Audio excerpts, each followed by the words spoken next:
Welcome to the biggest Next.Js course on the internet part 2. In the previous course, we covered every single thing about the Next.Js for the beginners. Now in this course, we are going to be covering a bit advanced topics such as advanced routing like parallel route and intercepting route. Then we are going to be also covering the client and server architecture, and we are going to be learning a lot of different methods for them. After that, we are going to be also covering different data fetching methods.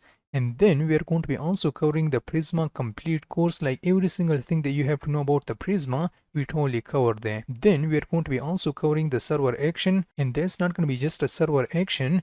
This is going to be a complete course about the server action, which will make you a server action monster. Then we are going to be covering every single thing about the ZOD, and trust me, this is not a tutorial about the ZOD, this is a complete guide of the ZOD. After that, we are going to be covering advanced form validation by using Next.Js 15 and ZOD. That's going to be a lot of fun, so now let's get into it. Now let's talk about the parallel routes in Next.Js. So if I ask you to build this UI using Next.Js, where we have our team members and we have a different comments. So I know a lot of you will think that we have to define two components, like a team component, where we are going to be creating this UI, and then the comments component where we are going to be defining this UI. Then we have to go into the layout.tsx file of the members route, and we have to import our component and use them inside our layout.tsx file. Now it will totally work, like nothing is stopping you from building your UI like this, but there are a few problems that you have to keep in mind. Let's suppose you want to provide your loader by using the loading.tsx file, and also if you have some sort of an error and you want to handle that error by using the error.tsx file, you cannot do that. Why? That's because you are now creating your UI by using the components and not the pages. And in Next.Js, you cannot provide the loading.tsx file and also the error.tsx file for your components, but you can totally do that for the pages. And currently, by using this approach, we are now using our components and not the pages. So now in this situation, our loading.tsx and also our error.tsx file won't work. So what's the solution? The solution is to use the parallel routes in Next.Js. So how in the world we are going to be refactoring that code from using a components to use the parallel routes? So here you can see I have a members route, and inside there we have our team slot and also our component slot. And as you can see, the folder naming convention is different. I'm now providing an @ symbol, and this indicates that we are now creating a slot or a parallel route in Next.Js. So inside there we are going to be using our page.tsx file, where we are going to be providing our UI for the team component, and also we have to create our page.tsx file for the comments, where we are going to be providing this UI. Now we have to go into our layout.tsx file for the members, and we don't have to import those components because we are currently not working with the components, we are now working with the parallel routes. So instead we have to destructure them just like a children. So we have to destructure the team users, and now we are going to be using them inside our layout. And by using this approach, we can now use our loading.tsx and also error.tsx in parallel routes. Now let's talk about the subrouting in parallel routes. So here you can see I have a members page, and then inside there I have a team and also my comments parallel routes. Now inside the team, I want to define my salaries page. So now in this case, I'm going to just define a folder with the name of salaries, and inside there let's just provide our page.tsx file, and inside my team members component, I'm going to provide my view salaries button, and when somebody clicks on that button, it's going to redirect us to the salaries page. And here you can see this is how it looks like. But now there is a catch. If I reload my browser, it will give us a 404 page not found. Why is that? That's because we now redirected to the members and salaries page, and we also have our comments data inside our cache. So now we don't have any default content for the comments, and we have the actual page, which is a team members. So now it's going to give us the content of their team members, and we don't have any content for the comments component. So now it's going to give us that 404 page. So now to solve this problem, we have to define our default.tsx file, and inside this default.tsx file, you can specify any UI that you prefer, or if you don't want to provide any UI, you don't even have to do that. If you don't get this part, which is a subrouting part, you don't have to worry about that, because now I'm going to be explaining every single thing in a lot of great detail, so don't worry about that. So now let's make a setup for our coding journey. So I'm going to copy this command, and I will open my terminal. Let's just zoom in a bit so you guys can see everything a bit better, like so. Okay, so here, let me just place my command, and now it's going to ask us a series of questions like what will be the name of your project. There's going to be demos, and TypeScript yes, ESLint yes, terminal CSS yes, src directory yes, app router yes, turbo pack no, and customize alias no. So it's going to take a while to install all of these dependencies, and I'm going to see you in a few seconds. So now that's successfully done. Now let me cd into that demos folder, and I'm going to open there by using a VS Code. So this is how it looks like. So I'll just clean this up. I'm going to remove this public folder from there. Let me just zoom in a bit. We also have to remove this favicon, go to the globals. I'm going to just only cut this line of code and replace that and remove the rest. I'm going to go into my page and let's just remove every single thing from there, and I'm going to use like home. Let's just save our file, and I'm going to be using like npm run dev. So it's going to start my server right here on this port. Let me test this out by going into the localhost 3000. Now it's going to show us our UI, so it's going to take a bit of time to show us this UI. Let's just go in there, and this is how our home component looks like. So now let's create that UI without using the parallel routes, and then we will refactor our code to use the parallel route. So what I'm going to do is that I'm going to go ahead and go to my app, and inside there let's just define our members route. So I'll just give it the name of like members, and inside there let's just define our page.tsx file, and I'm going to be using my RAFC, and I'll just give it the name of like members. I'm going to save this file right now. If I visit to a localhost 3000 and then members, let me just write like members. So it's going to give us that members route right here. So this is very cool. The next thing that I want to do is that I want to go into my src folder, and now we are going to be defining our components folder. So I'll just write like components, and inside there let's just define our comments component, comments.tsx file, and I'll use my RAFC, and then comments would be fine. And here I'm going to also provide the class names, which will be border. Let's just provide our border, and padding all around will be set to 10 rem. Now let me just close there, and width will be also set to 30 rem. And now let me just save this file right now and close this file right now. I'm going to also define yet another component for the members. So I'll just use like members, and let's just use our members.tsx file, and I'm going to just use like members, and I'm going to just define my RAFC and provide my members right here.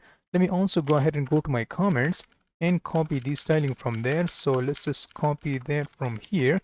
I'm going to close that right now, and here we also have to specify there right here. So now let me just save this file right now.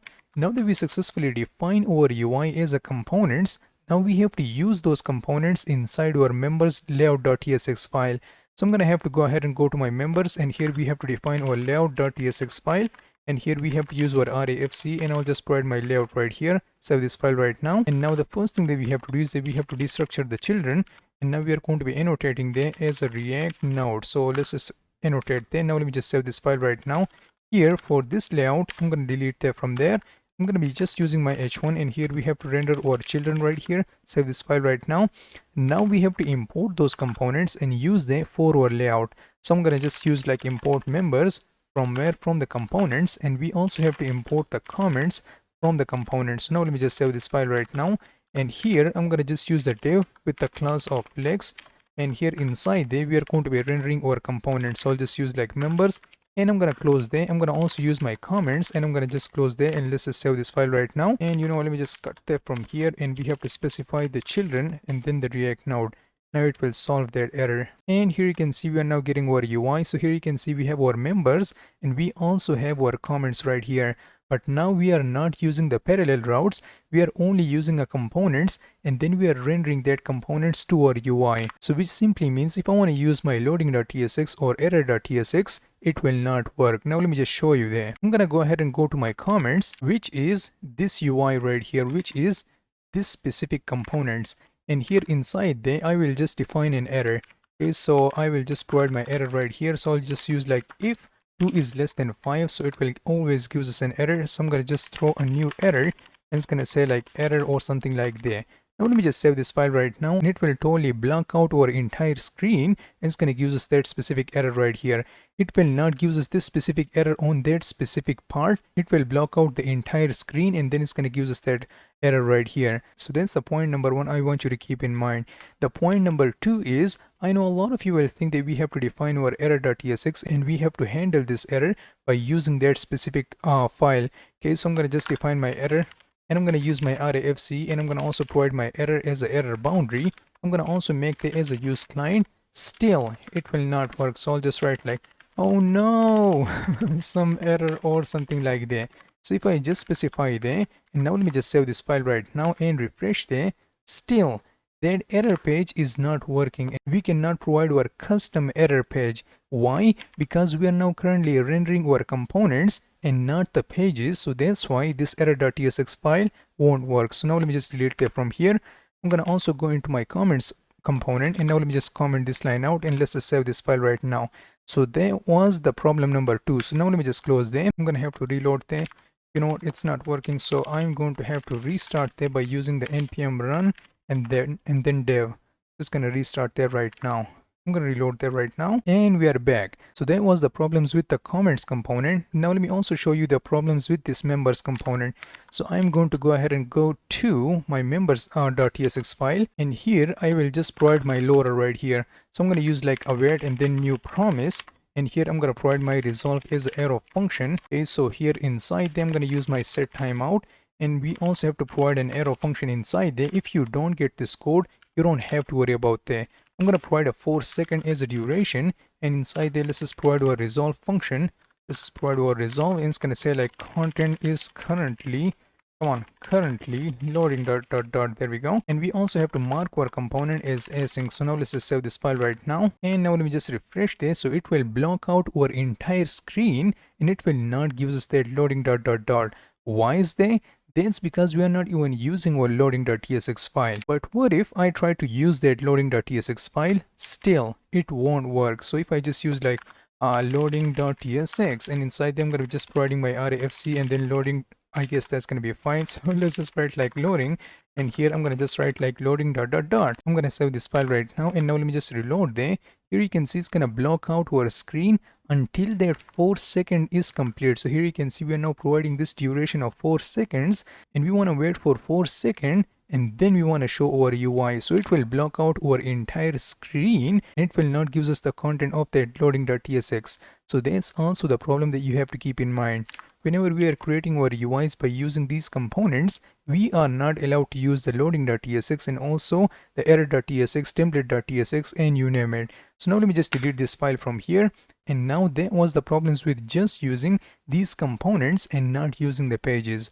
So how in the world we are going to be refactoring this code to use the parallel routes in Next.js? So to use a parallel route, first of all, we have to close out all of that files. We have to mark our components folder, and we have to completely delete that because we are not going to be using any components. We are now going to be using our pages. So now let me go into our app directory, and inside there we are going to be defining our UI but as a pages.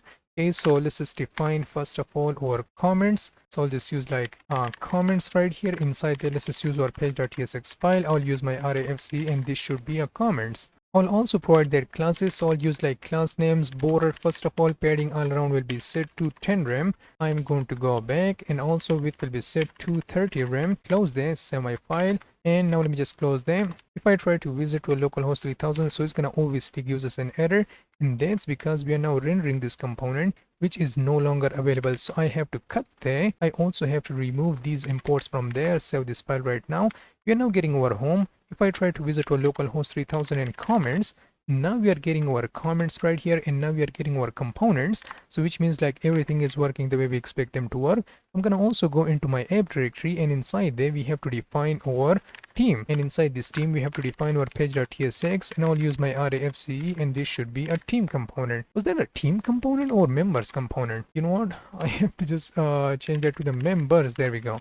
And I will also change there to the members, members. There we go. Now let me just save this file right now.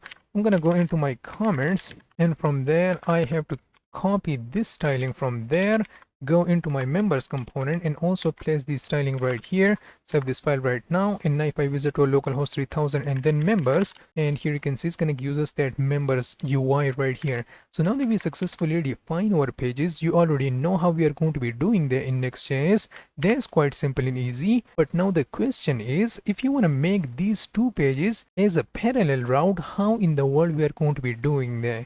Well, to do that, we are going to be using something called the parallel route or a slots in Next.js. So I have to zoom in a bit so you guys can see everything a bit better. So let's suppose if you want to make this layout, so let's suppose if you want to make this route as a parallel route, so we only have to, first of all, let me just stop my server because now it's going to give us a lot of errors. So we have to rename this component by providing a @ symbol at the beginning. So now let me just highlight there. If you want to mark some component as a parallel route, first of all, you have to write this @ symbol at the beginning. Now it's going to convert it to the parallel route. So now it's going to give you that page.ts file. This is coming from the cache. You don't have to worry about that. Just save this file and close there. And once you do, just click on that icon. Let me just show you there. So now this page is successfully converted to something called a slot or a parallel route in Next.js. Now we also want to convert this members route. So if you want to convert there, we have to just rename there and just provide this @ symbol at the beginning of the name, and that's everything that you have to do. And once you hit enter, once again it's going to give you that page.ts file. Save this file, close there, and this is how you're going to be defining your parallel route in Next.js. So now that we successfully define these routes, and watch what happened. Okay, so if I go back, and now let me just open my terminal once again. If I use my npm run dev, you cannot see there, but I use npm run dev. And now watch what happens. So if I just refresh there, now it's gonna give us 404 and page not found. And why is that? You know what? I know a lot of you will think that you have to provide this @ symbol and then the name of your route. You know what? Let's just try it out. I'm gonna just hit enter right now. Still, we are getting our 404 page not found. Why is that? That's because these are no longer pages. These are just a components. We are now using a components inside the app directory. Okay, but these are a special component which will also allows us to use the loading.tsx and also error.tsx, template.tsx, layout.tsx, and anything that you can imagine about the Next.js, you can totally do that with this component. Okay, so you already know that we cannot access the comments. If I try to access that, 404 page not found, and that's totally done. Now let me just remove that from here, and now we have to go back to our home component right here. But now the question is, now that we successfully convert that to the parallel route, but now the question is, how in the world we are going to be rendering that inside our UI? So if you want to render that inside our UI, we have to go into our layout.tsx file. And first of all, we have to go back. We are not going to be importing there anymore. We just have to provide a comma, and then we have to provide the name of that specific component which you want to use. So I'll just write like comments because we want to use this comments component. And also we have to provide our members right here. As soon as I do that, it's going to ask us like, HuXn, you have to provide a types for that. So I'll use like comments, and here we have to provide our React node, and also we have to provide our members of React node. Now let's just save this file right now. Those errors are now successfully gone. Now if you want to use them, we just have to use them inside our UI. So I'll just use like comments. Also we have to use our members right here. Save this file right now, and bang baby, we are now getting our parallel routes. These are no longer a components or pages. These are a special components, which means like we can now use our loading.tsx and error.tsx right here. So now let me just show you what I mean by that. Now this is how we are going to be defining our parallel route. This is how we are going to be destructuring that. This is how we are going to be annotating that. This is how we are going to be using the inside our UI. But now let me show you the problems which this component solves. So now let me go into my members, and now if I go to this page.tsx file, and now here we are going to be throwing an error. Once again, we are now getting our entire UI, but now we are going to be throwing an error inside this members component, and it will only throw that error inside this specific part of this UI. It will not block out the entire UI. So now let me just provide the if statement, if 2 is less than 5, and then throw new error, okay, which will say like error or something like that. So if I save this file right now, bang, our entire UI is now totally blocked. We can totally provide our error.tsx file right here. So I'll just use like error.tsx, and as soon as I do that, I'll just use like error. I guess error would be fine, and I'll just say like, oh no, we are getting an error. We're getting an error or something like that. We also have to mark this component as a use client, and that's because we are now working with the error boundary, so we have to mark that as a use client. And now if I save my file, so watch what happened. We are now getting the content of that error, but it is only blocking out this specific part of the UI. It is not blocking out the entire UI. So this is how we are going to be catching our errors inside our routes. So now let me just comment this code, save my file, and now let me just refresh there. Once again, we are getting our UI. Also, now let me just show you that loader. If I go to the comments right here, go into my page.tsx file. Once again, we have to mark our component as async, and here we are going to be using our await and then new promise on promise, and we have to provide our resolve here inside there. And for this resolve, I will only provide my set timeout, and here provide our arrow function inside there. And for this arrow function, we will provide our resolve and say like content is currently loading dot dot dot. Save this file right now. And also, if I check this out and refresh there, here you can see it's gonna just we have to provide our 4-second. I forgot to do there, so let's just provide this, save my file. So once again, we are not getting our loader. That's because we did not even create any loader. So if I go to the comments or comments folder, so we have to define our loading.tsx file. I'll use my RAFC and then loading loading would be fine. Come on, loading right here. And we have to provide our loading dot dot dot here. Save this file right now. And now if I just refresh this, we are now getting our loading dot dot dot. And once that 4-second is done, now then it's going to give us that UI. So it is not blocking the entire UI. It is only blocking that specific part of the UI. So now let me just refresh there, and this is how everything works. And that's totally amazing. So we can not only work with the loading, and also we can totally work with the errors. So that's totally done. But now let me show you a popular error in Next.js, which is called the defaults. Oh my god, that's gonna be a lot of fun. So once again, if you guys did not get a defaults, you don't even have to worry about that. But this is an error from Next.js, and I hope they will fix that in the upcoming version of Next.js. Anyway, so now let me show you that error. Let me go into my members parallel route, and inside there I will define my salary, or I guess salaries would be fine. And inside there, let's just define our page.tsx, and I'll use my RAFC and then SALARI. Come on, what the hell is going on? My antivirus software has been expired. SALARIES. Save this file right now, and I'll just provide some message like H1, check out my $1 billion salary in a month. As soon as I provide this, save my file. And also I will go into the members, and inside this members parallel route I will go into this page.tsx file, and I will remove this message from there, and I'll just provide my members. I will also provide a link component, grab that from the next link, and here I'll say like go to the salaries page or something like that. I'll also provide my href, and this href will go into the salaries like this. So now if I save my file and watch what happens.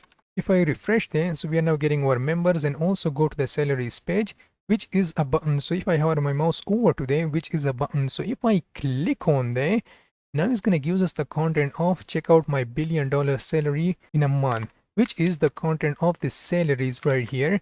But the problem is we are now also getting this UI, but if I just refresh there, bang, we are now getting our 404 and page not found. And we are now currently working with the localhost 3000 and salaries, and 404 page not found. Even though we are getting the content of that UI, let's just get that content. And now if I click on there once again, even though we are now getting the content of that specific salaries page, but once I do a hard reload, I can't even speak anymore. Once I do a hard reload, so it's going to give us a 404 page not found. Why is that? That's because we are now getting the content of both of that component right here at first stage. Like, let me just show you there. If I go into the layout.tsx file, we are now getting the content of our children component, which is this page.tsx file, which we are also getting the content of these comments. We are also getting the content of these members. But once we click on that specific page, like once we change our route, we are still getting the content of this comments component. So once we click on that specific link, let me just show you there. This link, once we click on this specific link, so it will redirect us to this salaries page right here. This salary page, it will redirect us to this salary page. So now let me just click on there. We are now getting the content of this salary page, but we don't have any default content for this comments component, and we also don't have a default content for this home component. So we have to do something about that. So that's the only reason we are now getting this error. So if I just refresh there, now it's going to give us this 404 page not found. And to fix that problem, we have to use yet another special file in Next.js, which is called the default.tsx. So now that we know that this route has the default content of these salaries, but this UI or this parallel route does not have a default content, and also this root app also does not have a default content. So if you want to provide a default content for this comment, so we have to just create another special file in Next.js, which is called the default.tsx. And once I do that, here you have to just create your component. You can give it any name that you prefer. So I'll just write like default component or something like that. Now let me just save this file right now, and you can provide anything that you prefer. I can write anything anything I want. as a default content for this component. There we go. Come on. Com Component. So now let me just save this file right now, and now let me just refresh there. And now if I click on this go to the salaries page and watch what happens, still it's going to give us an error because we also have to provide default content for the home page. But now if I click on there, and now let me just refresh there, once again we are getting this error. So what I'm going to do is that I'm going to just copy this default.tsx file from there. I'm going to go into this app.tsx file or app route, and inside there we have to specify our default.tsx file here. And now if I just refresh there, here you can see we're now getting that default content right here twice, and then we are also getting this content from the salaries page, right here. In some situation you don't want to provide any default content for your UI, so in that situation you just have to select your content and mark it as a null. You can just mark your default component as a null, and also you can go into this comments component, go to the default.tsx, also just remove every single thing from there and mark it as a null. And now as soon as I save my file, it's gonna only give us the content of the salaries page, and it will not give us the content of that other pages. So here you can see we are now getting our loader. We are also getting the content of that home component, comments component, also the members component. But now if I click on the go to the salaries page, we will only get this UI. Now if I just refresh there, it will only give us the content of this specific page, and it will redirect us to these salaries right here. That was the error in Next.js, and I hope they will solve that in the upcoming versions. So yeah, this is how we are going to be working with the parallel routes in Next.js. So I want to just quickly explain that, and that's going to be the last time I will ever explain the parallel route in Next.js. So if you want to create a parallel routes, first of all you have to write this add symbol, and then you have to go to your layout.tsx file. You do not have to import there, you only have to just destructure there. You have to use there inside your UI. If you are using a TypeScript, so you also have to provide a types for there. If you didn't, it will not ask you to provide there.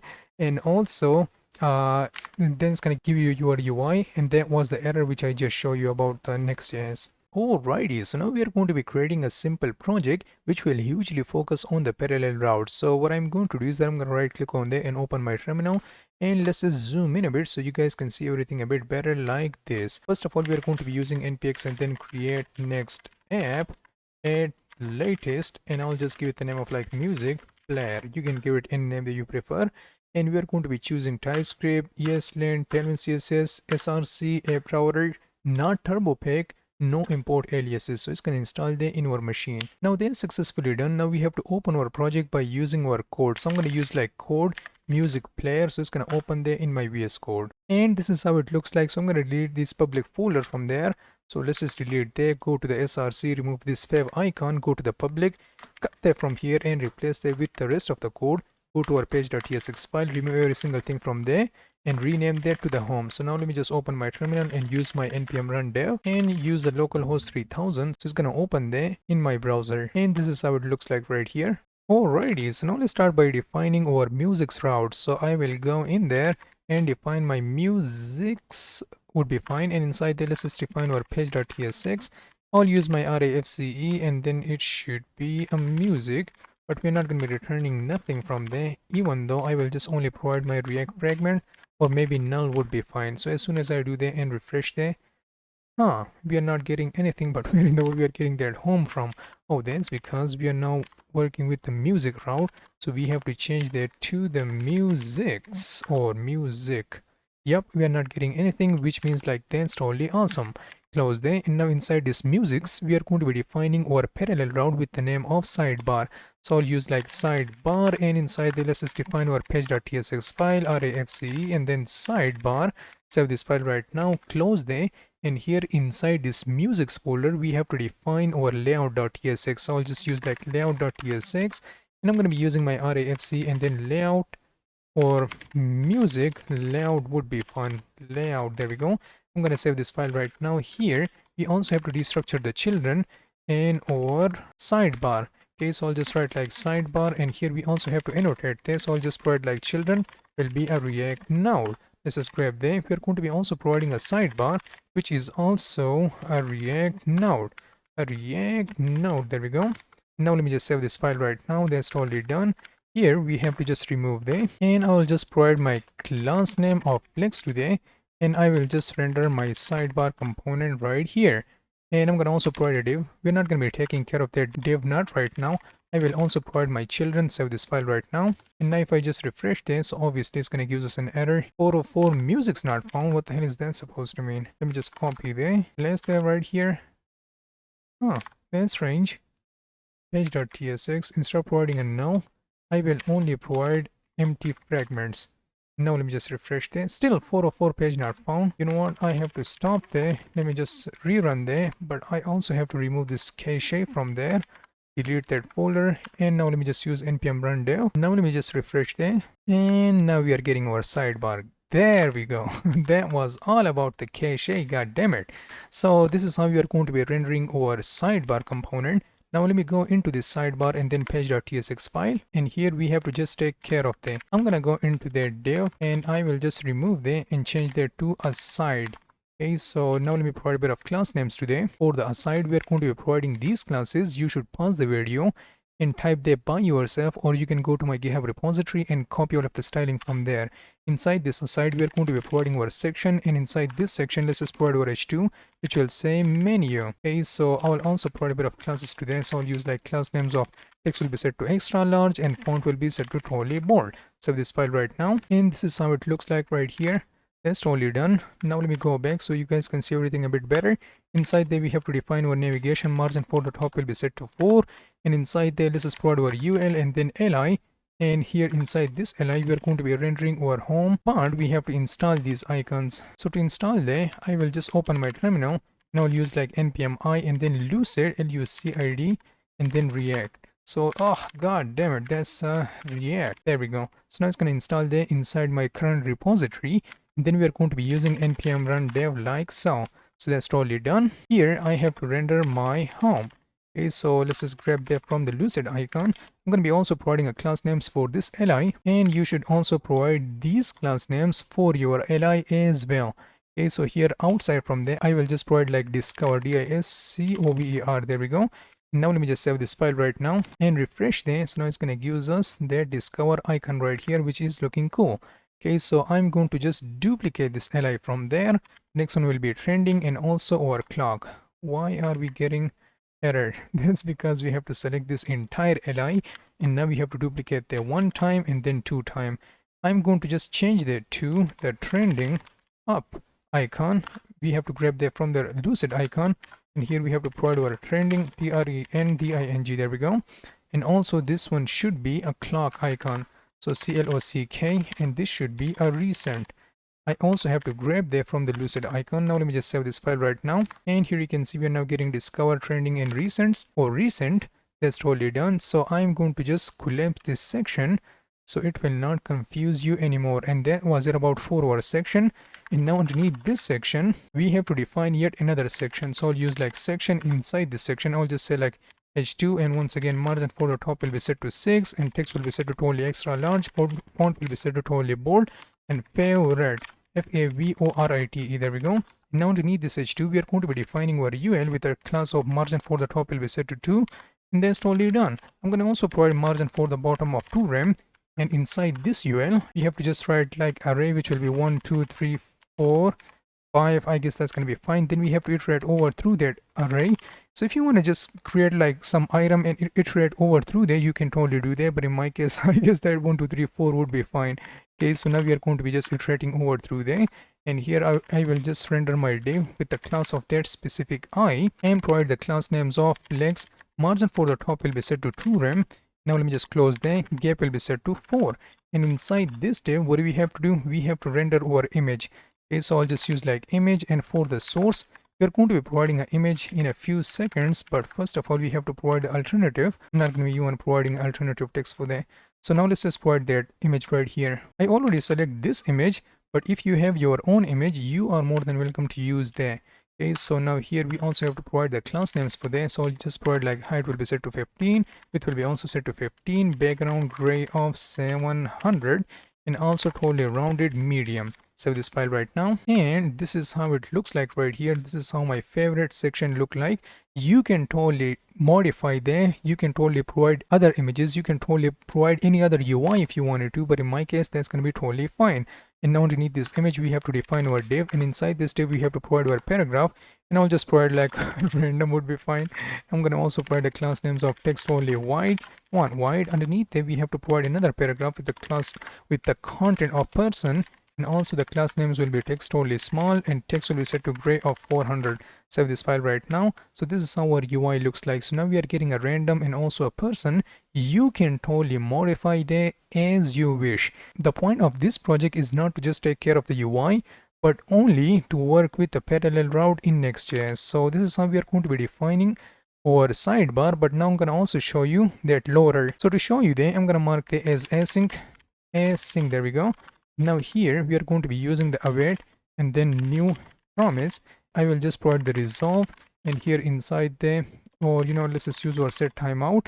I'm going to be providing a arrow function, and here let's just use our resolve method, and I will only provide like content is currently loading dot dot dot. Now let me just save this file right now. Come on. And now if I just refresh this, so it's going to take their time, but it will not give us that loader. That's because we have to provide some sort of duration. So I'll just provide like 500 millisecond would be fine. Save this file, and now if I just refresh this, so it will give us that loader, but we cannot see that. That's because we have to provide our loading.tsx file, and I'll use my RAFCE and then loading right here, and you can totally modify this loader as you wish. Okay, so here you can see if I just refresh there, it's going to give us that loading dot dot dot, and then it's going to give us our UI. So which shows that we are now totally working with the parallel routes in Next.js. So that was it about for the sidebar. Next up, we are going to be taking care of the songs. So to work with the songs, I'm going to go into my music folder once again and define my songs route right here. And inside there, let's just use our page.tsx file. I'll use my RAFC and then songs list. Save this file, zoom in a bit, save this file once again, go into my layout.tsx file and register there right here inside the music inside the layout.tsx file, and here we have to grab our songs, and we also have to annotate there as a React node, and I'm going to just render there right here. So I'll use like songs, save this file right now. Was that songs? What's going on? If I hover my mouse over today, cannot find songs. Oh, that's because we have to import that songs right here, and now it will totally work. But also we have to provide the class names, and that's going to be flex of 1, and padding all around will be set to 6. So this file close there, and now we are going to be working with our songs. So now let me just go there. Here I will place the most horrible song, the most awful song I have ever heard in my life. Please do not check these songs. They are just crap. Especially if you want to watch like some of these songs, especially do not check out the lyrics of this song. This is some other type shit.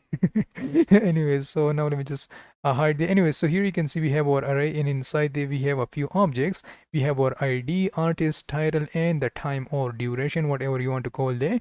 And then we have a few musics or songs or traps, whatever you want to call there. So this is how it's gonna look like. Now let me go ahead and go to my UI, and I will just provide the class names. First of all, the width will be set to 96%. And now I'm gonna also provide margin on the x-axis will be set to auto, padding on the x-axis will be set to 4. Okay, and now inside this div we have to provide our h2, and here for this h2 we are going to be providing like songs collection, and here we also have to provide the text of 3xl, and text will be set to totally wide, margin for the top will be set to add, font totally bold, margin for the bottom will be set to totally 6. And now let me just refresh there. We're not even getting our songs. Why? So we have our songs collection. Now let me just test this out. We're now importing that. We are also using that. You know what, let me just also take care of the rest of the UI, then we will check this out. So now here underneath this h2 we have to provide our ul, and for this ul spaces on the y-axis will be set to 4. Let's just iterate over through all of their songs by using the map method. Here we have to provide the song, and here inside there we are going to be using our li, and here for this li we are going to be providing a key, and the key will be the song.id. Okay, so now inside there we have to provide our div, which will be a flex, and also items will be set to totally center, and gap will be set to totally 5. So this file right now, I'm going to be also providing a lot of classes for this li. So I have to provide these classes. So this file right now, and you should also provide these classes by yourself. Okay, so now let me just render my image right here. So inside this div we have to render our image, and that image is this image which we are going to be placing in a few seconds. But for the alternative text, I will just remove that from here. And now let me just place my image right here. This is placed there. I'm going to be also providing a class names. So here we have to provide the class names, and there's going to be a lot of classes, so I'm not going to be wasting your time. I will just copy and place it right here, save this file right now. Now let me just refresh that. We are getting our loader. Why aren't we getting our class list or song list? What the hell is going on? I am going to my loading.tsx. We are providing, you know what, let me just open my terminal, stop there, go into my .next folder, totally delete there. Once again, I have to restart there by using npm run dev, and I guess it will solve our problem. Next.js, you suck at caching. So now let me just refresh there. Oh, there we go. So now we are getting our songs. That was all about the caching. God damn it. So now we are getting our new cache, and our problem is successfully solved. So this is how our images looks like, and this is how our animations looks like. But now the next thing that we have to do is that we have to provide our song details. So now underneath this image we have to provide our div, and inside this div we have to provide our paragraph, and which will be coming from the song.artist.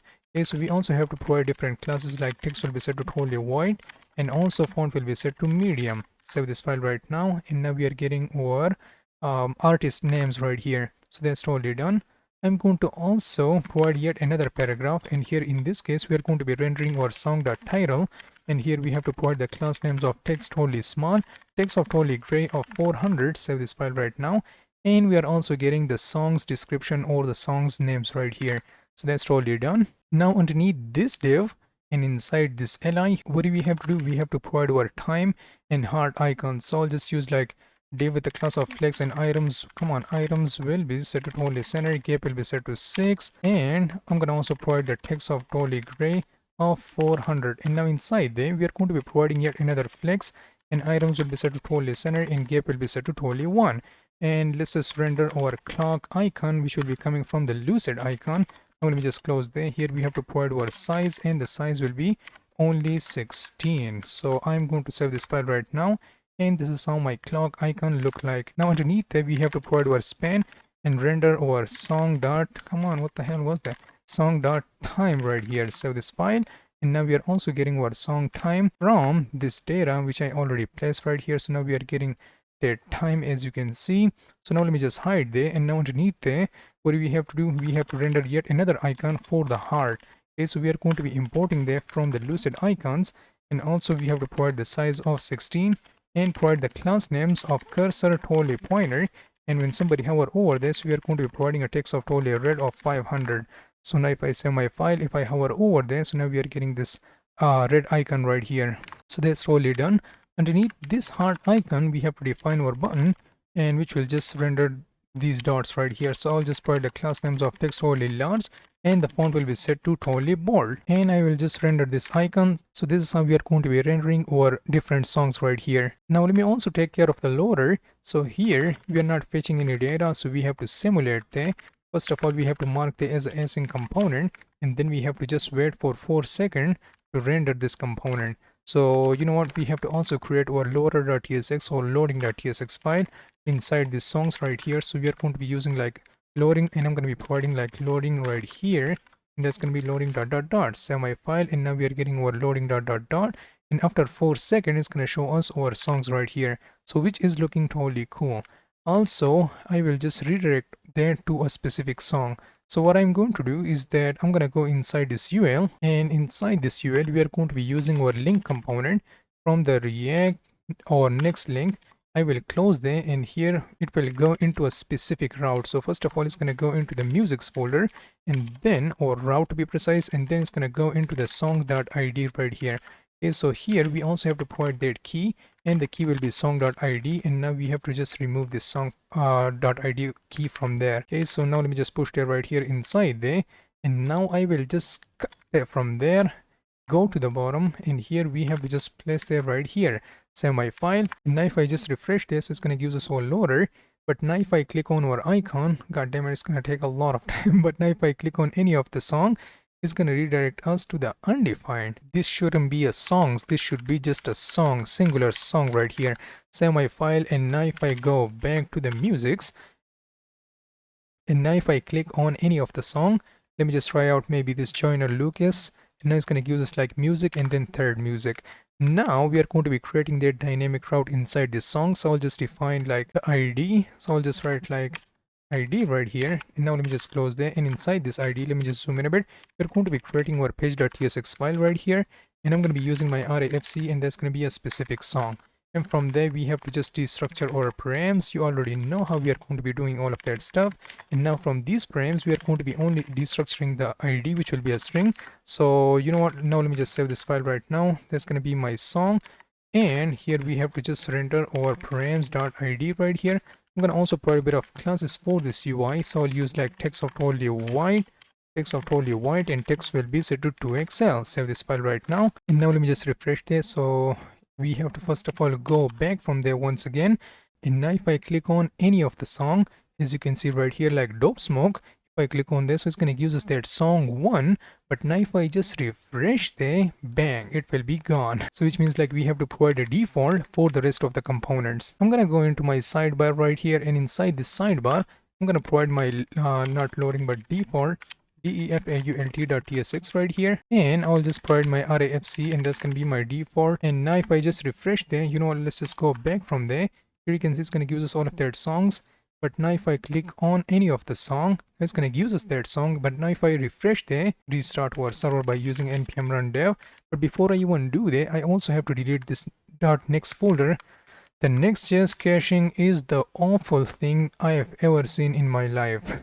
Okay, so let's just reload there, and now if I just refresh there, now it's gonna give us that 404 page once again. Yep, that's totally cool. But now we have to go outside from there and go to the music folder, and now if I click on any of the song like this, it's gonna give us the song name. Let's just refresh there. What the hell is going on? Oh, that's because we are only providing a default for this sidebar, but we are not providing any default for this root layout right here. So I'm gonna go into my music, and here we have to provide our default.tsx. I'll use my RAFC and change that to the default. And also we have to just remove the and provide a null right here. Save this file, and now we are getting a default, and also we are getting a song too, but we don't want to get that default right here from the sidebar component. Like here you can see we're now getting our default, but if I change that to like sidebar content goes here, save this file, and now let me just refresh this. So it's going to give us like sidebar content goes here. What I'm going to do is that I'm going to go into my sidebar, and inside there, let's just go to the page.tsx file from there, and I will just copy this entire thing from that. Am I doing something wrong? I hope not. So let me just copy this entire aside from there. Now let me just place there right here with this aside. Okay, so now we also have to import those icons. So now let me just copy there, go to the top and place there, save my file, and here you can see we're now getting our menu once again. So now let me just show you what I did. If I go back to the music, so now it's going to give us like all of their musics right here. But now if I click on any of the song, like maybe this song, and here you can see it's going to give us that song and then 4. But now if I just reload there, once again we are getting this UI, and that is coming from this default page right here, which we are now providing for this sidebar. We are now providing all of that UI once again, so that's the only reason we are now getting all of that entire UI, and also we are getting our songs. If I go back, now it's going to render that UI of that sidebar once again. If I click on any of other song, still we are going to be getting that new song. Let me just refresh there. We are going to be also getting this sidebar right here. So that was it about for the song. So now let me just close there. The next thing that I want to do is that I want to just provide the final part of this entire project, which will be the player. So we have to define another route for the player, player, and inside there let's just define our page.tsx. I'll use my RAFC and then player, but it will give us an error. That's because everyone has this default.tsx file, but this player does not. So we also have to define our default.tsx. Come on, default.tsx right here. I'm going to be using my RAFC, and default content would be fine. Save this file, and now let's just take care of this player. But first of all, I'm going to go into my default, not default, but we have to go into the musics, and inside this music we have to go into this layout.tsx file, and now we have to get our player right here. Also we have to annotate there right here by providing a react node, and also we have to render there right here at the bottom. Okay, so here let me just hit enter, and now we will render our player right here. So now if I save my file, close there, check this out. So let's just refresh there. I'm gonna go outside from there, and here we will see that player, but we are not seeing there. I don't know why, but we will see there. You know, let me just restart there.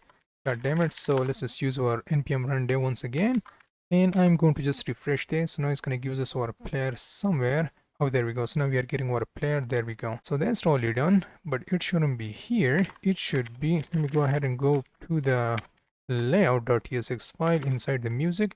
Let me just put that at the bottom, and now we are going to be getting our player right here at the bottom. Cool. So that's totally done. Close there. Now let me take care of this player. So I will just remove there, and here inside this div we have to define yet another div or nothing. Now underneath that we have to provide our control. So I'll just use like div with the class of flex, and also the items will be set to totally center, and the gap will be set to totally 6. Okay, so now let me just provide a classes for this div and for these divs. So for this div we have to provide these classes. Now let me just highlight there, and you also have to provide these classes for your divs. Now for this div we have to provide these classes, and also we provided these classes for this div. So now inside this div, what do we have to do? We have to first of all provide our skip back icon from the lucid icon. We're going to be also providing a size of 24 today, and now let me just close there like this. I'm going to provide my class names right here, and this is how it looks like.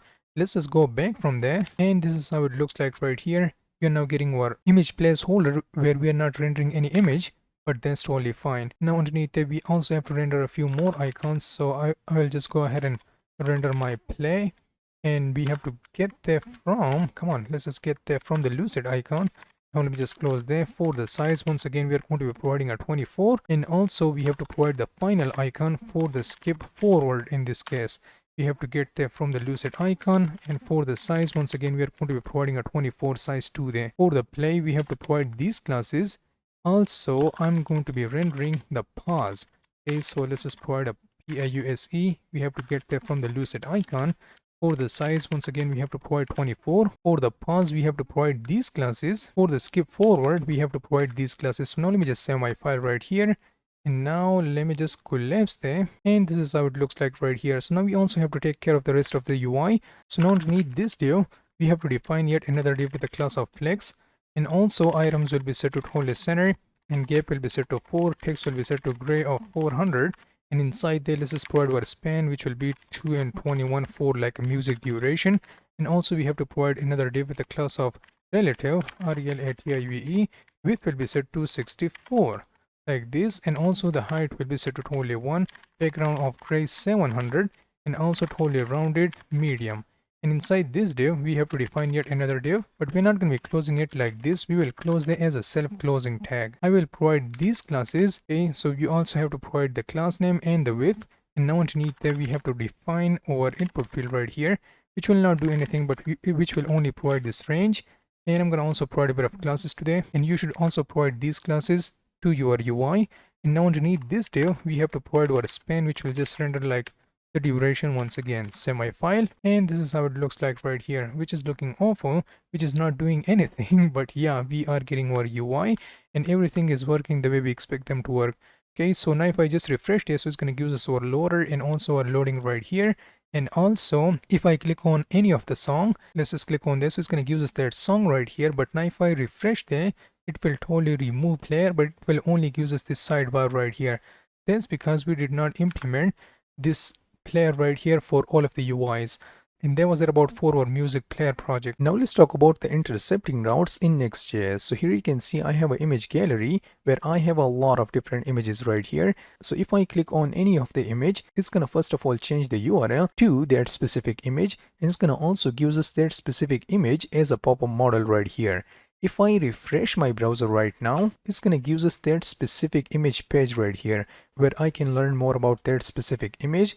So that was the example number 1 of the intercepting route. So now let me give you one more example. So here you can see I have a gaming website where I can buy different games or different stuff for the games. So to buy a game, first of all, I'm going to have to log in to this site. Then I'm going to be able to buy that specific game. So if I click on the login, now it's going to first of all change my URL to the gaming site and then login. And it's going to also give us that specific login as a pop-up model right here, where I can specify my credential and totally log in to this specific site. But there is a catch. If I click on this reload icon, it's gonna redirect us to that specific login page right here. So this is what we call intercepting routes in Next.Js. And now let me just show you the in action. So now let's make a setup for the intercepting routes in Next.Js. So I'll just right click on there and open my terminal. Let's just zoom in a bit so you guys can see everything a bit better, like this. And I'm going to be using npx and then create next app and then add latest. I'll give the name of intercepting, then routes.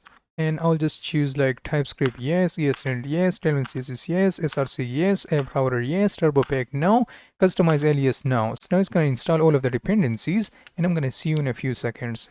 So now that's successfully done. I'm going to open there by using the code and then intercepting route. So it's going to open there in my VS Code. Let's just close there. And this is how it looks like. So I'll just remove the public folder, go to the SRC, remove the fav icon, go to the globals, cut this line out and replace that with all of them. Then I'm going to go to my page.tsx file, remove every single thing from there and provide my home right here. I'm going to open my terminal and use npm run dev. And here I'll just use like localhost 3000. So it's going to open that project in the localhost 3000 right here. So this is how it looks like right here, which means like everything is working the way we expect them to work. So now let's talk about the intercepting route. So that's going to be a lot of fun. But first of all, I have to give you the most simple example ever. So I want you to imagine that you're working with some kind of a e-commerce website where you will have like, I don't know, a lot of products. So once you click on any of the product, it will open that specific product as a pop-up. So once you refresh there, then it's going to give you the specific page of that specific product. So if that sounds a bit confusing, don't worry about that. So you know what, let me just close there, and now let me just show you that in action. I'm going to go into my app directory, and inside there, let me just define my route with the name of e-commerce. And here inside there, let's just define our page.tsx file, and I'll use my RAFCE right here.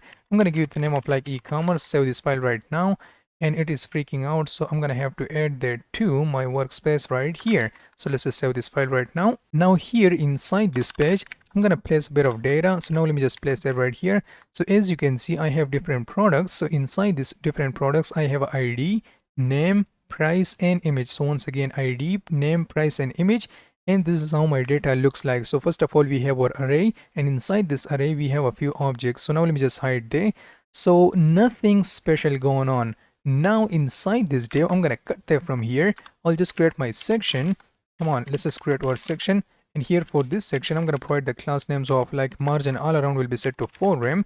And here inside this section, I'll just create my div, and inside this div, let's just provide our h1 with the content of this e-commerce. I'm gonna also provide a text of 3xl, and margin for the bottom will be set to 3. Now let me just save this file right now. And now we have to just navigate to this e-commerce route.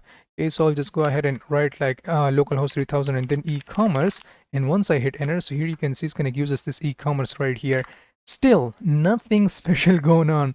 Okay, so the next thing that we have to do is that we have to iterate over through this data, and then we have to render that data. So I'll just first of all create my section. Come on, section, and inside this, oh my god, it should be a section with the class of flex, and also gap all around will be set to 3. And inside there, let's just use our products, and I'm going to be using a map method to iterate over through all of their products right here.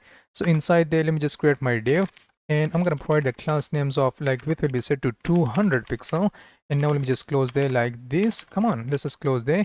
I'm going to be also providing a border right here, and for the key I'll just specify like product.id. And inside this div we have to define our link component, which we are going to be importing from the next link. And now here we just have to use our image tag.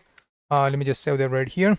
And now we are going to be using our product.image, which we are now getting from this product right here. So now we are getting this image for each of the products. So now let me just hide them. Also, I will specify my href right here, and it's gonna go into a specific route. So I'll just use like backslash and then e-commerce, which is this route right here. And then we are going to be going into the product.id. So like basically if you click on the first link, so it's going to redirect us to this ID like 1, and then it's going to redirect us to the 2 and 3 and so on and so forth.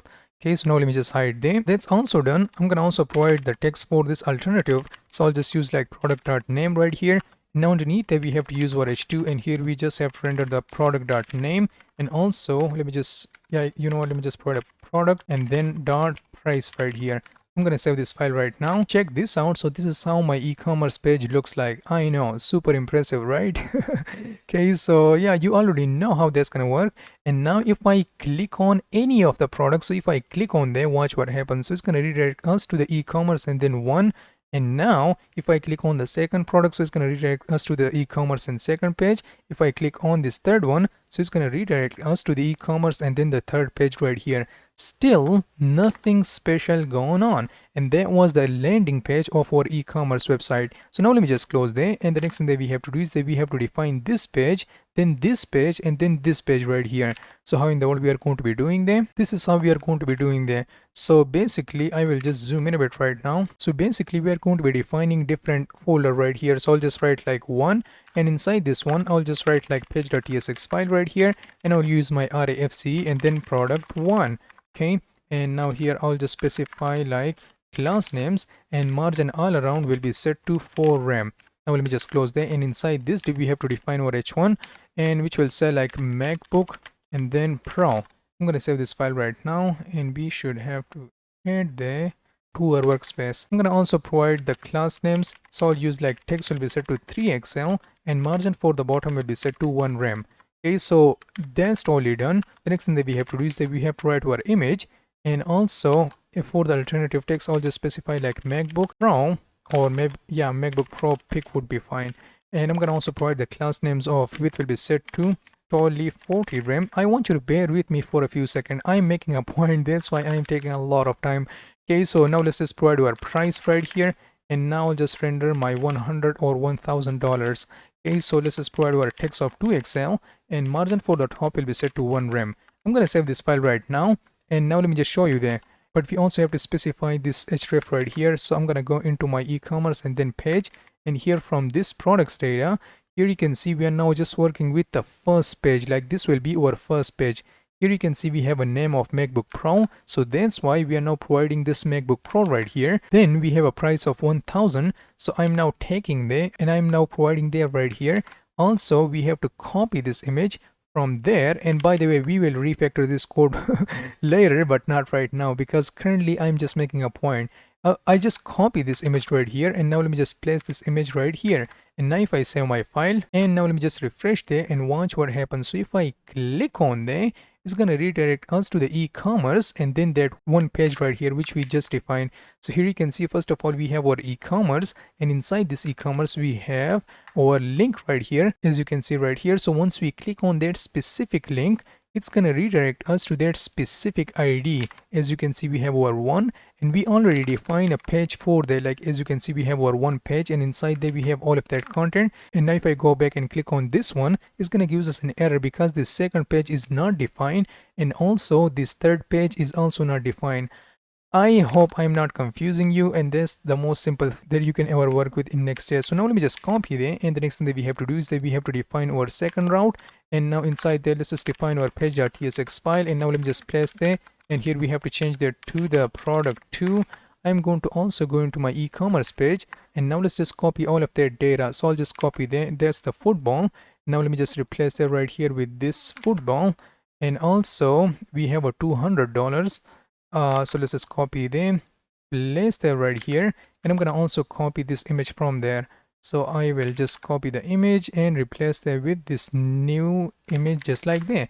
I'm gonna save this file right now and refresh there. If I click on this one, it's gonna give us the page of this MacBook Pro. Now let me just go back, and if I click on this football, now it's gonna give us the page of this football. And now finally we also have to take care of this sofa.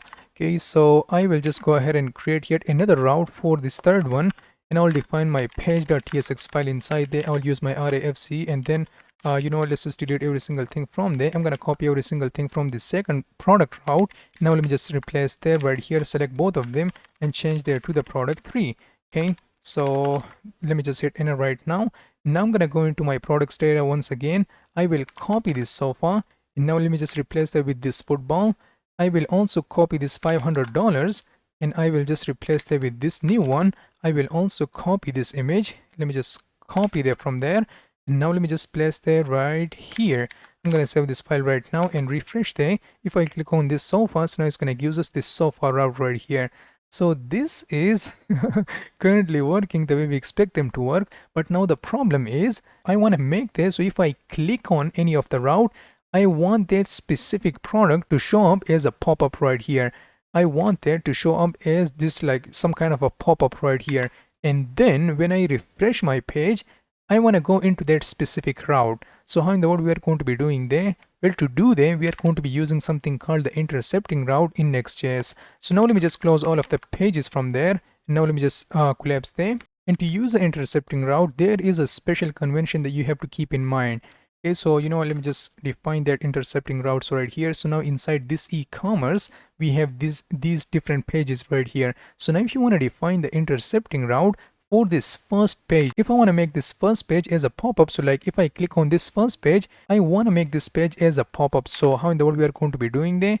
We have to define our intercepting route. So I'll just right click on there, create a new folder, and inside there we have to just use this convention. First of all, we have to write this opening parentheses. Let me just zoom in a bit. We have to write first of all this opening parentheses and then the closing parentheses. And inside this opening and closing parentheses, we only have to write one dot right here. And I'm going to tell you why we have to write only one dot, why not two dot, or why not three dots in a few seconds. And then we have to give it the name of that specific route. So we have to just write like one. And now let me just hit enter. So this is how we are going to be defining an intercepting route. So now let me just explain what do I mean by this intercepting route. So what, let me just explain this convention right here. So first of all, we have a opening parentheses, and then we have a dot, and then we have a closing parentheses. So this means that our route is defined somewhere inside this e-commerce directory right here. Like it can be either 1, 2, and 3, and so on and so forth. So this first portion means that our route is defined somewhere inside this e-commerce folder. Then we have a 1. Why am I writing only 1? Well, I'm writing 1 because we have to search for that specific thing. First of all, we have to define like where is our route located, and then we have to tell the name of that specific route. Okay, so you know what? First of all, our route is now located inside this e-commerce specific folder, and the name of our route is 1. If this was like apples, we're gonna have to write apples right here. It's gonna gives us this cache thing. So now let me just close there, go to src once again. So if this was apples, so we would have to write first of all this convention, and then we would have to write this apples right here. But now currently we are working with only one route, like the name of our route is 1, so that's why we are now providing 1 right here. So now let me just rename that to 1 once again. And now let's just save this file and close there and go to the src, then e-commerce. Let me just explain there once again, because I'm not going to be explaining there again and again. First of all, we have to provide this convention, which means like our route is located somewhere inside this directory. Then we are providing this 1, which will be the name of our route. Keep that in mind. Okay, so that was enough explanation. So now let me just create my page.tsx file inside my intercepting route. And now let me just hit enter right here. And now inside there, we are going to be providing our UI. So the first thing that I want to do is that I want to write my arrayfc, and I'll just give it the name of like intercepted route. And basically you can give it any name that you prefer, or you know what, let me just provide like intercepted product, and then 1 would be fine.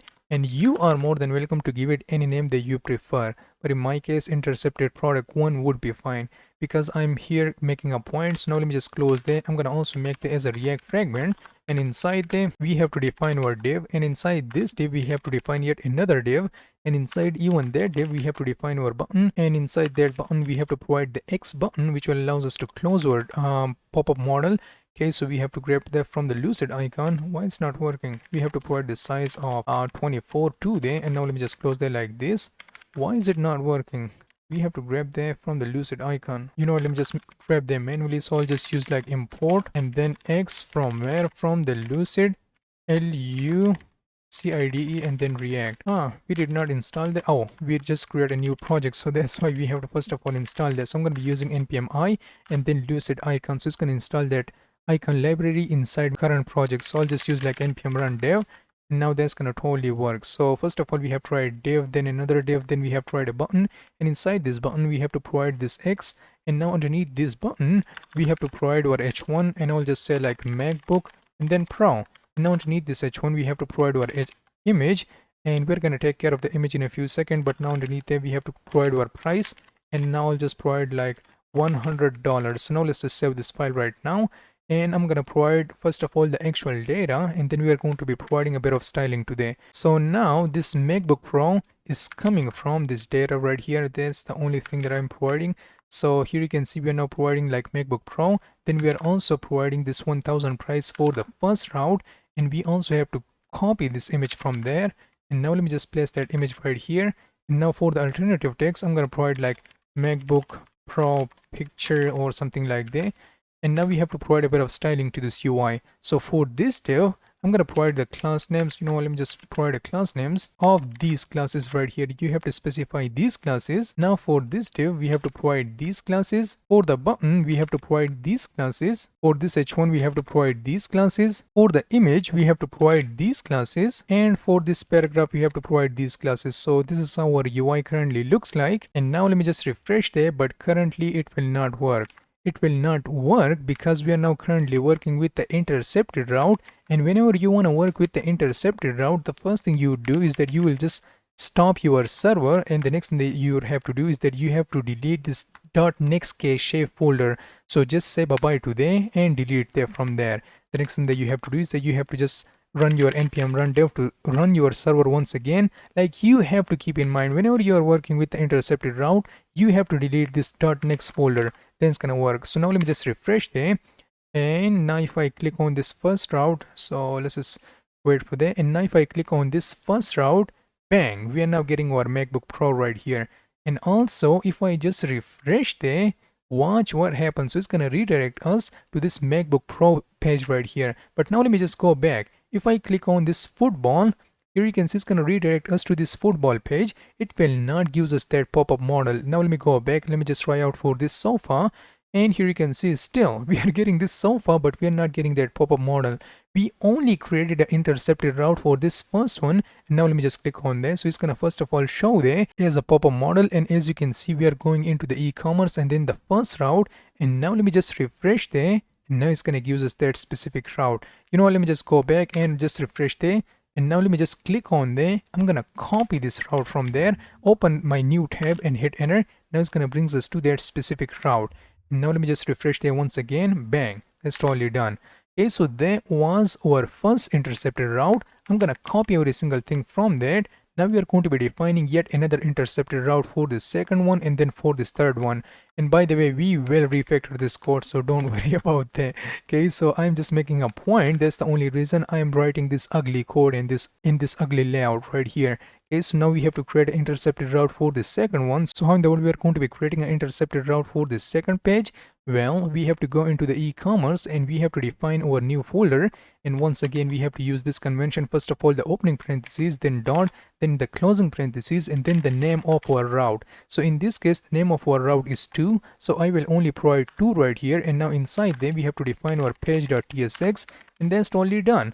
And now let me just place all of that content right here, which we just copy from this first intercepted route. We copy all of that content, but now let me just change a few things inside there. I'm going to select this product 1, intercepted product 1 to be precise. Now let me just hit Control D. So it's going to give us this intercepted product 1. Now let me just change that to the intercepted product 2. And now let me just save this file. Now once again, we have to go into our page.tsx file. Now from here, we have to copy the football, go there to this second intercepted route product. And now let me just change that to this football right here. Also, I'm going to copy this amount. Let's just copy there, and now let me just place there right here. Also, we have to copy this image, so I'm going to go ahead and copy this image from there. And now let me just put this image right here. And now let me just save my file, and it will not work. Why? Because first of all, we have to stop our server and delete that cache folder. You know what, let me just show you there. Maybe it will work this time. If I click on there, bang, not working. Well, why is that? That's because first of all, we have to stop our server, then we have to go into our cache folder, .next folder, we have to delete there, and we have to restart there once again by using npm run dev. Now it's gonna totally work, and watch what happens. So if I just refresh there, now if I click on the first one, come on, let's just start working. If I click on the first one, so it's gonna give us this route. And now if I just refresh this, it's going to give us that specific product page. If I click on the football, it's going to give us this pop-up model. And now if I just refresh there, so it's going to give us that specific page of this football right here. And now if I click on this sofa, Here you can see this will not give us that pop-up model right here. And why is that? That's because we have to create yet another intercepted route for this third page as well. So now let me just create another intercepted route. So I'll just define the opening parentheses. We have to write a dot and then the closing parentheses, and inside there what will be the name of our route. In this case we are now creating an intercepted route for this third one. And now let me just hit enter, and now inside them I'm going to be using my page.tsx file, go outside from there and copy every single thing from this second intercepted route. Now let me just place that right here, go to the top, select the F1, hit Ctrl D and just change there to the intercepted product 3. And you are more than welcome to give it any name that you prefer, but in my case that's going to be totally fine. I'm going to save this file right now. Now let me just change a few things inside there. I'm going to go to my data, and now let me just copy this sofa from there, change there to football, and instead of a football we have to change that to the sofa. I'm going to copy this amount. Now let me just place that amount right here. And now we have to go into this e-commerce. I'm gonna copy this link from there. Now let me just place that link right here. And now let me just save this file right now. It will not work. That's because we have to first of all stop our server, and then come on, what the hell am I doing? And then we have to remove our cache folder, and now we have to just redefine there. And now let me just refresh my browser and it will totally work. Okay, so if I just click on this sofa right now, it's going to give us that pop-up model. And now if I just refresh there, now it's going to give us the specific page of that specific route right here. Okay, so now that's totally working. And I know a lot of you will think like, HuXn, this is super dark, we cannot see the rest of the UI. Well, you will see them once you jump into parallel intercepting route. So we are not there yet, so we don't even have to worry about this. So now let me just refresh there and go back, and now our intercepted routes are working the way we expect them to work. But there is one more change I want to make. So I'm gonna go into the first intercepted route, go into the page.tsx file, and now I want to make it so like when I click on this X icon, you want to go back to this e-commerce page. So how in the world we are going to be doing there? Well, to do there, first of all, we have to mark our component as a use client, and use client and use server is something which we are going to be discussing later in this course, but not right now. That's the first thing that you have to do. And you also have to import something called the use router hook, which we defined in the previous course. Now we have to grab that from the next navigation. Now we have to create the instance of this. So I'll use like const router, and that's going to be equals to the use router. And here when somebody clicks on this div, so what do we have to do? Let's just provide like on click. So we have to just close the model. Okay, so I'm gonna copy that from there, and now we have to redirect our user to that specific route. So I'll just use like close model, and here we have to define our function by using router.push, and we have to push our user to this e-commerce page once again, which is this page right here. Okay, so you know what? Let's just stop my server and then go into this next folder, delete there. Once again, we have to restart there by using npm run dev. And now let me just refresh there. So it's going to redirect us to the e-commerce and first page. It's going to take a while because now we removed that cache. Now let's just go back. And now if I click on this MacBook, and here you can see if I click on this X icon, so it's going to redirect us to this e-commerce page. So that's totally working. But now the next thing that I want to do is that I want to just copy this code and go into my intercepted route 2. And now let me just place that code right here. Okay, so I'll just write like this intercepted route. We also have to import our use router from there, and we also have to mark our component as a use client. Okay, client, there we go. I'm gonna also copy there, and when somebody clicks on this div, on click event handler, so we are going to be firing this function. That's totally done. Now let me go into this third one, and here we also have to copy this code from there. And now let me just place all of that code right here. Now the next thing that we have to do is that we have to import our use router. We also have to mark our component as a use client. When somebody clicks on this link by using the on click event handler, so we are going to be just closing the model. Okay, so once again we have to stop our server and delete the next cache folder. And now we have to rerun there by using npm run dev. And now let's just refresh there. So now it will totally work. Okay, so now if I click on the football, god damn it, let's just start work. Okay, so if I click on the football, okay, so we are getting a use router, but we have to also mark our component as a use client. What's going on? Where is that coming from? Oh, we are getting there from the router. We have to change that to a navigation. Copy there from there and place that right here. And we also have to place that. God damn it, I have to do all of that stuff once again. So delete, not the VS Code folder, the .next folder. Okay, so ECOMMERCE. ECOMMERCE. The spelling is incorrect, so I'm gonna have to add that to my workspace like this. And now let me just restart there by using npm run dev, and now it's gonna totally work. So now let me just refresh there, go back even. Now if I click on this first MacBook Pro, it's gonna give us this pop-up model, and now if I click on this, it's gonna close there. Now if I click on the football, click on the X, so it's gonna just redirect us to this e-commerce page. And now if I click on the sofa, click on this X icon, so it's gonna redirect us to this page right here. So yeah, this is how we are going to be defining our intercepted route. But this convention is super awful. Like, we're gonna have to define a lot of pages, and we have to define a lot of intercepted routes for those pages. This is not a better practice, so now we have to refactor this code. And I hope now that you know how we are going to be defining our intercepted routes. I'm gonna give you one more example in a few seconds, but I want you to bear with me. First of all, you have to just open your parentheses, then write a dot, then close your parentheses, and then you have to provide your route name or your specific page name. Now to refactor this code, first of all, we have to stop our server, and then we have to delete all of these folders inside this e-commerce. So let's just delete all of them, say bye-bye to there. Now inside there, we are going to be defining our dynamic routes by using this opening bracket, and now let's just provide like product, and then we have to close there. Okay, so now inside this product, we have to define our page.tsx file, and I'm going to be using the RAFCE and provide my product right here as a name. I'm going to also make it as an asynchronous component, and inside there we are going to be destructuring the params, and also we have to annotate there as params, and now we are going to be nested destructuring the product, which will be a string. Now let me just save this file right now, and now inside there we are going to be first of all destructuring the product, which will be coming from this params. Okay, so let's just do them. And now underneath there we have to provide all of our products right here. So once again we have our ID, name, price, and image. Now the next thing that we have to do is that we have to find out a specific product. So how in the world we are going to be doing there? We have to use our product and then the find method on there, and here we have to provide our p, and if the product.id is equals to this product which we are now getting from our params, so in that situation we want to get that specific product right here. Now it's going to give us an error. If I hover my mouse over to there, it's going to say like find does not exist on the type string. As you can see, this one is string and this one is also string. So now if you want to convert that to a number, so we can use like number constructor, and we can totally wrap that with this number constructor, or we can just write a plus symbol. So it's going to totally convert that to a number.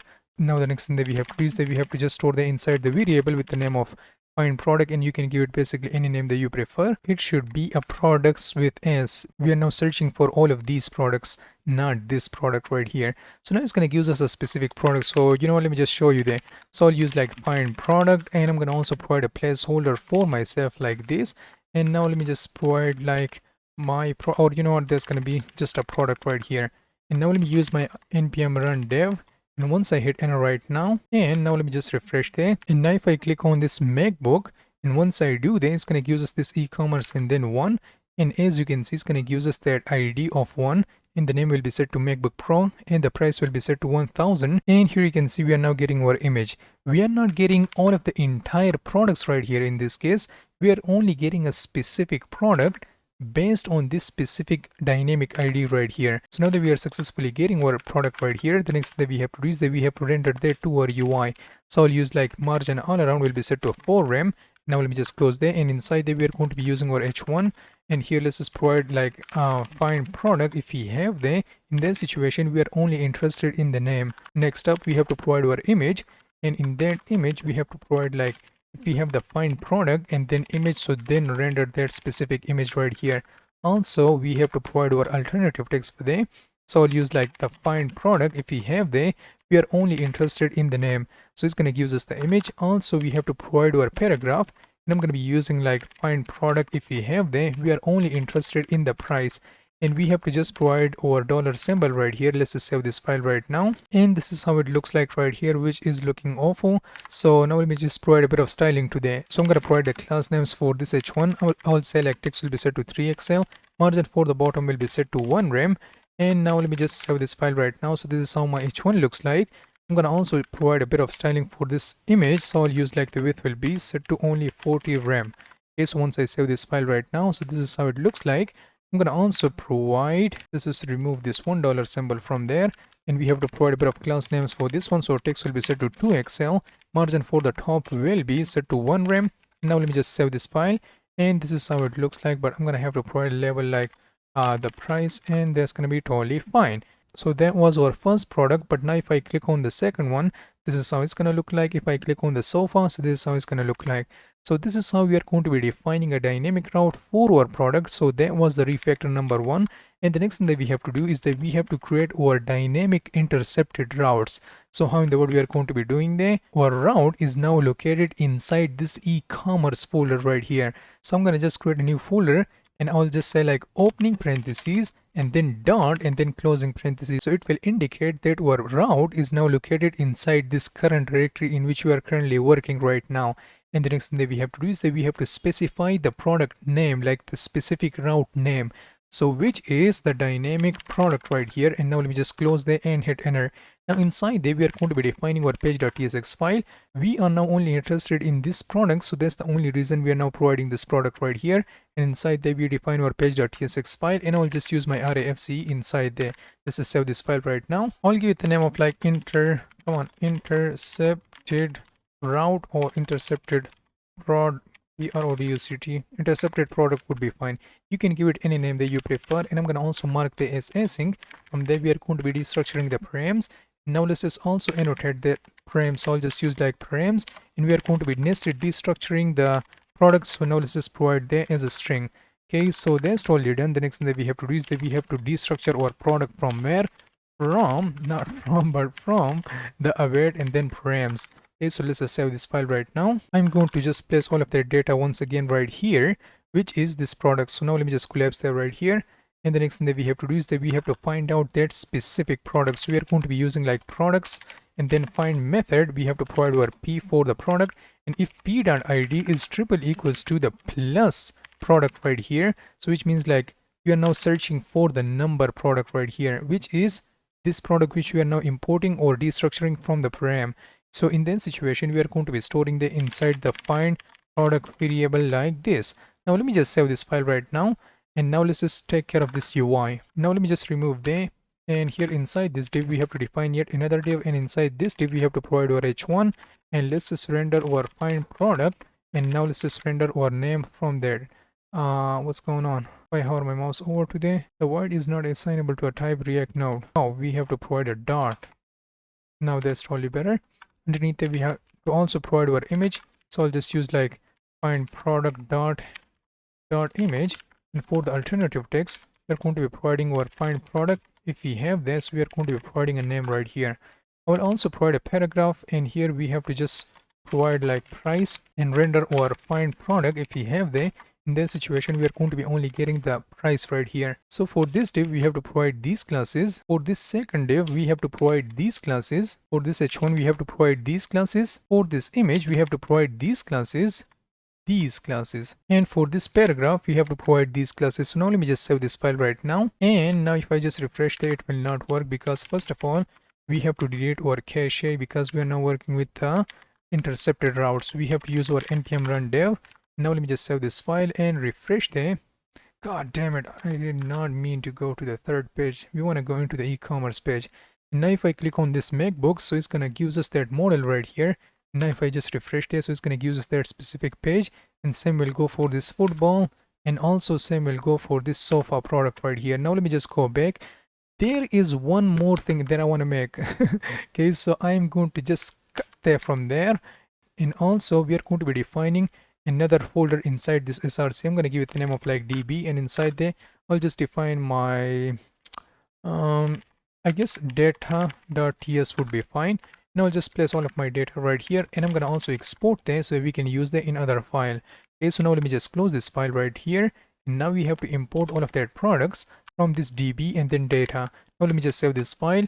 Now this route will also freak out, because we also have to remove all of that products from there, and now we have to import that from that specific file right here.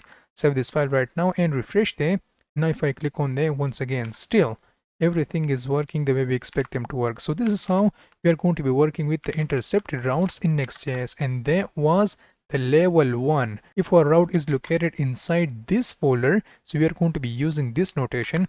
But what if our route is located outside from this e-commerce folder and inside, maybe inside this app folder or inside this src folder. So how in the world we are going to be creating an intercepted route for that? So now let me also show you there. Welcome to the intercepted route level 2. So in this one we are going to be building a games project while working with the intercepted route level 2.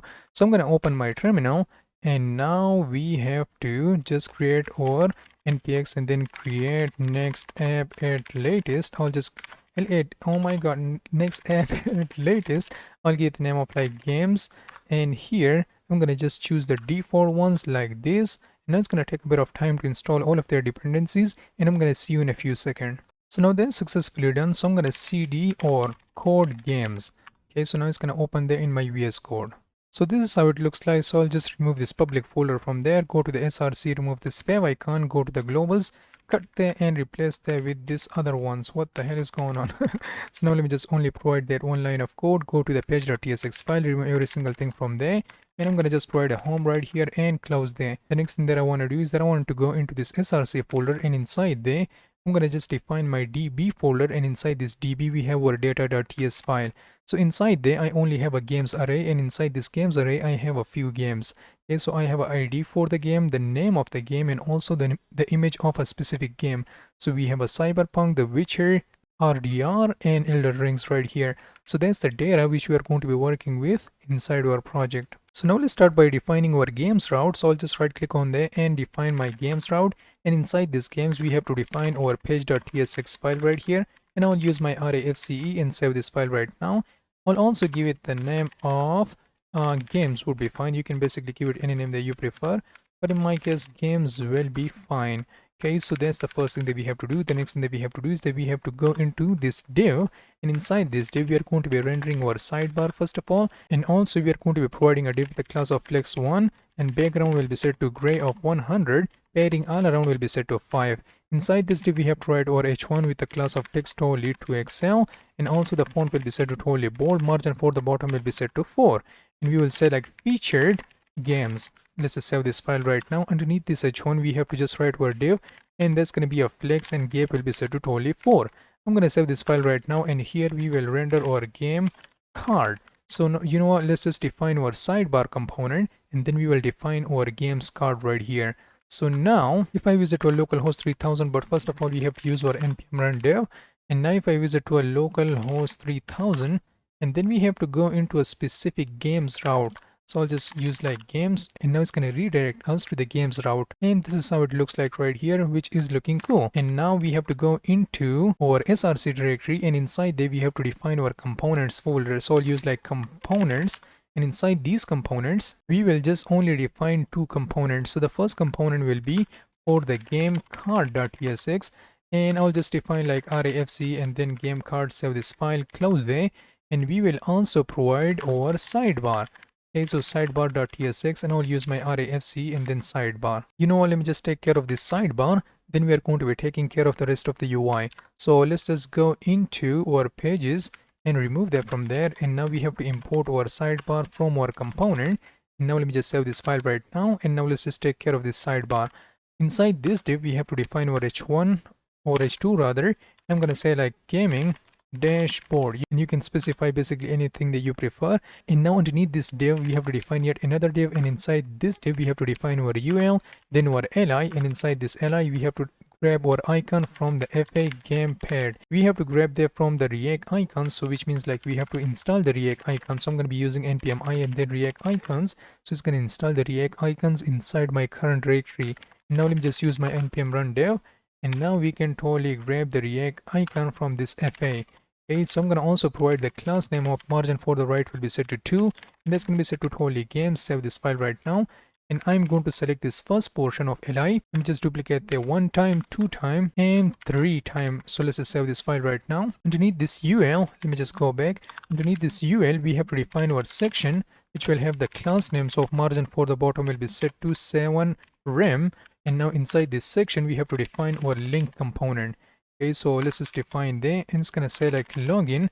We will create our login component in a few seconds, but not right now, and it's gonna go into the login page.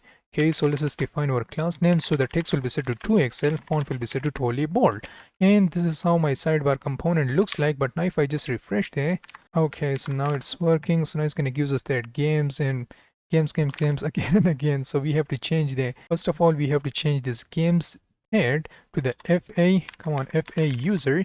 We have to import that from the React icon. We also have to change that to the FA trophy and import that right here. And also we have to change that to FA COG. I don't know what the hell that's supposed to mean, but now we have to import that. So the next thing that we have to do is that we have to change that to the profile. Also change this one to the achievements and this one to the settings. So I'll just use like settings like so. Save my file and this is how it looks like. Now let me just style this UI. So for this div, we are going to be defining these classes. For this h2, we have to provide these classes. For this div, we have to provide these classes. We will skip the UL, but we will provide a classes for this li. And I'm going to select this li. I'm going to also select this li. And finally, let me just select this li and provide these classes to there. Okay, so you just have to provide this class and the rest is just a history. And this is how my component looks like. So if I hover my mouse over to there, so this is how my UI looks like. And we also have our login route. And if I click on this, so it's going to redirect us to the login route. And we do not create this login route. So that's why we will get our 404 page not found right here. Okay, so that was our sidebar component. Let me just close there. And now we have to take care of this game card component. So to take care of that, I will just remove this comment from there. And we need to first of all import our games from our DB and then data. Okay, so the next thing that we have to do is that we have to iterate over through our games. So I'll just write like game right here, and inside there we have to render our game card which we just defined a few seconds ago. And now here it's going to take the key and the key will be game.id. We also have to specify the game data like this. I'm going to save this file right now. And now let me go ahead and go to our game card. And now let's just take care of that. So inside this game card, we already know that we are now providing this game data right here. So we have to destructure that games right here. So I'll use like game. And we also have to annotate there, but first of all, we have to define a type for this. So I'll use like game props, and that's going to be my type. And here we have to provide the game, and this game will have the ID of number. The name will be set to totally a string, and the image will also be totally a string. Now let me just copy this game prop from there and annotate my component with this game prop right here. Okay, so that's totally done. Now inside this UI, we have to first of all use our image, and we have to use our game.image right here. Okay, so we also have to provide our game.name, and that's going to be totally fine. Underneath that we have to write our h3 which will say like game.name, name like this. And now let me just save this file right now and also provide a classes for this UI. So for this div we have to provide these classes. For this image we have to provide these classes. Let me just highlight there, these classes. For this h3 we have to provide these classes. And now let me just go back. This is how it looks like. Save my file, and now if I just refresh there, now it's going to give us that games. I don't know why it's not working, but we have to go there. We are now rendering our games. You know, let me just use my npm run dev once again. Sometime that's because of the cache. Let me just try that once again. Oh, it's still not working, so I'm going to have to stop there, go to my next folder and delete there. Now let me just open my terminal and use, come on, npm, then run and then dev, and now it's going to totally work. So now let me just refresh there, and now it will give us our games, hopefully. Okay, still not getting our games. I don't know why, but we have our games right here, which is our page. So we are now working with our games page. Oh, that's because we have to provide our class name of flex, and also the height will be set to totally screen. God damn it. And now this is how our games looks like. That was an awful bug. And now let's just take care of, or what do we call it, our login page. So I want to just show you the intercepted route. Where is that? Where is our login page? Login. There we go. So now we have to take care of this route right here. So what I'm going to do is that I'm going to go into my app, and inside this app we have to define our login route right here. And inside this login we have to define our page.tsx file. Now let me just take care of that. I'll use my RAFC and then login page and save this file right now and take care of this UI. So first of all, we will have our div. Inside there we have yet another div, and inside this div we have our h2 which will say login. Go back. Underneath there we have to create our form, so I'll just use like form, and we have to remove this action from there. And inside this form you have to define our div. Let's just provide our label which will be our email. So we do not have to provide our HTML4 for there. but I'll provide my email right here, and we also have to define our input field, and the type will be set to totally email. Okay, so also I'm going to be providing a placeholder which will say like enter your email, like so. Save this file right now. I will just duplicate this div 2 times. So first of all we have our email, then we have our password. I guess 1 time would be fine. Okay, so now underneath this div we have to define our button, and which will just say login, and here we have to provide our type of submit. We're not going to be working with any server action, not right now. We will work with that in a few seconds, but not right now. Okay, so let me just provide a UI for this one. Let's just provide classes for this second div. I'm gonna also provide classes for this h2. For this label, we have to provide these classes, and for this input field, we have to provide these classes. So let's just save there. And these are the classes that you have to specify for this input field right here. Once again, same classes for this div, or not even a div, but for this email. There we go. And also same classes for this input field right here. But we also have to change there to the password, and also change there, instead of our email we have to change there to the password. Save this file, and finally we have to provide classes for this button right here, which is these classes. So now let me just save this file right now, and now if I click on this login page, it's going to redirect us to this login page right here. And we also have to provide a bit of margin for the top, so I'll just use like margin for the top of 2 rem would be fine. Save this file right now. Maybe 1 rem would be fine. I guess that's fine. So now we have to work with the intercepted route. So now let me just go back, and when we click on this login page, I want to get that login as a pop-up model right here. And then if I refresh my page, I want to get a specific login page. So how in the world we are going to be doing that? Well, you already know how we can do that. Let's just zoom in a bit, and I'm going to go into my src folder, and inside there we have to go into our app. And now here you can see we have our games, and inside this games route we have our entire UI. And then outside from these games, we have a login right here. Now we are going to be defining our intercepted route inside these games, because our entire UI is right here, and we want to get that pop-up model right here on this games route, not on this login route. So how in the world we are going to be defining our intercepted routes? First of all, we have to right click on there and define our folder by providing an opening bracket. And now in this case, we are not going to be providing only one dot. In this case, we are going to be defining 2 dots and then close there. And what is the name of our route? The name of our route is this login. So we have to provide that login right here. What the hell was that? Okay, so let me just define that once again. Opening parentheses, then 2 dots, then closing parentheses, and then login. And now if I hit enter right here, now in this case, our route is not defined inside this games folder. It is defined outside from this games folder. So in this case, we have to use 2 dots right here. If it was defined inside this games folder, so we would only need to provide only 1 dot. Okay, so we do not have to specify 2 dots in that situation. But now in this case, our login is defined outside from this games route. So we have to define 2 dots and then the name of our route, which in this case is a login right here. Okay, so now inside there I'm going to be using my page.tsx file right here. Go back so you guys can see everything a bit better. And now inside there we have to do a lot of stuff. So I'll just use my rafce. Come on, rafce, and then login page would be fine. Save this file right now. And we will also make the as a client component, but we will take care of that in a few seconds. So you know, let me just make the as a client component by using the use client. You do not know what a client component is at this point because we did not even cover that. We will cover that in a few seconds, but not right now. So first of all, we have to import our use state, and we also have to import our use router. Use router from where? From the next navigation. There we go. Now we have to create the instance of our use router. And now we have to store them inside the router variable like this. Underneath there we are going to be also defining our state. So I'll use like const and then is open and then set is open. It's going to be equals to this use state, and here we have to provide the initial value of true to the test. Already done. Now we are going to be providing our UI based on this is open. So if it's open, so show one UI. If it's closed, so then don't show another UI at all. Okay, so now we have to provide our expression by providing like if it's open, in this situation we are going to be showing this UI. So first of all, we have to provide our div, and inside this div, let me just go back, we have to define yet another div, and inside that div we have to define our button. And here we are going to be using the HTML entity, which will just simply means the cross icon. So we have to provide like 1005 and then close there.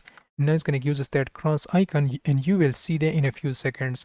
And now underneath this button, what do we have to do? We have to define our h2, and it's gonna say like login, and now underneath this h2 we have to define our form, and inside this form we have to define our div, and inside that div we have to provide our label. And let's just remove this HTML4 from there. First of all, we are going to be providing an email. Then let's just provide our input field with the type of text would be fine.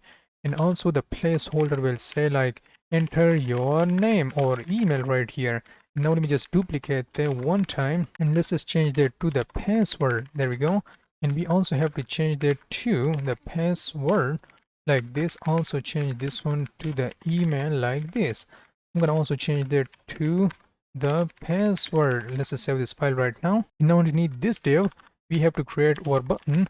Now here I'll just say like login, and here we also have to provide the type of submit to the. Now let me just save this file right now, test this out, but it will not work. Okay, we are not even providing any styling today. We will provide a styling today in a few seconds, but now let me just remove this .next folder from there. And now let me just use npm run dev to run there once again, and let's just refresh there. And once I refresh there, watch what happens. So if I click on this login, here you can see it's going to give us that page right here. Like we are now getting our HTML entity, we are also getting our login, then we are getting our email, then password, and then this login button right here. But now if I just refresh there, it's going to give us our page right here. Okay, so that was our pop-up model. So to make that a bit cool, so we have to provide a bit of styling to them. Now for this div we are going to be providing these classes. For this second div we have to provide these classes. Let me just save this file right now. We have to provide these classes. For this button we have to provide these classes. For this h2 we have to provide these classes. For the label we have to provide these classes, and also for the form we have to provide these classes. Once again, for the label we have to provide these classes. Let me just save this file right now. For the label we have to provide these classes. It shouldn't be for the label, it should be for this input field right here. Okay, so now let me just provide these classes for this input field. Now for this label we have to provide these classes right here, and also for this input field for the email we have to provide these classes, as you can see that right here. And also for this button we have to provide these classes, and that's going to be it. Now let me just refresh there, and now if I click on this login, and now it's going to give us this pop-up model right here. And still you cannot see all of the content, and that's because we are not using a parallel route with the intercepted route. We will use that in a few seconds, but not right now. Okay, so this is how it looks like. But now as soon as I refresh there, now we are going to be getting our login page right here. Now let me just go back from there, and this is how we are going to be working with the intercepted route, but also we have to use our use router. So when somebody clicks on this button, so we are going to be using like on click event handler. So when somebody clicks on there, we are going to be using like router.push, and we want to push that user to the games routes once again. Okay, so now let me just refresh there. As you can see, we are now getting our games, but now if I click on this login, it's going to redirect us to this login page right here. But now if I click on this X icon, it's going to redirect us to this games icon, or games route to be precise. So this is how we are going to be working with the intercepted routes in Next.Js. Now let's see the actual power and the actual magic of the intercepted routes by using the parallel routes with intercepted routes. If it does not make any sense, you don't have to worry about this. Now let's just make a setup for our coding journey. So what I'm going to do is that I'm going to just zoom in a bit, and I will just define my demos folder, and here in this section we are going to be doing a lot of refactoring. So I'll use like npx and then create next app at latest. I'll just give the name of like demos and choose the default ones, all of the defaults. So it's going to take a bit of time to install all of these dependencies, and I'm going to see you in a few seconds. And now let me use the code and then demo. So it's going to open there in my VS Code. I'm going to delete this public folder. Then I'm going to go into the src, remove this web icon, go to the globals and cut there and replace it with the rest of them. Go to my home route and change that to the home. Let's just save this file right now. Close there, open my terminal by using npm run dev and change that to the localhost 3000, and that's going to be totally it. Just check this out. Oh, it is taking a lot of time and my machine is doing a lot of voices. Anyway, so we are now getting our home, and now let's just do something called the parallel routes with intercepting routes and a lot of refactoring. Okay, so now let me show you how we are going to be using an intercepting route with parallel route. So to do that, we have to refactor our code which we already written. So I will just place this e-commerce code right here. I'm gonna also provide this db, and now let me just explain all of that. Here you can see we have our DB folder, and inside there we have our data.ts file, and inside there we have our products, which will have the ID, the name, price, and image, something which we already covered a few seconds ago. Now that was our DB folder. Now let me go ahead and go to my app folder, and inside there we have our e-commerce, and we first of all have our dynamic route, and we also have our parallel route right here. If I open this dynamic route and show you there, here you can see we are now grabbing all of the data, then we are searching for a specific item or product, and then we are just showing there to the UI. Now let me just show you there. I'm going to use like npm run dev, but first of all, before I use there, I'm going to go into this next folder and delete there from there. And now we are going to be rerunning there, so it's going to just generate their .next folder for me. And now we are going to be going into our e-commerce website right here, and once I do that, watch what happens. So it's gonna give us our data right here, which is this MacBook, football, and sofa. Now if I click on this MacBook, watch what happens. So it's gonna give us this pop-up model right here. Now I know a lot of you will say like, HuXn, yeah, it is fine, so what's up? Why do we even have to refactor our code? Well, this is the entire page. It will hide out the rest of the UI. This is not just a pop-up model, this is the entire page, as you can see right here. So we are now working with the e-commerce, and then we have our one. It is now rendering entire page. It is not rendering that model which you can see right here. So we cannot see the rest of our UI, and it is just hiding there because we are now working with this entire page right here. This is the entire page. This is not just a pop-up model. So if you want to make that as a pop-up model and not an entire UI, so how in the world we are going to be working with there? Well, we have to use something called the parallel route in Next.Js. We already covered the parallel route, so now we are going to be using there with the intercepting route. So now let me just stop there for a few seconds, and now let me just zoom in a bit. Now if you want to convert that intercepting route to the parallel route, so you already know how we are going to be creating a parallel route. So if you want to create the parallel route, first of all, we have to just create a new folder with the name of add symbol, and then you can specify any name that you prefer. But in my case, I'll just give it the name of like product right here, and now let me just hit enter right now. This is how we are going to be defining our parallel route, and currently it is totally empty, no content, nothing inside there. So this is how we are going to be successfully defining our parallel route. And now if you want to create an intercepting route inside there, we do not have to create that because we already defined our intercepting route right here. I'm gonna just cut this folder from there, and now we have to drop there inside this parallel route. So this is, let me just save there and close there and reopen there once again. So this is the parallel route. Let me just highlight there. This is the parallel route, and inside this parallel route, now that we have the intercepted route right here. Okay, so now it will successfully solve our problem. So what I'm going to do is that now that we successfully define our parallel route, the next thing that we have to do is that we have to create our layout.tsx file for there, so that we can use this default or parallel route right here. So I'm going to just go to this e-commerce folder, and inside there we are going to be defining our layout.tsx file. And now let me just go outside from there and use my RFCE, then e-commerce layout would be fine. Now let me just save this file right now and register there and add there to my workspace right here. We are not going to be doing anything crazy. I'll just write like children, and also we have to get our product because we already defined our parallel product route right here. Okay, so now we also have to annotate this. So I'm going to be using like children will be coming from the React node. Let's just import this in my file, and also we have to specify the product, and that's going to be also a React node. I'm going to save this file right now, and this is how it looks like right here. This is how we are going to be destructuring there, and this is how we are going to be annotating there.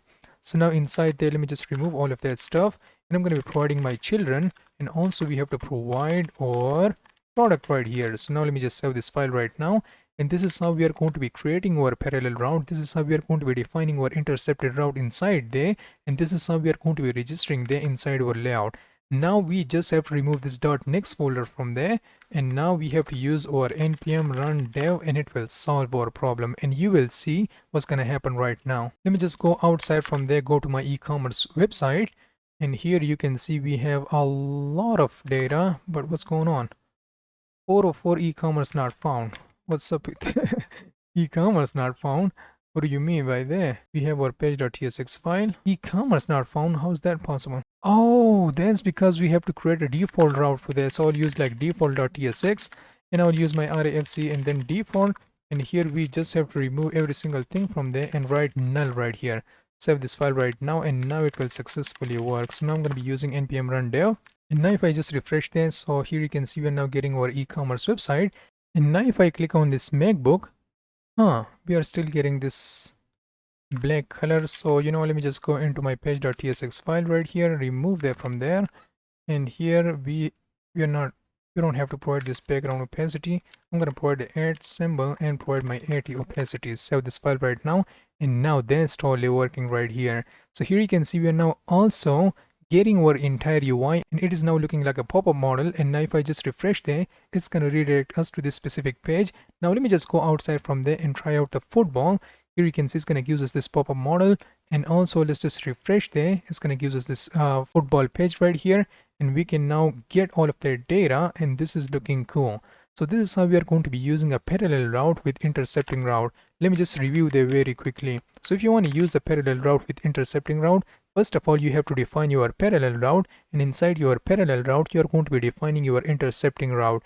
And once you do that, then you also have to define your default.tsx file for there, and also provide your default UI inside there, and then you have to go into the layout.tsx file and just register your route inside there. Okay, there was a lot of explanation. So now let's talk about the server component and the client component. So first of all, let's just discuss the server component, then we are going to be discussing the client component.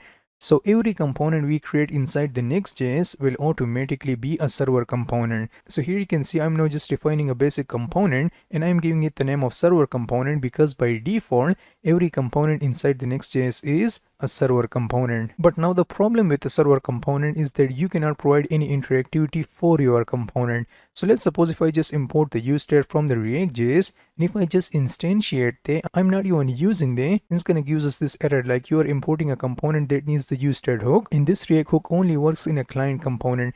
To fix that, you should either mark your file or the parent of that file as a use client. So basically they are just asking us to convert our server component to the client component. So now if you want to solve this issue, so we are going to have to convert our server component to the client component by just providing the use client directive at the top.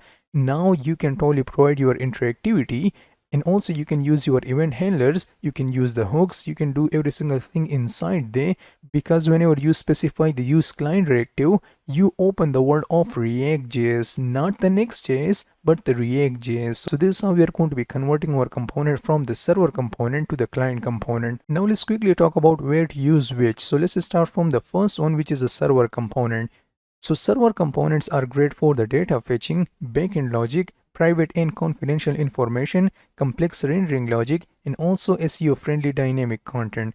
On the other hand, we have a client components. So they are super useful for the interactivity, state management, browser API, or a custom hook, or any hook to be precise, and also the client-side animation and effects. So now let me show you all of them in the table form. So if you want to fetch the data, you can totally do that on the server components and also on the client components, but the better approach is to use the server components for the data fetching. If you want to keep the sensitive information on the server like accessing the token or API keys, use the server component. If you want to keep large dependencies on the server and reduce the client-side JavaScript bundles, still use the server components. If you want to add interactivity and event listeners like on click and on change event handlers, so for that you are going to have to use the client component.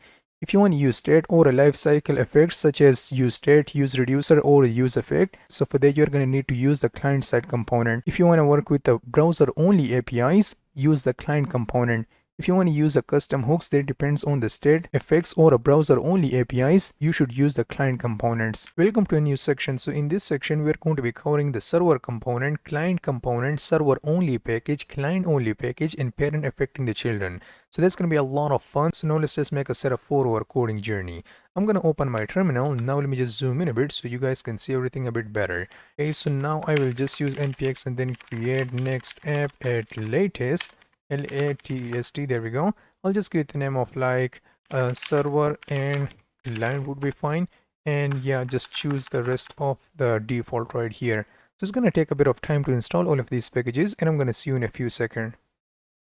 So now they're successfully installed. I'm gonna open there in my VS Code by using the code and then server client component. And this is how it looks like. So I'll just delete the public folder. Then I'm gonna go to the src, remove there, go to the global css, just cut there and replace it with this one, and then I'm going to go to my page.tsx file and I'm going to use like rfc and home component. Now let me open my terminal and I'm going to be using npm run dev. And now let's just use a localhost 3000 and check this out. And this is how it looks like right here, which means like everything is working the way we expect them to work. So now let's talk about the server components in Next.Js. So I want you to keep in mind is that by default, every single component in Next.Js is a server component. I want to say that once again. By default, every single component in Next.js is a server component, so which also means that we cannot provide any interactivity to that specific component, and also we cannot use any hook, and also we cannot provide any event handlers to that. Okay, so now let me just close this file right now, and to show you there, I'm going to define my route with the name of movies, and inside the let's just define our page.tsx file. Now I'll use my RAFC, and I'm going to give it the name of like movies right here. And here I'll just define my console.log, and this message is coming from the server component. There we go. And now if I save this file right now, and now if I visit to a localhost 3000 and then movies, and then watch what happens. Now let me just right click on there and go to inspect element. Now it's gonna give us that message right here, like this message is coming from the server component. And also it's gonna give us this server tag right here. What the hell was that? Also it's gonna give us this server tag. What the hell was that? Also it's gonna give us this server tag right here. So this indicates that this current component is a server component. So if this was a client component, we would not be getting this server tag right here. Currently we are now working with the server component, so that's why we are now getting this server tag right here.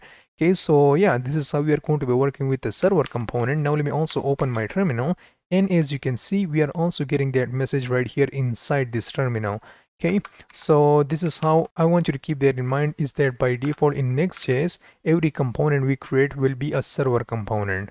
So that was it about the server components, but now let's talk about the client components. But before I make this component as a client component, I want to show you a popular errors which you will get a lot. And I mean a lot, like 99% of your time you will be getting these errors. Okay, so what I'm going to do is that I'm going to just use a stat. So I'll use like movies and then set movies. It's going to be equals to the use stat, and I'm going to also import that from the React.js. And I'm going to also provide any array inside there. And now let me just save this file right now. We just imported this hook. We did not use there. We are not doing anything with there. And watch what happens. So it's going to give us this error right here. It's going to say that, where is that? You are importing a component that needs the useThread hook. And this React hook can only work inside the client component. And it's going to also give us a workaround. Like if you want to fix this error, you have to either mark your parent component or that specific component by using the use client directive. Now let me just close there, and here you can see it's going to also give us that error right here, like you're importing a component that needs a use state. This React hook can only work inside the client component. So that was the error number one. Now let me just hide there. If I use like some other hook, so you know what, let me just try out like the use effect hook right here, and I'm going to just use like use effect. We're not going to be doing anything crazy with that, but I will just call this use effect right here by providing an empty dependency array. And now let me just save this file right now. Now it's going to give us like you're importing a component that needs the use state or use effect, and this React hook can only work inside the client component. And if you want to fix that, so you either have to mark your parent component or mark that specific component by using the use client directive. So that was the error number two. Now let me just show you one other error. So if I just provide like on click event handler today, now I'll just say like console.log of hello maybe.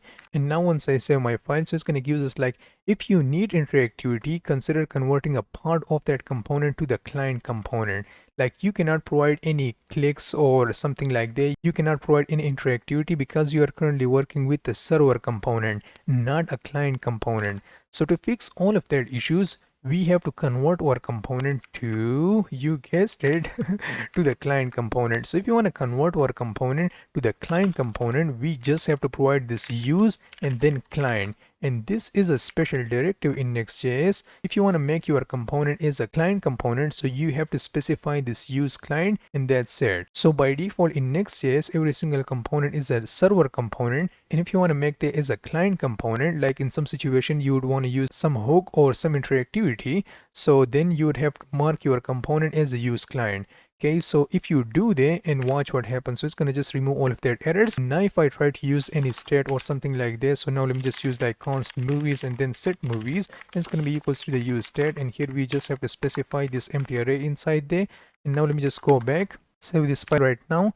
We are not getting any errors and everything is working the way we expect them to work.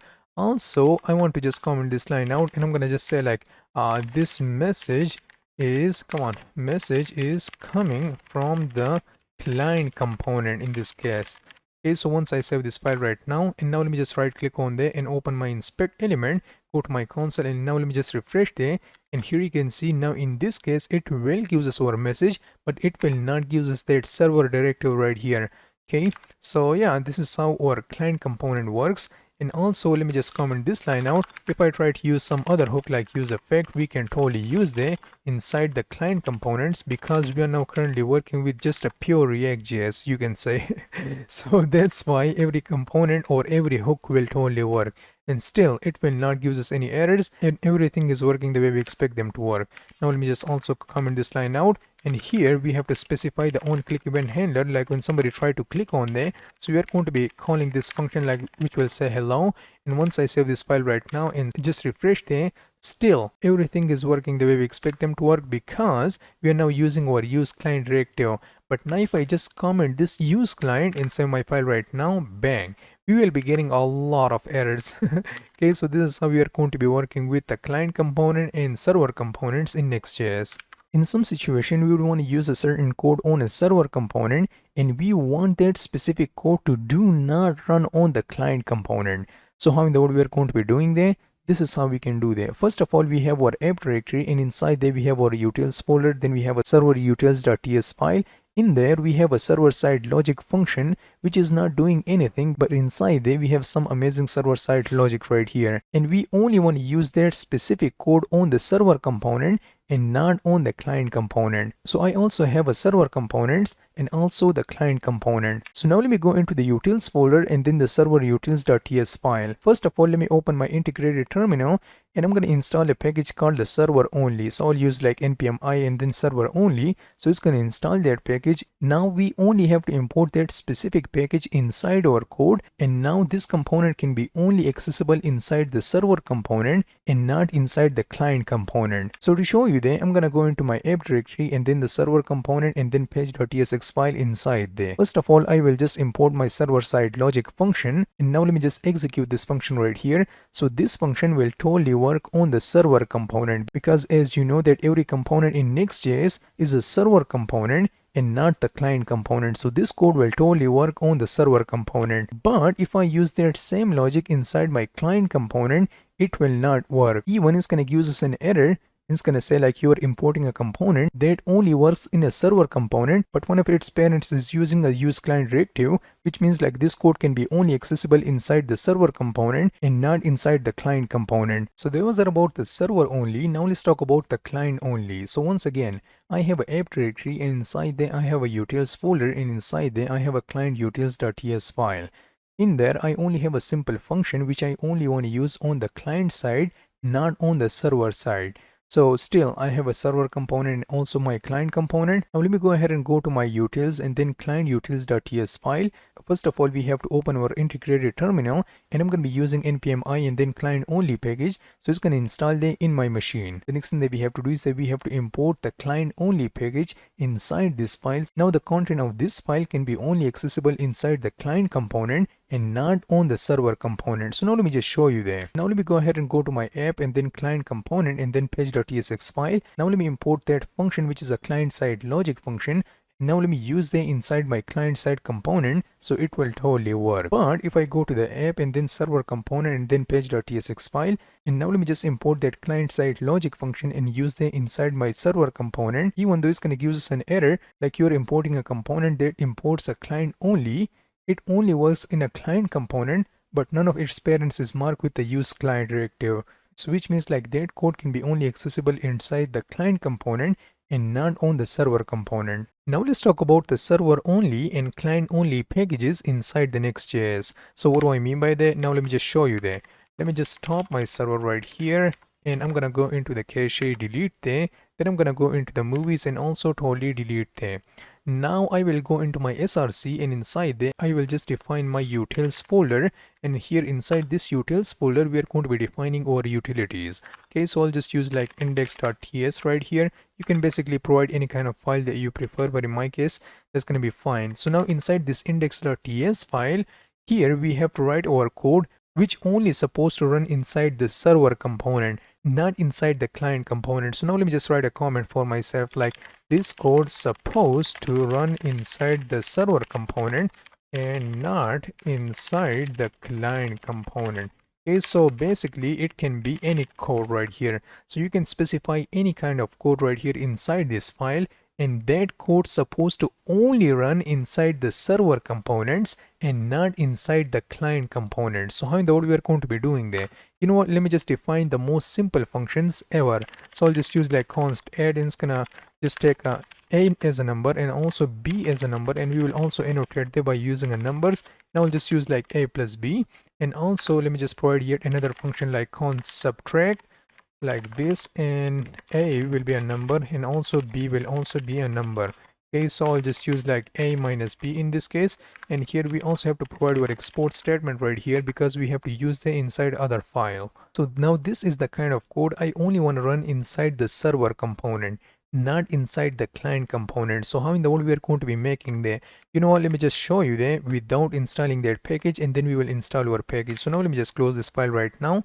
I'm gonna go to my app, and inside there I will just define my server component right here, and inside there let's just define our page.tsx, and I'm gonna be using my rafc and then server component right here. And now let me just save this file right now. I'm gonna open my terminal, and I'm gonna be using npm run dev right here. And now if you want to use that code inside this server component, now that we know that this component is a server component, so we can totally use that code right here. So the first thing that I want to do is that I want to import that code. So I'll just use like add and also subtract from where? From our lib folder, and it's not lib but utils folder, and inside this utils folder we have our index.ts file. Okay, so now let me just use that code. So I'll use like add 1 comma 2 because it requires 2 parameters, so we have to specify some sort of values to there.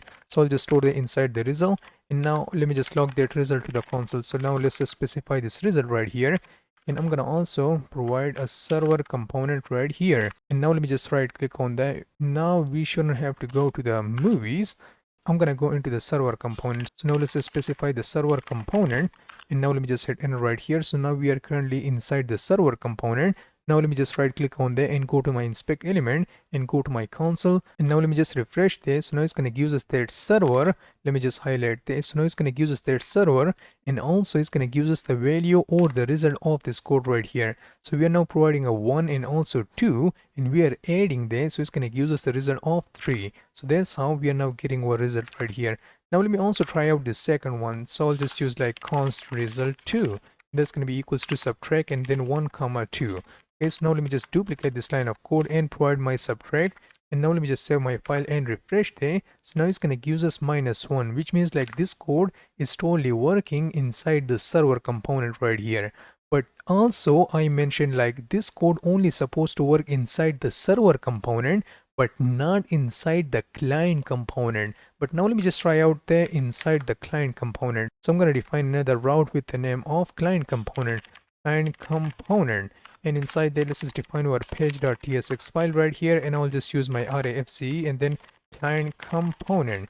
And also now that you know that how in the world we are making our component as a client component, well, we just have to specify the use client directive right here, and it's gonna make it as a client component. And now if I try to use that code inside this component, so watch what happens. So if I just use like import add and also subtract from where? From the add utils and then index.ts file right here, and also we have to specify like the add, come on, add, and here we have to provide like 1 comma 2, and also for the subtract, you know, let me just try out the first one. So I'll just use like result, and it's going to be equals to that console.log and then result, and now let's just save this file. Let me just refresh this. So we are now getting that from the server component.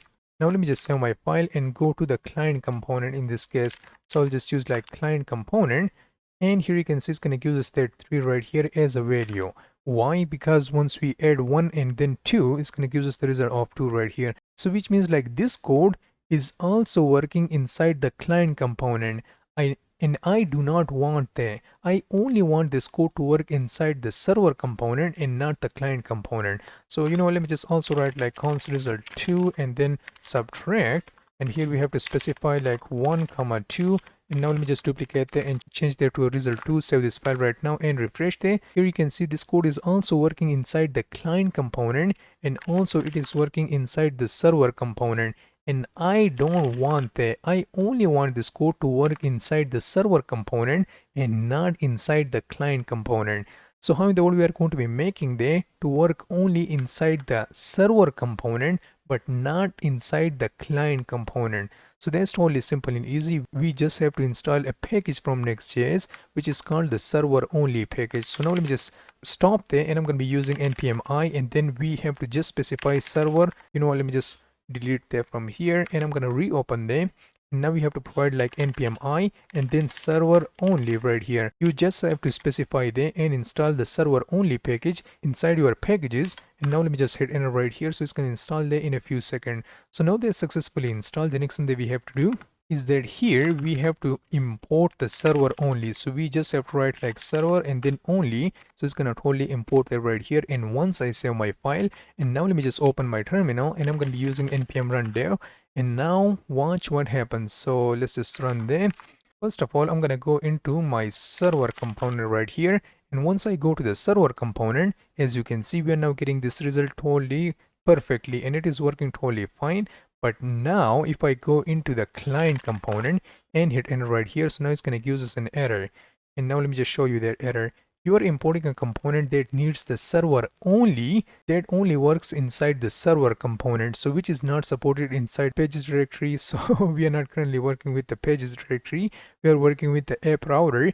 But yeah, you are importing a code which only works inside the server components. Okay, so you have to keep in mind like this code will only work inside the server component. So that was our first package, which was the server only package. So this is how we are going to be making a certain code as a server only. But now let's talk about how we are going to be making them as a client only.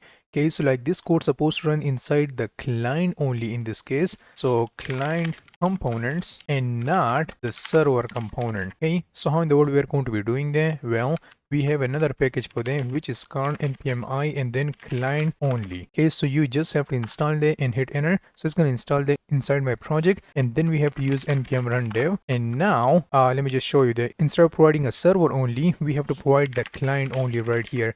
And once I do that, watch what happens. So now let me just save my file. Now let me just refresh there. So here you can see this code will totally work inside the client component. Now let me just right click on there and go to inspect element. So this code will totally work inside the client component, as you can see there right now. But if I use it to a localhost 3000 and then server component, it will not work. So now it's going to give us this error like, let me just close them. You're importing a component that imports client only. It works only inside the client component. So yeah, this is how we are going to be making a certain code as a client only or a server only. Now let me show you one more thing that you have to keep in mind whenever working with the client component and server components in Next.js. So now let me just close there. And I'm going to also delete this folder from here. But first of all, we have to stop our server. Then we have to delete these two folders from here. Also, we have to remove this cache folder. Also, we have to delete this utils folder from there. And now inside this src, we are going to be defining a components folder. So I'll just define a folder with the name of components. So I'll just give it the name of like components like this. And inside there, I will define a few components like password.tsx. And I'll just use like rafc and then password would be fine. And now here we just have to write like console.log and then password and then component. Come on, component like this. Now let me just save this file right now. I'm going to also create yet another component for the profile and then tsx. Now I'll use my rafce and profile. Here we just have to write a console.log and then profile component like this. Now let's just save this file right now. I'm going to also go into the components folder and define my settings.tsx. And here let's just write our rafc and settings right here. And now we just have to use our console.log and settings and component. Now let's just save this file right now. Now let me go ahead and go to my app directory, and inside there we have to define our dashboard route. So I'll just write like dashboard, and inside this dashboard we are going to be using our page.tsx, and I'll use my rafc and let's just change that to the dashboard like this. Now inside this dashboard, I'm going to be using all of these components like profile, password, and also the settings and so on and so forth. So now let me just delete that from there. And here I will just call my components, so which will be a settings first of all. So now let me just call that and close that. I'm gonna also call my profile component, but first of all, let me just save this file right now. I'm gonna open my terminal and use my npm run dev. And now let me just go into the dashboard route right now. So I'll just use like dashboard and hit enter. So it's gonna redirect us to this dashboard right here. Now let me just right click on there and go to my inspect element and then console. So here you can see we are now getting our settings component, and this is a server component as you can see there right now. Also, let me just close it from there. If we just render our profile component, let's just use our profile from the component. Now let's just save this file right now. Let me just refresh there. So what are we getting? We are now getting a server component, in which is a profile component. So both of these components are a server component. Now let me just also render my password component. And now let me just save this file right now and refresh there. So here you can see all of these components are server components. What I want you to keep in mind is that if I make the parent component as a client component, the rest of the component or the nested component or the child component, whatever you want to call, they will automatically become a client component. So now let me just go to the top, and here I will just use my use client. So I'll use like use client. Let me just save this file right now, and now if I refresh there, so it will not only make this route as a client component, but it will also make these route as a client component. And now let me just show you there. If I refresh there, here you can see we are now getting the settings component, which is also a client component. We are now getting a profile component, which is also a client component, and same will goes for the password component. So this is something that you have to keep in mind. Whenever you are making your component as a client component, you have to keep in mind that the nested component or the children component will also become a client component. Okay, so yeah, that was just it about the client component and server components in Next.Js. Let's talk about everyone's favorite topic, which is called the data fetching. So in Next.Js, you can fetch your data by using the client component and also on the server component. So let's just start from the first one, how we are going to be fetching our data by using the client component. So now let me go into my app directory and then the user component and then the page.tsx file inside there. First of all, I'm going to mark my component as a use client because we want to fetch our data in the client component. Then we have to import our use effect or the side effect and also the use state for storing our data.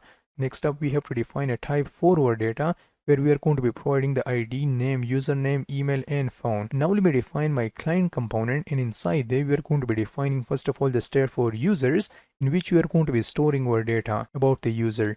Then we have to define a state for the loader, and also we have to define a state for the error. After that, we are going to be creating our use effect in which we are going to be providing our side effect. So let's just create a function inside there which will allows us to fetch our data by using the await and then fetch. And here we have to specify our JSON placeholder.typicode.com and then /users. So this is the URL by which we are going to be fetching our data. After that, we have to check the response. And if we don't have the response.ok, so we are going to be throwing an error. If we have the response of ok, so we are going to be converting that response to the JSON. And finally, we have to push that data to our state so that we can render that. After that, we are going to be also searching for the errors. If we have the errors, so we want to log that to the console, and also we want to set the state to the error. And also let's just provide a finally. If that's not the case, we are going to be providing a loader, and that's going to be set to false.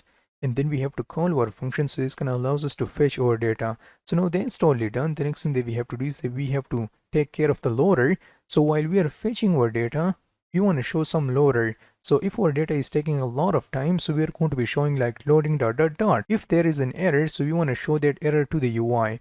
If that's not the case, so then we want to render our content by iterating over through there by using the map method and only getting the name from there. So that's a lot of stuff that we have to do whenever we want to fetch our data by using the client component. And this is not the efficient way to fetch our data inside the Next.Js because we can do a lot better than that. Welcome to a new section of this course. So in this section, we are going to be covering the data fetching in Next.Js. So keep in mind, we are not going to be covering different techniques and different design patterns to fetch your data. Also, we are not going to be covering different tools like RTK query and 10-stack query to fetch your data, something which I already cover in very great detail in my React.js course. If you want to watch that, you can totally do that. Also, something which I'm going to be explaining in this course, but not right now. So in this section, we will just make things very simple. So we are going to be only covering like how we can fetch our data by using a client component and also a server component. So now let's just start from the first one, which is how we are going to be fetching our data by using a client component. So to do that, I'll just create a folder with the name of client data fetching, and inside there, let's just define our page.tsx file right here. The folder name does not matter, you can give it any name that you prefer.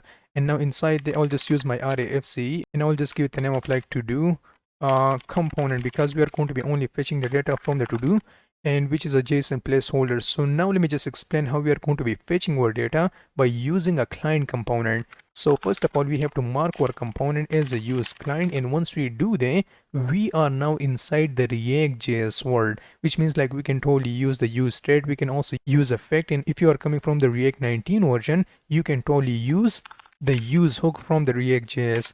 But we're not going to be covering any use hook, we will just make things very simple.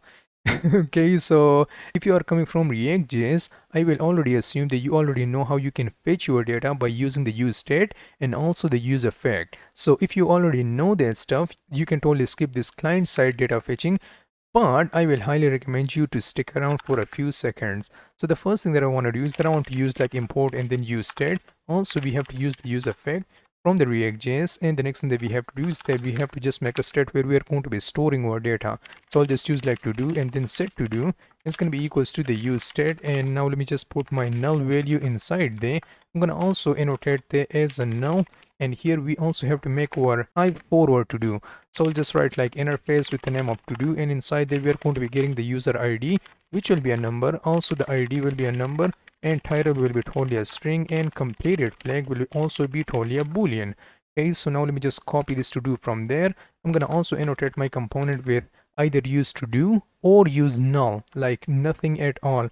Now underneath there we also have to make a state for our loader, so I'll just use like loading and also set loading, and it's gonna be equals to the use state. So now let me just use the use state, and here I'll just pass like true inside there.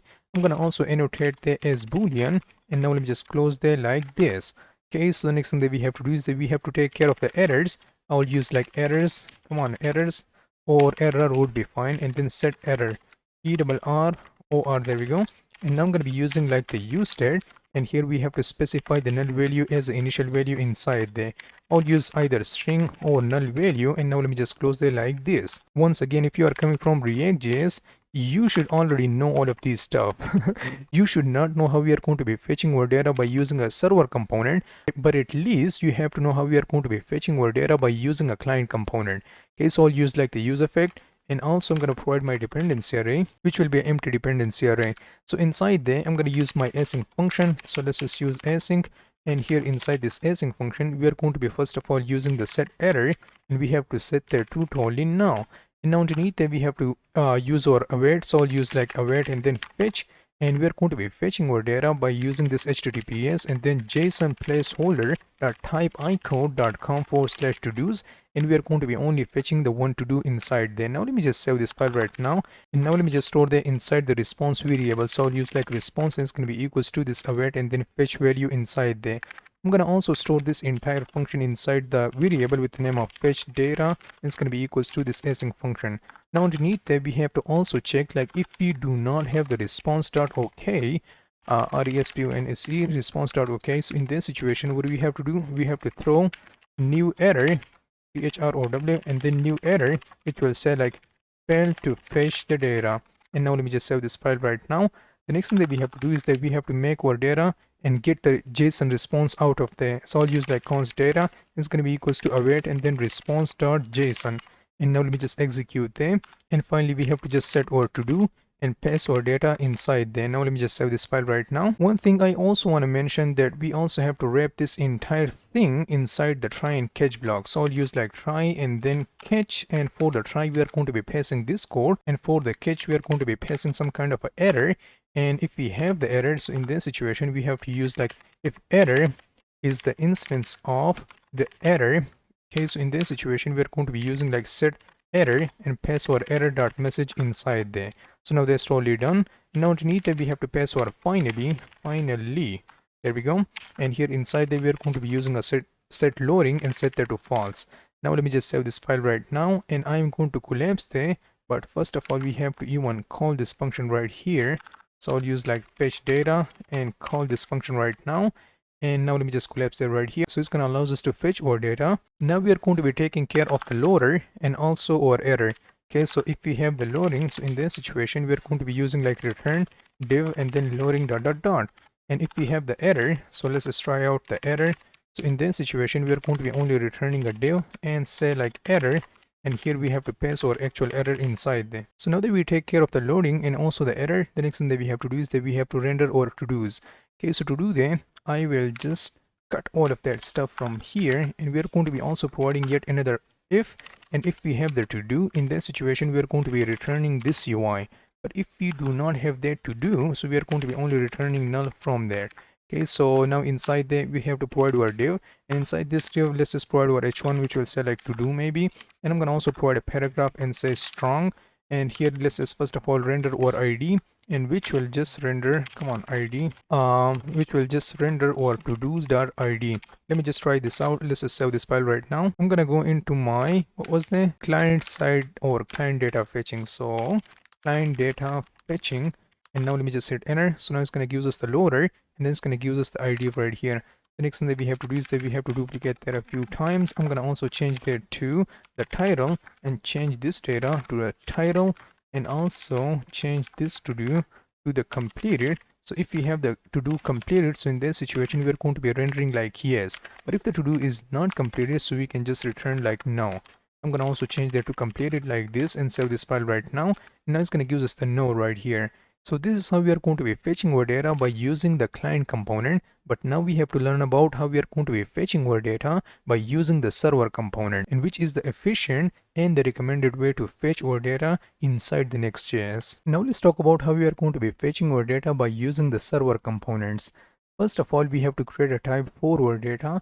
Then we have to define our server component, and we also have to mark that as async because we are going to be fetching our data, and that's going to be an asynchronous operation.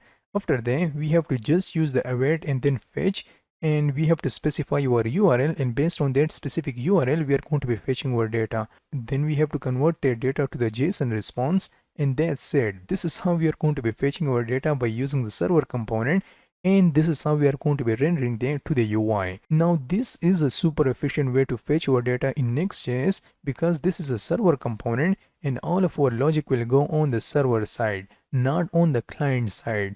So this is the efficient way to fetch our data in Next.js. So to do that, I'm gonna go into my app once again, and inside there we have to define our server and then data fetching, and let's just define our page.tsx inside there. So the first thing that we have to do is that we have to create our component with the name of to do component. Basically, you can give it any name that you prefer.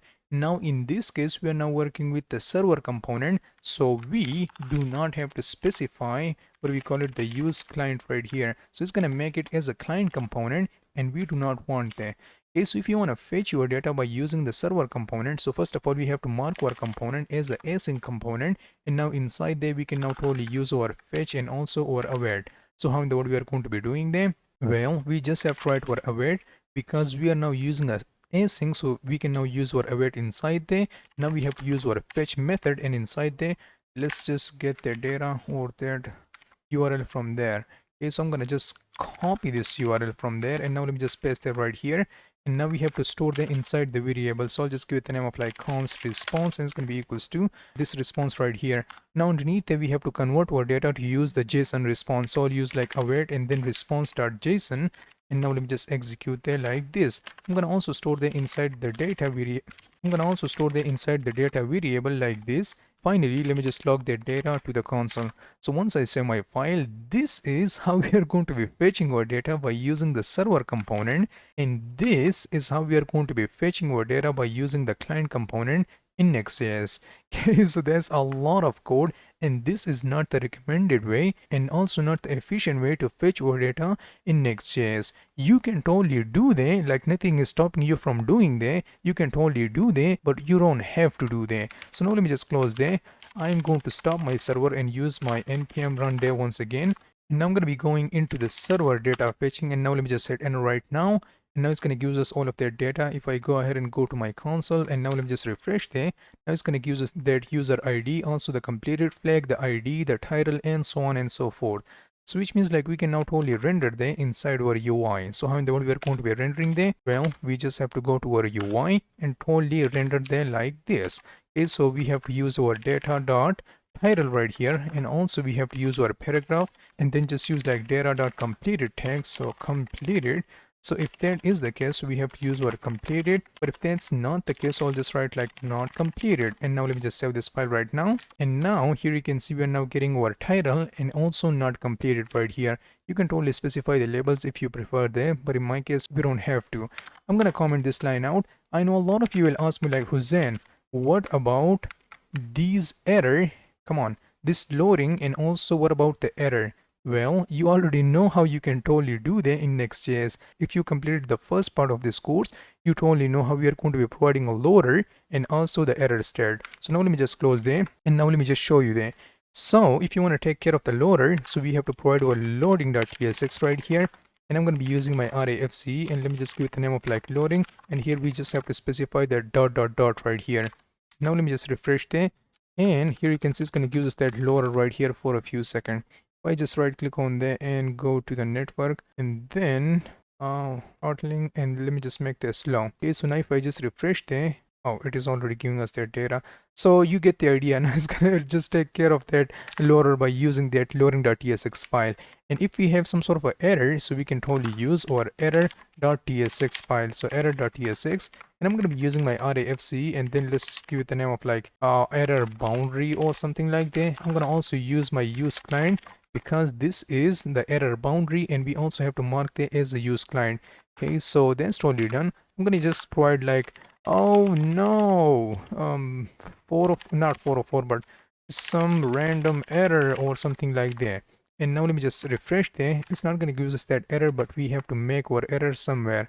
So if I just use like http sss, and now let me just save this file right now, it's going to give us like, oh no, some random error. So this is how we are going to be fetching our data by using the server component, and this is how we are going to be fetching our data by using the client component in Next.js. You don't have to do it this way. If you want to do that, you totally can, but you don't have to do that. Also, this is how we are going to be fetching our data in Next.js. Suppose you are building an e-commerce website where you will have a lot of data. The question is, where you will even store all of that data? Well, if you're not living under a rock, you already know that data is typically stored in a database. Now to interact with a database, you would usually need to learn something called a DBMS, or Database Management System. A DBMS is a software that helps you to communicate with a database. But the problem is, DBMSs can be complex and tricky to learn. If you've been through a university courses on a database, you probably know exactly what I mean. But what if I told you that you could use JavaScript and TypeScript to communicate with your database? I know, right? You will love it. That's exactly what Prisma allows us to do. So Prisma provides an API that lets you interact with your database using JavaScript and TypeScript, abstracting away the complexity of traditional DBMSs. So this means you don't have to dive deep into complex database management tools or SQL queries. Prisma simplifies the database operation, making it easier for developer to manage data without getting bogged down by intricate database systems. Now let's talk about the benefits of Prisma. Prisma lets you work with databases without needing to write SQL manually. It helps avoid errors by ensuring the code matches the database structure. It makes changing your database schema easy and safe over time. Prisma uses the latest tech to make database interaction smooth and efficient. It's beginner friendly and does not require complex setup. Prisma is designed to run fast and scale well for larger projects. It automatically generates the code you need for your database queries. Prisma keeps evolving, ensuring it's ready for the future tech changes. Now let's talk about the Prisma tools which we are going to be covering in this course. So the first one we have is a Prisma client, then we have a Prisma migrate, and finally we have a Prisma Studio. So Prisma client is a tool that helps you interact with your database in a simple and efficient way. It's like a helper for your app that allows you to easily read from and write to your database without having to write a complex SQL queries. On the other hand, we have a Prisma Migrate, which is also a tool used to manage changes in your database schema in an easy and organized way. It helps developers create, apply, and track changes to their structure of their database, like adding or removing tables or columns over time. And finally, we have a Prisma Studio, and Prisma Studio is a visual tool that helps developers work in their database. It allows you to see, edit, and manage the data stored in your database through an easy-to-use interface without needing to write a complex code like a SQL code. Now, if you want to install Prisma, so we have to first of all initialize our project by using npm init-y. So it's going to answer all of the questions and it's going to initialize our project. Next up, we have to install TypeScript and also TS Node. and also their type declaration file by using npm i TypeScript ts node add types node, and then we are going to be installing the as a dev dependency. We also have to initialize our TypeScript, so we are going to be using npx tsc --init, so it's going to initialize our TypeScript project. Then we have to install Prisma by using npm i Prisma, and we are going to be installing the as a dev dependency, so I'm going to just write like -d, so it's going to install the as a dev dependency. Next up, we have to tell Prisma that we want to use a specific kind of database. So in this case, I'm going to specify SQLite, but you are more than welcome to choose like PostgreSQL or MongoDB. That's totally up to you. Once you successfully install Prisma, it's going to give you a Prisma folder, and inside there we have our schema.prisma file. If I expand there, here you can see we would have a few lines of code, and now let me just break them down one by one. So first of all, it's going to give us the client generator, and inside there we have our provider, which is now equal to Prisma client.js. So what does all of that code even mean? So this code tells Prisma to generate a client that allow you to interact with your database using JavaScript.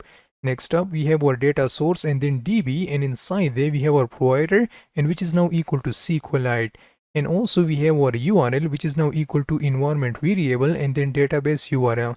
So this code sets up the connection to a SQLite database, specifying the provider as a SQLite and using the environment variable, which is a database URL, to securely store and access the database URL. Before you get worried about this code, you don't even have to worry about that. So that was just the definition of this code, but you don't have to worry about that. So now let's talk about the Prisma model. So I want you to imagine that you are working with some kind of a movies website where you are going to be working with a lot of movies. So for now, we will not take care of all of the movies. We will only take care of one movie. So now let me just grab this Venom movie. And now the question is, how in the world we are going to be modeling this movie?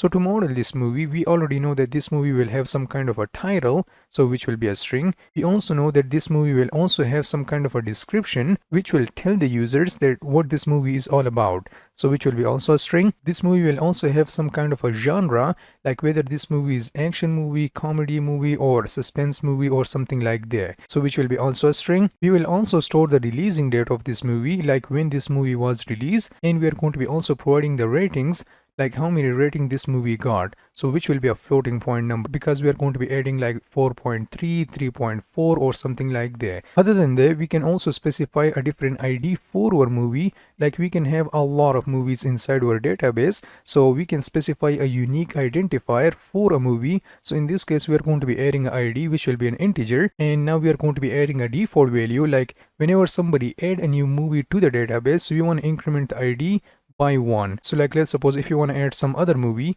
so the ID of that movie will be 2 and 3 and so on and so forth. Now we can also specify a property like when this movie was added to our database by using the created add property, and we can also specify updated add, like when we update something in the movie, so we can also keep track of that by using the updated add. So now that we successfully added our model, the next thing that we have to do is that we have to tell Prisma that we made these changes. So to tell Prisma, we are going to be using this command, which is called npx prisma migrate dev --name and then init. So it's going to initialize there, and it's going to tell Prisma that we've made these changes. Now the migration is successfully done. The next thing that I want to do is that I want to create my index.ts file, and inside there I'm going to be importing a Prisma client from the Prisma and client. Next up, we have to create an instance of a Prisma client, and I'm going to also create a async function, which will be a main function, and here inside this function we are going to be performing all of our operations in a few seconds. But first of all, we have to provide a then and catch if we got some sort of an error. So you want to log that error, and we want to disconnect the Prisma, and also you want to exit out this process. So now let's make a setup for the Prisma. So what I'm going to do is that I'm going to right click on there and open my terminal, and let me just zoom in a bit so you guys can see everything a bit better like this. And I prefer the desktop, so that's why I always keep my folders inside the desktop. So the first thing that we have to do is that we have to create a new folder with the name of Prisma Demos. You can just give it any name that you prefer, but in my case I'll just give it the name of Prisma Demos. And now let me just cd into, or you know what, let me just use code and then Prisma Demos. So it's going to automatically open there in my VS Code. And this is how it looks like right here, nothing inside this folder. So the first thing that we have to do is that we have to initialize our project by using npm. So how in the world we are going to be doing there? Well, we just have to use npm and then init-y. So it's going to initialize our project inside this current folder. So now let me just hit enter. So now it's going to give us a few things. So now let me open my package.json. So it's going to give us the name, version, main, script, keywords, author, license, and description. We don't have to worry about any of these stuff because this is a Node.js stuff. and we don't have to worry about that. So that's totally done. So this is how we are going to be initializing our project, and the next thing that we have to do is that we have to install a few dependencies inside there. So I'm going to be using npm I and then -d to install the dependencies as a dev dependencies, which means like we can only use those dependencies inside in the development. Okay, so not in the production. So I'm going to use like npm I and then -d, and first of all we have to install the TypeScript, and we have to install something called the TS node, which will allows us to run our project. We also have to install the types for there, so I'll just use like types of node. So it's gonna first of all install the TypeScript, then the TS node, and finally the types for each of them. Okay, so that's totally done. Now we have to initialize our TypeScript. So I'm going to be using npx and then tsc and then --init. Let me just zoom in a bit. And now if I hit enter, so it's going to give us our tsconfig.json file, and it's going to also give us this TypeScript logo right here. So which means like now we successfully initialize our TypeScript. So that's totally done. And the next thing that we have to do is that we have to install a Prisma inside this current project. So I'm going to be using npm I and then Prisma and then -d to install the as a dev dependency. So it's going to take a bit of time, and I'm going to see you in a few seconds. And that's totally done. So the next thing that we have to do is that we have to initialize the Prisma. So if you want to initialize the Prisma, so we can totally use like npx and then Prisma and then init. We can totally do that, but I also want to tell like we want to use a specific database. So in this course we did not cover any specific databases, so we don't have to even worry about like the MongoDB or PostgreSQL or something like that. In this course we are going to be only using a file database, which is a SQLite. So if you guys already know what a SQLite is, cool. If you don't know that, you don't have to worry about that. Okay, so we're not going to be interacting with our databases. We're going to be only writing our Prisma queries.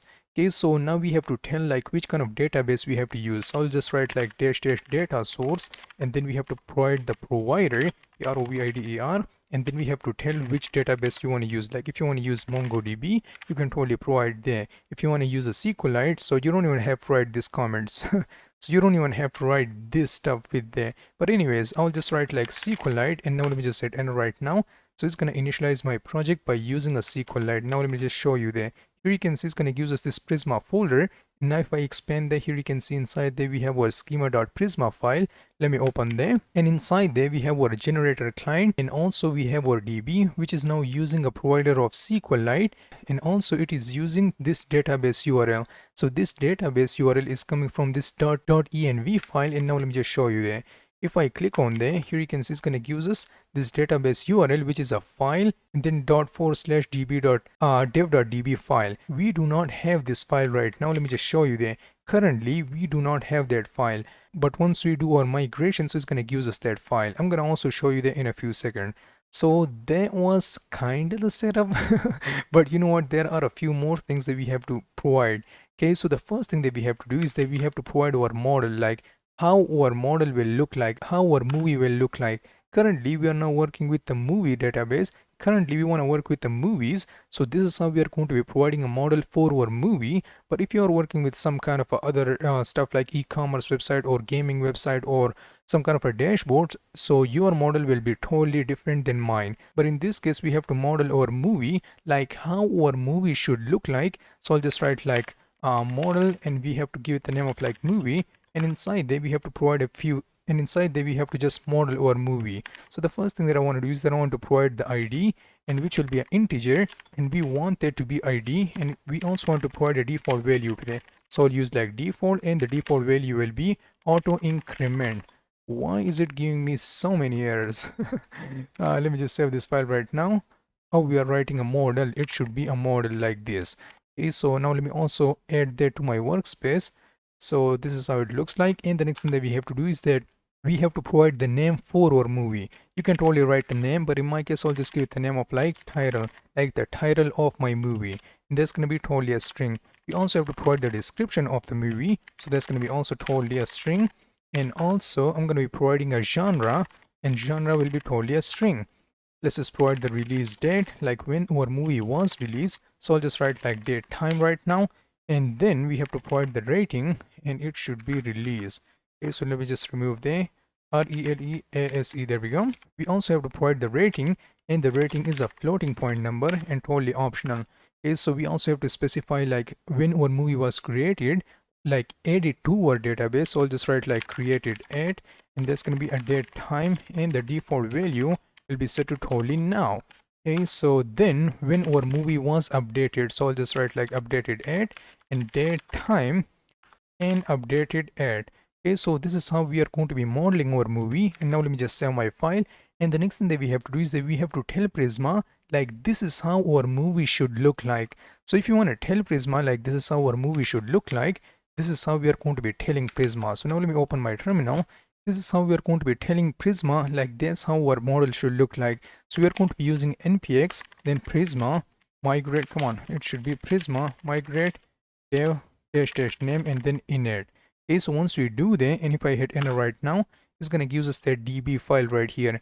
Okay, so it's gonna give us like your database is now in sync with your schema, and now it's gonna give us this dev.db and also a few more files and also our migration file. Okay, so now let me just close there. We cannot preview our code right now, so if I just click on there, we cannot do that. I think there are a few extensions which will allow us to preview your database, but currently I did not install any extension, so that's why I cannot see there. So if I open there, click on the migration, so this is a SQL code. If you are aware of SQL, you already know how this code will work, but if you don't even have to worry about that. So this is how we are going to be making our migration. And the final thing that I want to show you, like how we are going to be verifying like is our Prisma working or not. So to do that, we are going to be using another command which will be npx and then Prisma Studio. So it's going to show us that specific model inside our studio. And now let me just hit enter, and it's going to open there in the localhost 555. And here you can see it's going to give us like we already have our schema. Now let me just click on there, and now it's going to show us all of the field, like we have our ID, we also have the title, we also have description, genre, release date, rating, and there are a few more things. Now let me just show you there. We have our created ad and we also have our updated ad right here. So which means like we already have the schema for our movie, but currently we don't even have any movies. So this is how we are going to be verifying like yeah, our Prisma is working the way we expect them to work. But now the next thing that I want to do is that I want to make another PowerShell right here. So here we are going to be running our commands. Now let me just collapse that right now. And also I want to create a new folder with the name of src, and inside there let me just create my index.ts file, and here inside this file we are going to be running our code or writing our code. So the first thing that we have to do is that we have to import our Prisma client. So I'll just use like Prisma and then client from the Prisma client. And the next thing that we have to do is that we have to create the instance of our Prisma client. So I'll just use like new Prisma client, which we are already importing right here. So I'll just store the inside the Prisma. So I'll just give it the name of like Prisma. You can probably give it the name of like anything that you prefer. You can give it the name of like DB or something like that. So this is how we are going to be importing our Prisma client. This is how we are going to be creating an instance of our Prisma client. The next thing that we have to do is that we have to create a function which will allow us to run our queries. So I'll use like async, and now let me just create a function with the name of main. It's not going to take any parameters like this, and also I'm going to be just providing our CRUD operations right here, like create, read, update and delete. We will totally do that in a few seconds, but not right now. Then we have to call our function right here and use our then method, and we are going to be providing our async syntax right here. Now I'll use like await and then Prisma, and inside this Prisma we have our disconnect function right here.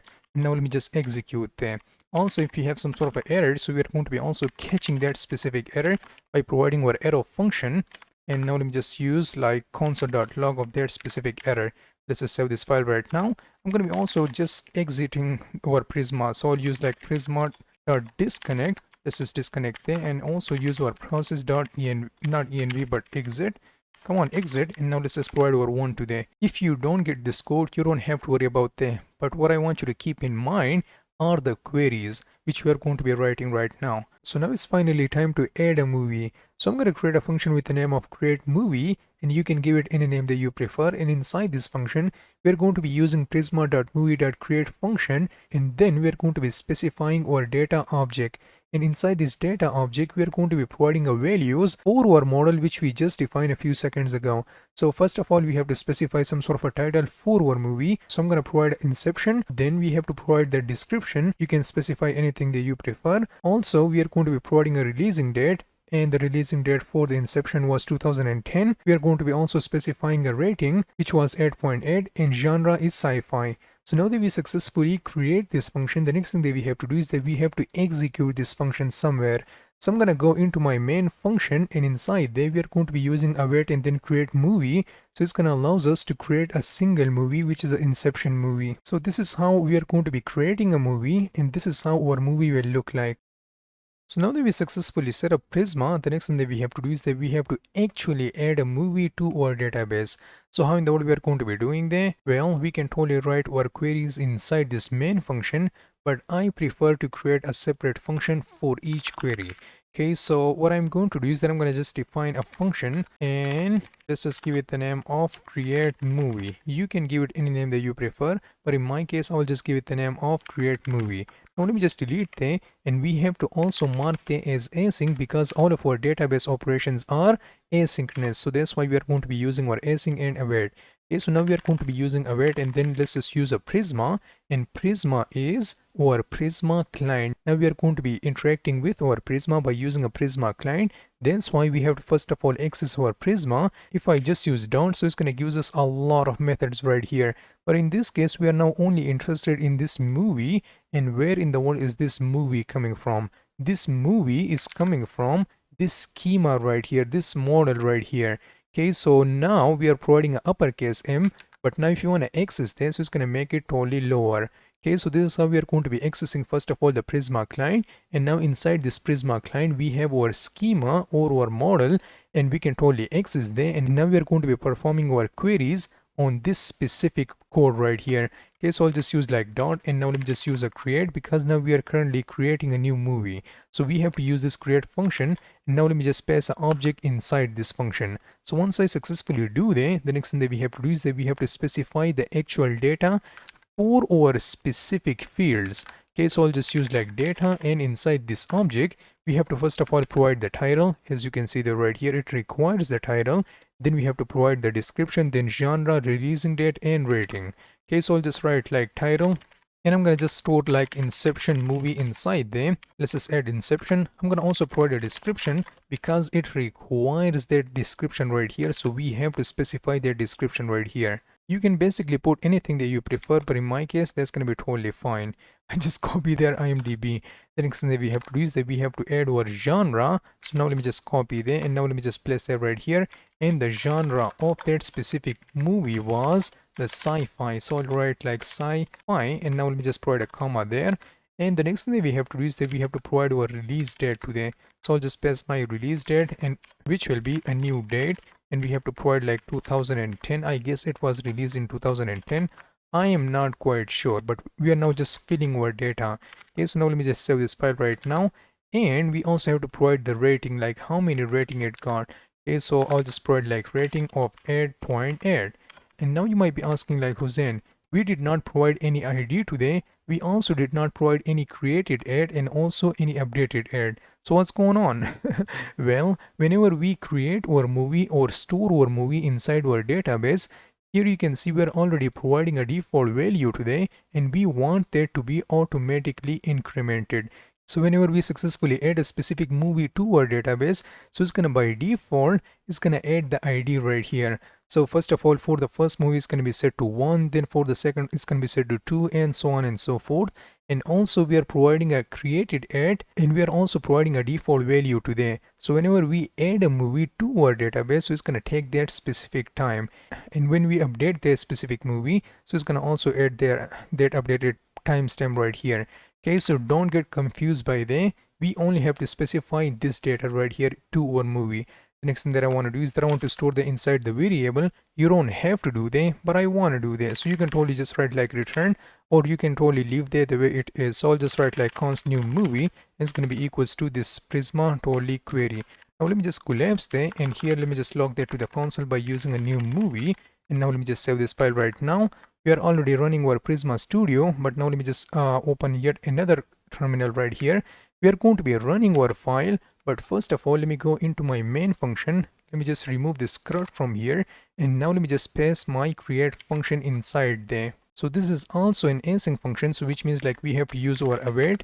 Let's just use the await and also the create movie, and now let me just execute that and save my file.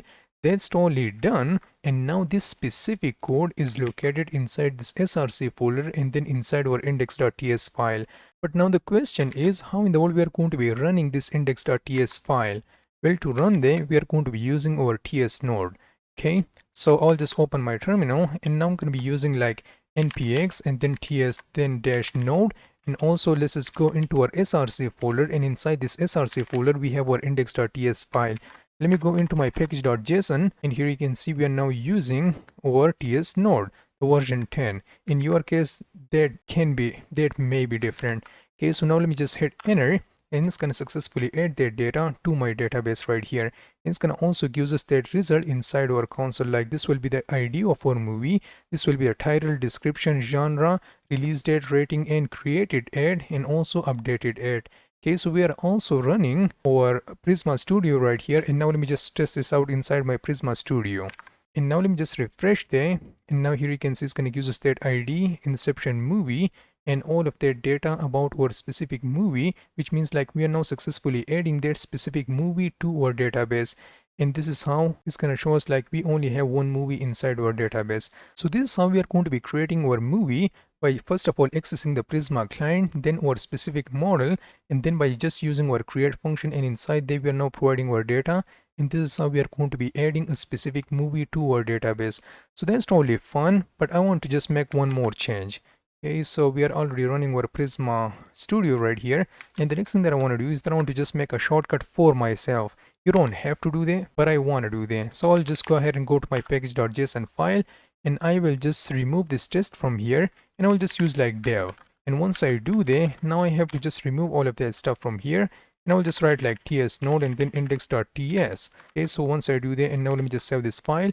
I will just make a bit of changes right here, like new movie, and I'm gonna also change that stuff from here to amazing new movie about the life of HuXn. Okay, so I'll just paste there, and that movie will be released in the 2027. Okay, so now let me just stop there right here, and I'm going to be using npm run dev. And once I do that, okay, so it's going to give us an error. What's going on? Oh, that's because, let me just go ahead and go to my package.json, and it is inside the src folder and then the index.ts file. Let me try out there once again. So I'll use like npm run dev, and once I do that, so it's gonna totally work like this. It's gonna give us the ID of 2. It's gonna also give us the title, description, genre, and so on and so forth. If I go into my what do you call it here, let me just use like npx Prisma Studio, and now let me just refresh that. So now it's gonna give us that new movie right here. Okay, so that was just a simple shortcut that I want to create for myself. Okay, so this is how we are going to be adding a movie. Next, we have to learn like how we are going to be adding multiple movies. So that was it about how we are going to be adding a single movie. But what if you want to add like multiple movies? So for that, once again, we are going to be creating another function which will allow us to add multiple movies. So I'm going to give it the name of like create multiple movies, and inside there we are going to be calling prisma.movies.createMany function in this case. Once again, it's going to take a data, and now in this case it's not going to take it as an object. Instead, it's going to take it as an array, and inside this array we are going to be adding a separate objects, and inside those objects we are going to be providing a information for our model, and then we have to call this function somewhere. So we are going to be once again going into our main function, and we just have to execute our newly created function there. It's going to add a multiple movies to our database. So this is how our function looks like, and this is how we are going to be adding a movies to our database. So to add multiple movies, once again we are going to be defining yet another function which will be also an asynchronous function. So I'll just give it the name of like create multiple movies. It's not going to take any parameters, so now let me just delete that from there. Let me just save this file right now, and before I forget, I'm going to copy there. I'm going to comment this line out, and now let me just place it right here, save this file, and also we have to attach our await right here. So that's already done. The next thing that we have to do is that we have to run our queries. So now let me just hit enter right here, and once again we have to access our Prisma, and then we have to access our movie inside there, and now we are adding a multiple movies. So we are going to be using our create many function in this case. Okay, so now inside there once again we have to specify our object, and inside that object we have to provide our array in this case. not object but array, because we are now adding multiple movies. And once I hit enter, and now let me just add multiple movies right here. Save this file, go back, and now let me just show you there one by one. So here you can see we are already writing all of our code, and inside this data we are now using our array, and inside this array we are passing a different object for different movies. So we have a title, description, genre, rating, and releasing date or release date. So we have the Dark Knight, and we also have a superhero, and so on and so forth, the genre, rating, and so on and so forth. So first of all, we have the Dark Knight movie, then the Interstellar, and then one of my favorite movie, Alien Covenant. Okay, so now let me just also store the inside the variable with the name of const movies, and it's going to be equals to that specific movie. Let me just collapse there, and I'm going to also log that log that to the console. Okay, so I'll just use like movies. Now let me just save this file right now, and I'm going to be using my npm run dev once again. So it's going to run there, and it's going to give us the count of 3 right here. And now if I just refresh my browser, now it's going to give us all of that movies. Like we have the Dark Knight, Interstellar, and one of my favorite movie, Alien Covenant. Okay, so this is how we are going to be adding multiple movies by using the create many function in Prisma. Now what if you want to fetch all of the movies? So for that, once again, we are going to be creating another function with the name of get movies. Inside there, we are going to be using prisma.movies.findMany, and it's going to give us all of the movies. So now that we successfully created this function, next we have to call this function inside the main function. So I'm going to use await and then get movies. Now it's going to give us all of the movies which we currently have inside our database. Now let's talk about how we are going to be getting all of the movies. We can totally see the result of our movies right here by using the Prisma Studio. But what if we don't have any access to the Prisma Studio and you want to see all of that movies inside our terminal? So how in the world we are going to be doing there? Well, once again, we have to define another function for that. So I'll just give it the name of like async and then function, and that's going to be get all movies, and let's just remove that params from there. And here we have to use the await and Prisma once again, and we have to access our movie. And now we are going to be using the find many function, and it's going to allow us to access all of the movies. Okay, so it's going to give us the entire collection of our movies. So I'll just store the inside the movies variable like this. And now let me just log that to the console by providing like all movies. And here let me just render my movies right here, which will be that local variable which we have defined right here inside this get all movies function. Now let me just copy there, and I'm going to just comment this line out, and now let me just place that right here and provide my await, save this file right now, and remove there like this. And once I save my file, and now I'm going to be using npm run dev, kind of forgot the command there. And now if I run there, so now it's going to give us all of our movies right here, so we can totally see them. And here you can see we're now getting all of our movies, and this is movie 1, 2, 3, 4, 5, and so on and so forth.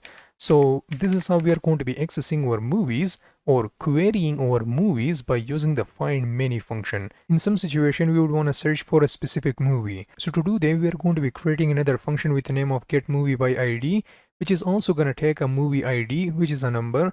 And inside this function, we are going to be using prisma.movie.findUnique. And inside there, we are going to be searching for a specific movie. So we will just provide a where class where the ID is equal to the movie ID, which we are now taking as a parameter. And it's going to give us that specific movie. So once again, we have to call this function inside our main function. And now it's going to give us that specific movie. Now let's talk about how we are going to be getting a specific movie by their specific ID. Here you can see if I just use like npm run dev, now it's going to give us like different IDs for our specific movies. Like let's suppose if I want to get like the Dark Knight, so I'm going to have to specify the ID of 3 to there. If I want to get the Interstellar, so I'm going to have to specify the ID of 4 to there. I want to get like the Alien Covenant, so I'm going to have to specify the ID of 5 today, and based on these IDs, it's going to give us that specific movie or the information about that specific movie. So how in the world we are going to be doing there? You guessed it. We have to create yet another function for that. So I'm going to go ahead and just define my function by using the async and then function, and I'll just, come on, what the hell was that? And I'll just give it the name of get movie by ID. It's going to require one parameter, which will be that specific ID which I just show you. Okay, so it's going to require that ID. So based on this specific ID, we're going to be fetching our data. So I'll just write like movie ID, and I'm going to also annotate there as a number, because there's going to be a number. So this is how we are going to be using there. And now let me just comment this line out. We're going to be using await and then get movie by ID. And now here we have to paste that specific ID. Let's suppose if I want to get this movie like Alien Covenant, so I'm going to have to specify the ID of 5 to there. and now it's going to give us information about that specific movie. Now let me just hit enter inside there, and now I'm going to be using like await once again, and Prisma, come on, await Prisma, then movie, and now we are going to be using a function which is a find unique function. Okay, so here we have to specify how we want to get our movie. Okay, so we have to provide like where class. We want to search for a specific movie where the ID is equals to the movie ID. And let me just explain that a bit more. Okay, so find unique. We are searching for a unique movie where the ID, let me just show you that ID is equal to the movie ID. So what is the movie ID? The movie ID is coming from this perimeter, and we are now passing this 5 to there. So it's going to take this 5 right here, it's going to put there, then it's going to take that 5 and it's going to put there right here. So we are searching for a specific movie where the ID is equal to 5. So it's going to give us the information about that Alien Covenant movie right here. Okay, so now let me just store that inside the variable with the name of const movie, and it's going to be equals to that specific query. So I'll just use like movie, not movies, but just a movie. Now if I save this file right now, and now let me just rerun that command, and now it's going to give us that specific movie like the Alien Covenant, which has the ID of 5. Okay, so if I totally change that to like maybe second movie. So now if I save this file right now, and let me just rerun that by providing the npm run dev like this, and now it's going to give us new movie, amazing new movie about the life of HuXn. So it's going to give us that specific movie. Let's suppose if I want to search for like the fourth movie, so now it's going to give us that fourth movie which is available inside our database, which is the Interstellar movie. Okay, so this is how we are going to be searching for a specific movie by providing this where clause to there. Now what about updating a movie? So if you want to update the movie, we have to create another function with the name of update movie, which will take a movie ID, updated title, and updated description as a parameters. Now inside this function, we are going to be calling our prisma.movie.update function. And here we have to first of all specify which movie we want to update. So I'll just use like where the ID, and the ID is now coming from the movie ID, which is now coming from the perimeter. And then we have to specify the updated data. So I'll specify like the title, and the title is coming from the perimeter, and also description is coming from the perimeter. So now we are going to be updating our movie based on that specific ID, and we want to update the title and description. So that was the actual code. Now the next thing that we have to do is that we have to call this function inside our main function. So now we are going to be using await and then update movie. First of all, we have to specify which movie you want to update. In my case, I'm going to specify the ID of 2, and then what will be the title of your movie. So I'll just give it the title of like new movie, and then finally a description for your movie. Let's talk about how we are going to be updating a specific movie. First of all, let me just show you how our movie even looks like. So I want you to keep in mind that these are the properties that we have to specify for our movie, like the movie ID, title, description, genre, releasing date, rating, and so on and so forth. So first of all, whenever we are updating a specific movie, we have to get them by their ID or by some unique values. But in this case, our ID is unique, so we are going to be fetching our movie by that specific ID. That's going to be the first thing that you have to keep in mind. First of all, whenever we are updating our movie, we have to get that specific movie, then we can totally update there. So that's the first thing. The next thing that you have to keep in mind is that what do you want to update inside this movie? Do you want to update the title of the movie, the description of the movie, the genre, releasing date, rating, or what do you want to update inside that specific movie? That's going to be the second thing that you have to keep in mind. So let's just take care of the first step, like how we are going to be fetching a specific movie, and then we will update that specific movie. So what I'm going to do is that I'm going to just define yet another function. I'll give it the name of like async, and then function, I'll give it the name of like update movie. And here we have to remove that param from there, and now we have to provide the movie ID, and based on that specific ID we are going to be fetching or getting our movie. So I'll just annotate that by using a number, and inside this movie I only want to update the title, or I want to update the description. I don't care about the genre, releasing date, rating. If you care about that, you can totally provide that right here. But in my case, I don't care about that, so I'm not going to be providing that right here. I only care about the title and description. So I'll just write like comma, and I want to update the title, so we have to provide the updated title right here, which will be a string. And we also have to provide the updated, come on, update, oh my god, updated description. I'm gonna also annotate that as a string because there's gonna be a string, and that's totally done. Now the next thing that we have to do is that we have to go into our function, and we have to first of all get our movie. So once again we are going to be using like prisma.movie.update function, and here we have to specify from where we want to get our movie. So I'll just write like we want to get our movie where the ID is equal to the movie ID right here. So we are going to be fetching our data by using this specific movie ID. That's going to be the first thing. Now the next thing that we have to tell like how we are going to be updating our movie. So I'll just write like data, and we want to provide a new data for our movie. Yes, we want to change the title of the movie, and which will be that updated title which we are going to be providing in a few seconds. Now let me just provide a comma right here. The next thing that we have to do is that we have to provide our description. Okay, so let's just provide that description, and that description will be that updated description which we are about to provide. So now let me just provide that right here. And if you want to provide like this genre ratings and so on and so forth, you can totally provide there, but I'm not going to be wasting your time, so I guess that's going to be totally fine. Okay, so this is how we are going to be getting our movie, and this is how we are going to be updating the actual data inside that movie. Let me just store the inside the variable like const updated movie. It's going to be equals to that specific movie data. Okay, so now let me just collapse that right here, and now let me just log that to the console. I'll use like console.log of updated movie, and here we have to provide our updated movie right here. And now let me just save this file right now. I'm gonna comment this line out. I'm gonna be using like await and then updated movie, and it's gonna require a few parameters. Okay, so like which movie you want to update and what things you want to update inside that specific movie. So first of all, I'll just provide like one. I want to update the first movie. Let me just I guess you want to just update the first movie, which is the Inception movie. And we want to just give it the title of this updated title. And also you want to provide the description of updated description like this. I'm going to save this file right now. And once I do that, and I'm going to be using npm run dev. So it's going to totally update there. So it's going to totally update there. Let me just refresh there. And now it's going to totally change the Inception to the updated title and also the updated description. So this is how we are going to be updating our movie by using the update method inside the Prisma. Welcome to the final section. So in this one, we are going to be learning about how we can delete a movie. So if you want to delete a movie, first of all, we have to create a delete movie function, which will take movie ID, and based on that specific ID, we are going to be deleting our movie.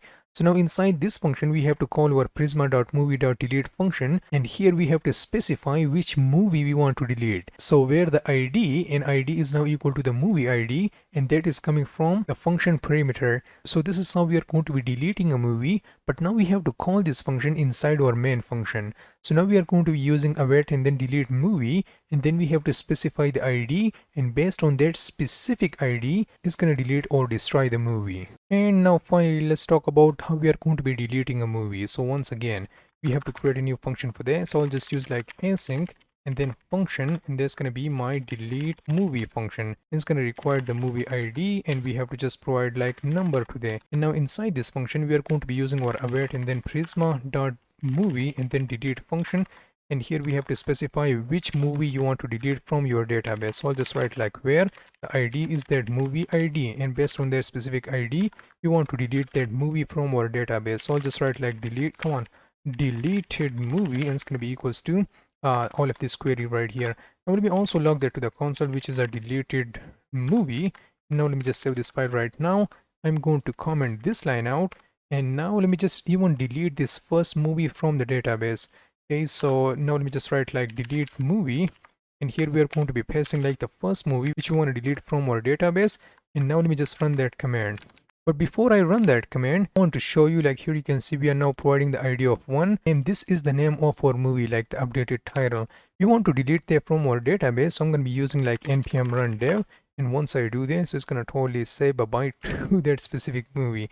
So let's just refresh there, and bang, that's totally gone. And now we are getting our 2, 3, 4, and 5 movie, and this is how it looks like. And that was it about the CRUD operation in Prisma. Okay, so let's just remove them. Now that we know how we are going to be adding one movie, how we are going to be adding multiple movies, how we are going to be getting all of the movies, how we are going to be getting a specific movie, how we are going to be updating a specific movie, how we are going to be deleting a specific movie. And there are a lot of stuff about the Prisma which I did not cover, like yeah, there are a lot of stuff, but 99% of your time you will only use these queries. And if you need something else, you can totally refer to their documentation, and their documentation are super amazing. So yeah, that was it about the Prisma. Let's talk about one of my favorite topic of this course, which is called the server action. But before I show you the server action, first of all I want to show you the default behavior of the form. So here you can see I have a simple form, and inside there I only have one input field with the type of text, and we are also providing a name which will be equals to the input. And I want to emphasize this, you have to specify this name because we are going to be getting our data from this specific input field by using that specific name. After that we have our button with the label of add to do. So this is how our form will look like. First of all, we have our input field, and we also have a add to do button right here. So if I type hello inside this input field, and if I click on this add to do, it's gonna push that to our URL. So it's going to provide like question mark, input will be equals to this hello. So where in the world is this input coming from, and where in the world is this hello coming from? This input is coming from the name which we are now providing for our input field, and also this hello is coming from the actual value of our input field which we just specify. So that was the default behavior of our form, and this is how we are going to be getting our data from our input field. But now we have to do something with that data. So if you want to do something with that data, so for that we are going to be using something called the server actions in Next.Js. So what are server actions and why should you want to care about that? So server actions are an asynchronous function that are executed on the server. So what do I mean by that? I'm gonna show you what do I mean by that in a few seconds, but first of all let's just talk about how we are going to be creating our server action. So we just have to define our asynchronous function, and if you want to make this function as a server action, so for that we only have to use something called the use server directive inside there. So whenever we use the use server directive inside our asynchronous function, that specific function will automatically become something called the server action. So this is how we are going to be creating our server action. Now we have to bind that to our form. So if you want to bind that, so for that we are going to be going into our form, and we have to provide a special attribute with the name of action. And for that action we are going to be passing our server action inside there. That's done. Now the next thing that we have to do is that we have to get the data from our form. So if you want to get the data from the form, we have a special parameter for our function which is called the form data. So this form data parameter will give us the information about our specific form, like what was the previous data, what is the next data, and what is the current data inside our form. So if you want to get the data from our input field, so for that we are going to be using our form data.get method. And here inside there we are going to be providing the name which we are now providing for our input field right here. So we are now specifying the name which is now set to input. So we are going to be passing that input to our get function, and based on that name we are going to be getting our data from that specific input field. After that we can just store their data to our database by using the Prisma client.todo, and then create function, and we can specify the input, and that's going to be equals to that input value which we are now getting from the form data.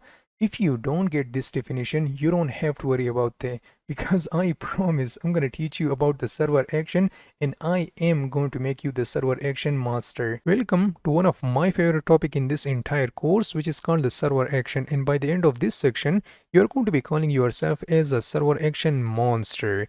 I'm super excited right now. So now let me just open my terminal and make a setup for our coding journey. Okay, so now let me just zoom in a bit like this, and I'm going to be using npx and then create next app and then add latest.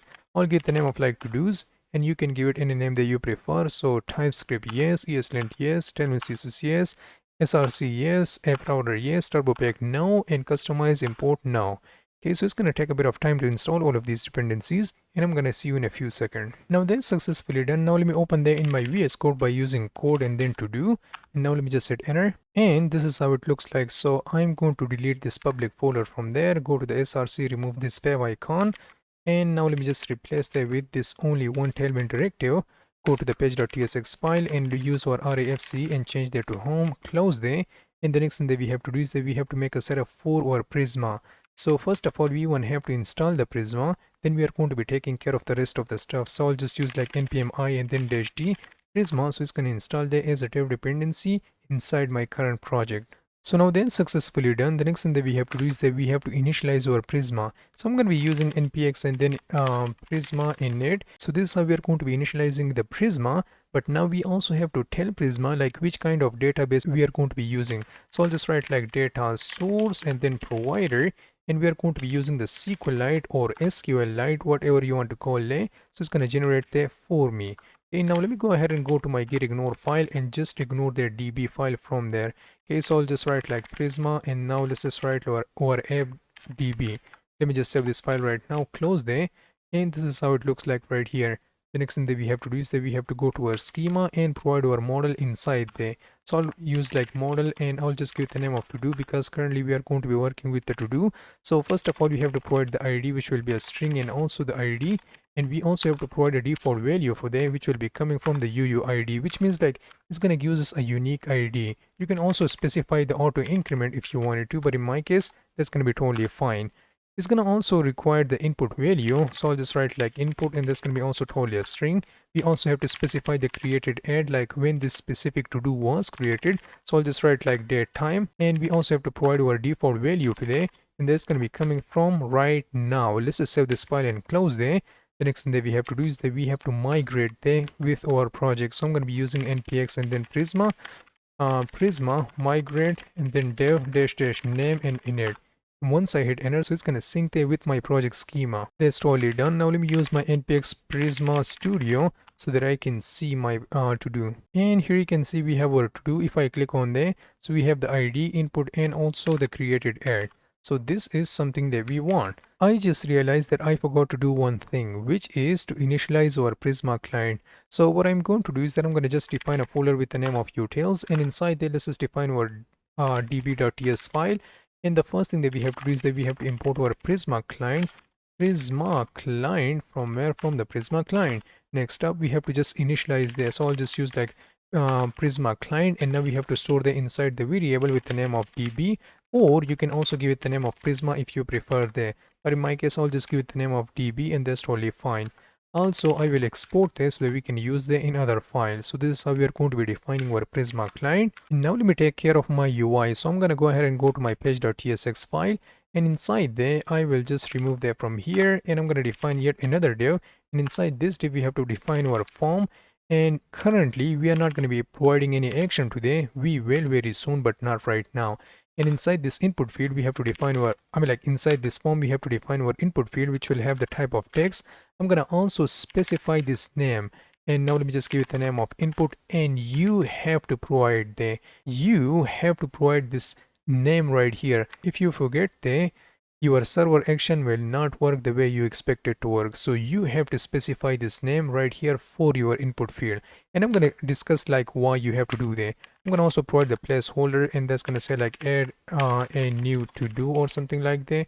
I guess that's going to be fine. So let's just add one more dot, and now let me just save this file right now. I'm going to go back so that you guys can see everything a bit better. And now underneath this input field we are going to be also attaching our button, which will say like add to do. And now let me just save this file right now. I'm going to also provide the type. So let's just add the type of submit today. And this is how it looks like. Let me just open my terminal, and let me just stop there because we won't need there. So I'm going to be using like npm run dev. So let's just use our npm run dev right here. And now let's just use our localhost 3000, and now we would be able to see all of that content right here. Oh my god, it is taking forever. Okay, so now we are getting our input field and also our to do right here, so which is looking cool. Now let me just provide a bit of styling to this UI. So for this div we are going to be providing these classes. For this div we have to specify these classes, so let me just remove that empty spaces from there. For our form we are going to be providing these classes. For our input field we have to specify these classes. Let me just highlight there. We have to provide these classes. For our button we have to provide these classes. Let me just highlight there these classes. So I'm going to save this file right now, and now let me just refresh this. So this is how our ugly to-do list will look like. So we can totally type our to do, and we can totally click on there. It's going to totally work. No, it won't, because we are not even attaching any server action to there. So this is how we are going to be providing our UI, and now let me just take care of how we are going to be adding our to do. So our UI is totally done. Now I want to show you something. So here you can see we are now currently inside the local host and then 3000, and we don't have nothing else than there. And now here I will only type like hello, and now if I hit enter, or if I just click on this add to do, then watch what happens. So if I just click on there, now it's going to give us the question mark input, and it's going to also add that specific value which we type inside our input field right here. Okay, so it's going to take there and it's going to put there right here. So now that we know that hello is coming from this input field, but where in the world is this input coming from? this input is coming from this specific name right here. So that's the only reason I emphasize that you have to specify this input field, and then you can specify any value that you prefer. Okay, so if I just change this value to like my own name, or you know, let me just provide like apples, and now let me just save this file, stop my server, and now let me just rerun there, and now let me just refresh that right here. And also we have to delete that input and hello from there, and now let me just hit enter right now, and here I will only type that hello once again. And now let me just click on this add to do. Now let me just click on that. Here you can see now it's going to give us that apples, and then it's going to be equals to this specific value which we type inside this input field right here. So now that we know that this is how we are going to be getting our data from our input field, but now we have to do something with that data. Like suppose you are building some sort of a login form or something like that, where you need to extract the data from the user, then you can provide different validation based on that data. You can also store them inside your database, and you can do a lot of stuff with there. So to do that, we are going to be using something called the server action, because now currently we are now mutating our data or changing something with our data. So now we are making a post request, so which means like we are now taking our data from the client side and we want to send that to the server side. So this is how we are going to be doing a mutation, and we would be also able to like update our data and do a lot of stuff with there. But right now let's just create our simple server action, and it's going to allow us to take that data and store it inside our database. So what I'm going to do is that I'm going to specify this input field right here once again, and then I'm going to go to the top, and here we have to define our first input field, which will be create the to do. Okay, so it's going to allow us to just create the to do, nothing else than there. So if you want to define your server action, we have to write our async, and then we have to just create our function, and you can give it any name that you prefer. So I'll just write like create to do, and here let me just delete that from here, and now let me just save this file right now. And this is how we are going to be defining just a regular function. But now if you want to make this simple function as a server action, so for that you only have to specify this use server directive right here. And once you do that, now this entire function will become something called the server action, in which we can totally use for our data mutations. Okay, so this is how we are going to be creating our first server action. But now the next thing that we have to do is that we have to get that data based on this specific name, and then we have to do something with that data. So what I'm going to do is that here we have to specify the form data, and we also have to annotate that as a form data right here. And once I do that, now it's going to give us all of our form information right here. So I'll just log that to the console. So I'll just write like form info, and here we have to specify our form data, which we are now taking as a parameter from there. And now let me just save this file, and now let me just rerun there once again. Let's just refresh there, and here inside there I will only provide like walk the dog. And if I just write there, and now if I click on this add to do, now if I just right click on there and go to my inspect element, then I'm gonna go to my console, and let me just refresh there. What's up? We're not even getting our data, and also it is not giving us this data right here. That's because I made a terrible mistake. We are now creating or defining our server action, but we are not using them inside our UI. Okay, so I just forgot that. Okay, so now we are successfully defining our server action, but now we have to use them inside somewhere inside our UI. Okay, so what I'm going to do is that I'm going to go to my form, and inside this form we only have to specify this action, and then we will take the name of our server action, and now let me just provide that right here, and now it will totally work. So now let me just save this file right now. Let's just refresh them, and here I will just write like walk the dog. And once I do that, now let me just click on this add to do. Let me just open my terminal. So what am I getting? I'm now getting first of all this random gibberish right here. Then I'm getting this input field which will have like walk the dog right here. So now we are totally taking this data. The next thing that we have to do is that we have to do something with that data. You know, let me just highlight there for you. So here you can see we are now successfully grabbing our data. So that's totally done. Let me just explain there once again. We just have to create our function, and if you want to make that function as a server action, so we only have to provide our use server directive inside there. Then it's going to take this form data as an input, and inside this form data it's going to give us all of the data about our specific form.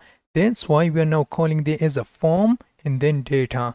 Okay, so now let me just remove that from here, and inside them to get our input field data, so we are going to be using our form data once again. And now here inside there we have our get method. So based on this get method, it's going to allows us to give us that specific data. So now here we are now only taking that specific input field. So now let me just write like input. And why am I providing an input field right here? I am providing an input because here you can see we are now providing a name of input. So if I want to specify like apples, if I just write like apples, so I'm gonna have to copy these apples from there, and we have to provide there here, and based on that specific name, it's gonna give us that data from this input field right here. So currently we are only providing an input field right here, so I'm gonna only write like input. Now we have to copy this input from there. Now let me just paste this input right there, and now let me just store that inside the variable. So I'll just write like const input, and it's gonna be equals to this form data and get method. Okay, so now let me just log that to the console by using my separator, and once again we have to just use our input. And now let me just save this file right now, open my terminal, close that, and use our npm run there once again. And now let me just refresh there, and here I will just write like walk the frog in this case. And now if I hit enter, here you can see it's going to give us that data right here. So it's going to give us that walk the frog. So we are now successfully grabbing our data, but now the next thing that we have to do is that we have to do something with that data. So in this case, I only want to store the inside my database. So for that, once again, we have to go ahead and go to our utils, and inside this utils we have our db.ts file. Now we have to import this db, which is our Prisma client, and we can totally use that inside our server action. So what I'm going to do is that I'm going to be using like await, because now currently this is a server action and it is now using an async function, so we can now totally use our await. So which means like we can now specify our database operation, which is an async operation. Okay, so I'll just provide my db right here. Let me just write like db, and we have to import that from our utils folder. And now on that specific db, we are only interested on that specific to do. And once I do that, now let me just write my create function. And now inside this create function, we have to provide our input right here. So what I'm going to do is that, what the hell is going on? Let me just delete that from here and pass my create function. Why is it not working? It's not giving me autocomplete. I guess I'm doing something wrong, but anyways. Okay, so I'll just write my data, and inside this data we have to specify our input field, and our input is also coming from this input field right here. And now let me just specify this, save my file, and if I hover my mouse over to there, so it's going to give us like time form data entry value now is not assignable to a type string. So it's going to give us this error. So this is a special error which I'm going to explain in a few seconds, but I want you to just bear with me for a few seconds. So I'll just write like as string, and that error is now successfully gone. So you know what, let me just save this file right now, and now it's going to add their data to my database. So what I'm going to do is that I'm going to open my terminal. Let me just create yet another terminal, and here we have to run our npx and then Prisma Studio. And now let me just hit enter right now, and here you can see we have our to-dos, and we have a 0 to-dos inside there. So currently we have id, input, and also a created add, but inside there we do not have any to-dos. And now if you want to add our to-do, we already write a logic for them, so now we can totally store them inside our to-dos right here or inside our database. So what I'm going to do is that I'm going to just write like walk the dog, and now let me just click on them. Now our to-do is successfully added to our database. So now let me just go to my Prisma Studio, and now let me just refresh there. And now it's going to give us that unique ID, walk the dog, and also the created add right here. So this is how we are going to be creating our server action. And now for the final time, let me just explain there, because I'm not going to be explaining there again and again. First of all, we have to just create our simple function. Then if you want to make that specific function as a server action, so we have to provide our use server directive inside there. Then if you want to get the data from specific input field, so for that, first of all you have to provide your action, and for this action you have to provide your server action. And now for this server action you have to provide your form data, and now it's going to give you this entire form data right here, like how many input fields are inside this form is going to give you the data of that specific input fields right here. And now if you want to get the data from a specific input field, so for that you have to use your form data and then the get method on there, and you're going to be getting your data from a specific input field by providing the name, which is this name attribute right here. Okay, and why in the world we are providing a as string? We are providing this as string right here because we can have a lot of different type for our input field. Like currently we are only working with the text, but if I hold control and hit space, so here you can see we have our button, checkbox, colors, date and time, and so on and so forth. And the only reason we are now providing this as string for this specific line of code is because of this only one thing. Now let me just hold control and click on there. We are only providing them because of this file type. Okay, so now we have different types, and on their different types we have a special type which is a file. So that's the only reason we are now providing a string right here. Okay, so now let me just provide my text right here, and this is how we are going to be getting our Prisma client. Then we have our to do, and now we are just adding our data from our input field. So yeah, that was our first server action, and this is how we are going to be creating our first to-do. So this is how we are going to be creating our to-dos, but now let's talk about how we are going to be rendering or showing that specific to-dos to our UI. Okay, so to do that, we first of all have to mark our component as async, and once again, of course, you can totally create a separate function for that, and you can totally use that inside this file, which we are going to be doing later in this course, but not right now. Currently, we are just only focusing on the code. We are not focusing on the refactoring. Okay, so now the next thing that we have to do is that we have to just write our comment to get the to do. Okay, so to get the to do, once again, we already mark our component as async. Now we have to use the await, and then we have to use the db, which is our Prisma client, and inside there we have our to do. And now we are going to be using our find many function on there or method on there, and here we only have to specify like we want to select the input field, and which will be set to true, and we also want to get the ID from that specific input field. So now let me just save this file right now, and now it's going to give us all of our to-dos. So what I'm going to do is that I'm going to just store that inside the data variable like this, and now let me just log that to the console. So I'll just use like data right here. So now let me just paste my data, and now let me just stop my server right here. Let's just stop there and use my npm run there once again. Now let me just refresh them, and here you can see it's going to give us our input field, and also it's going to give us that ID right here. So which means like we can totally render that to our UI. So what I'm going to do is that I'm going to just hide my form from there, and now underneath this form we have to define another div.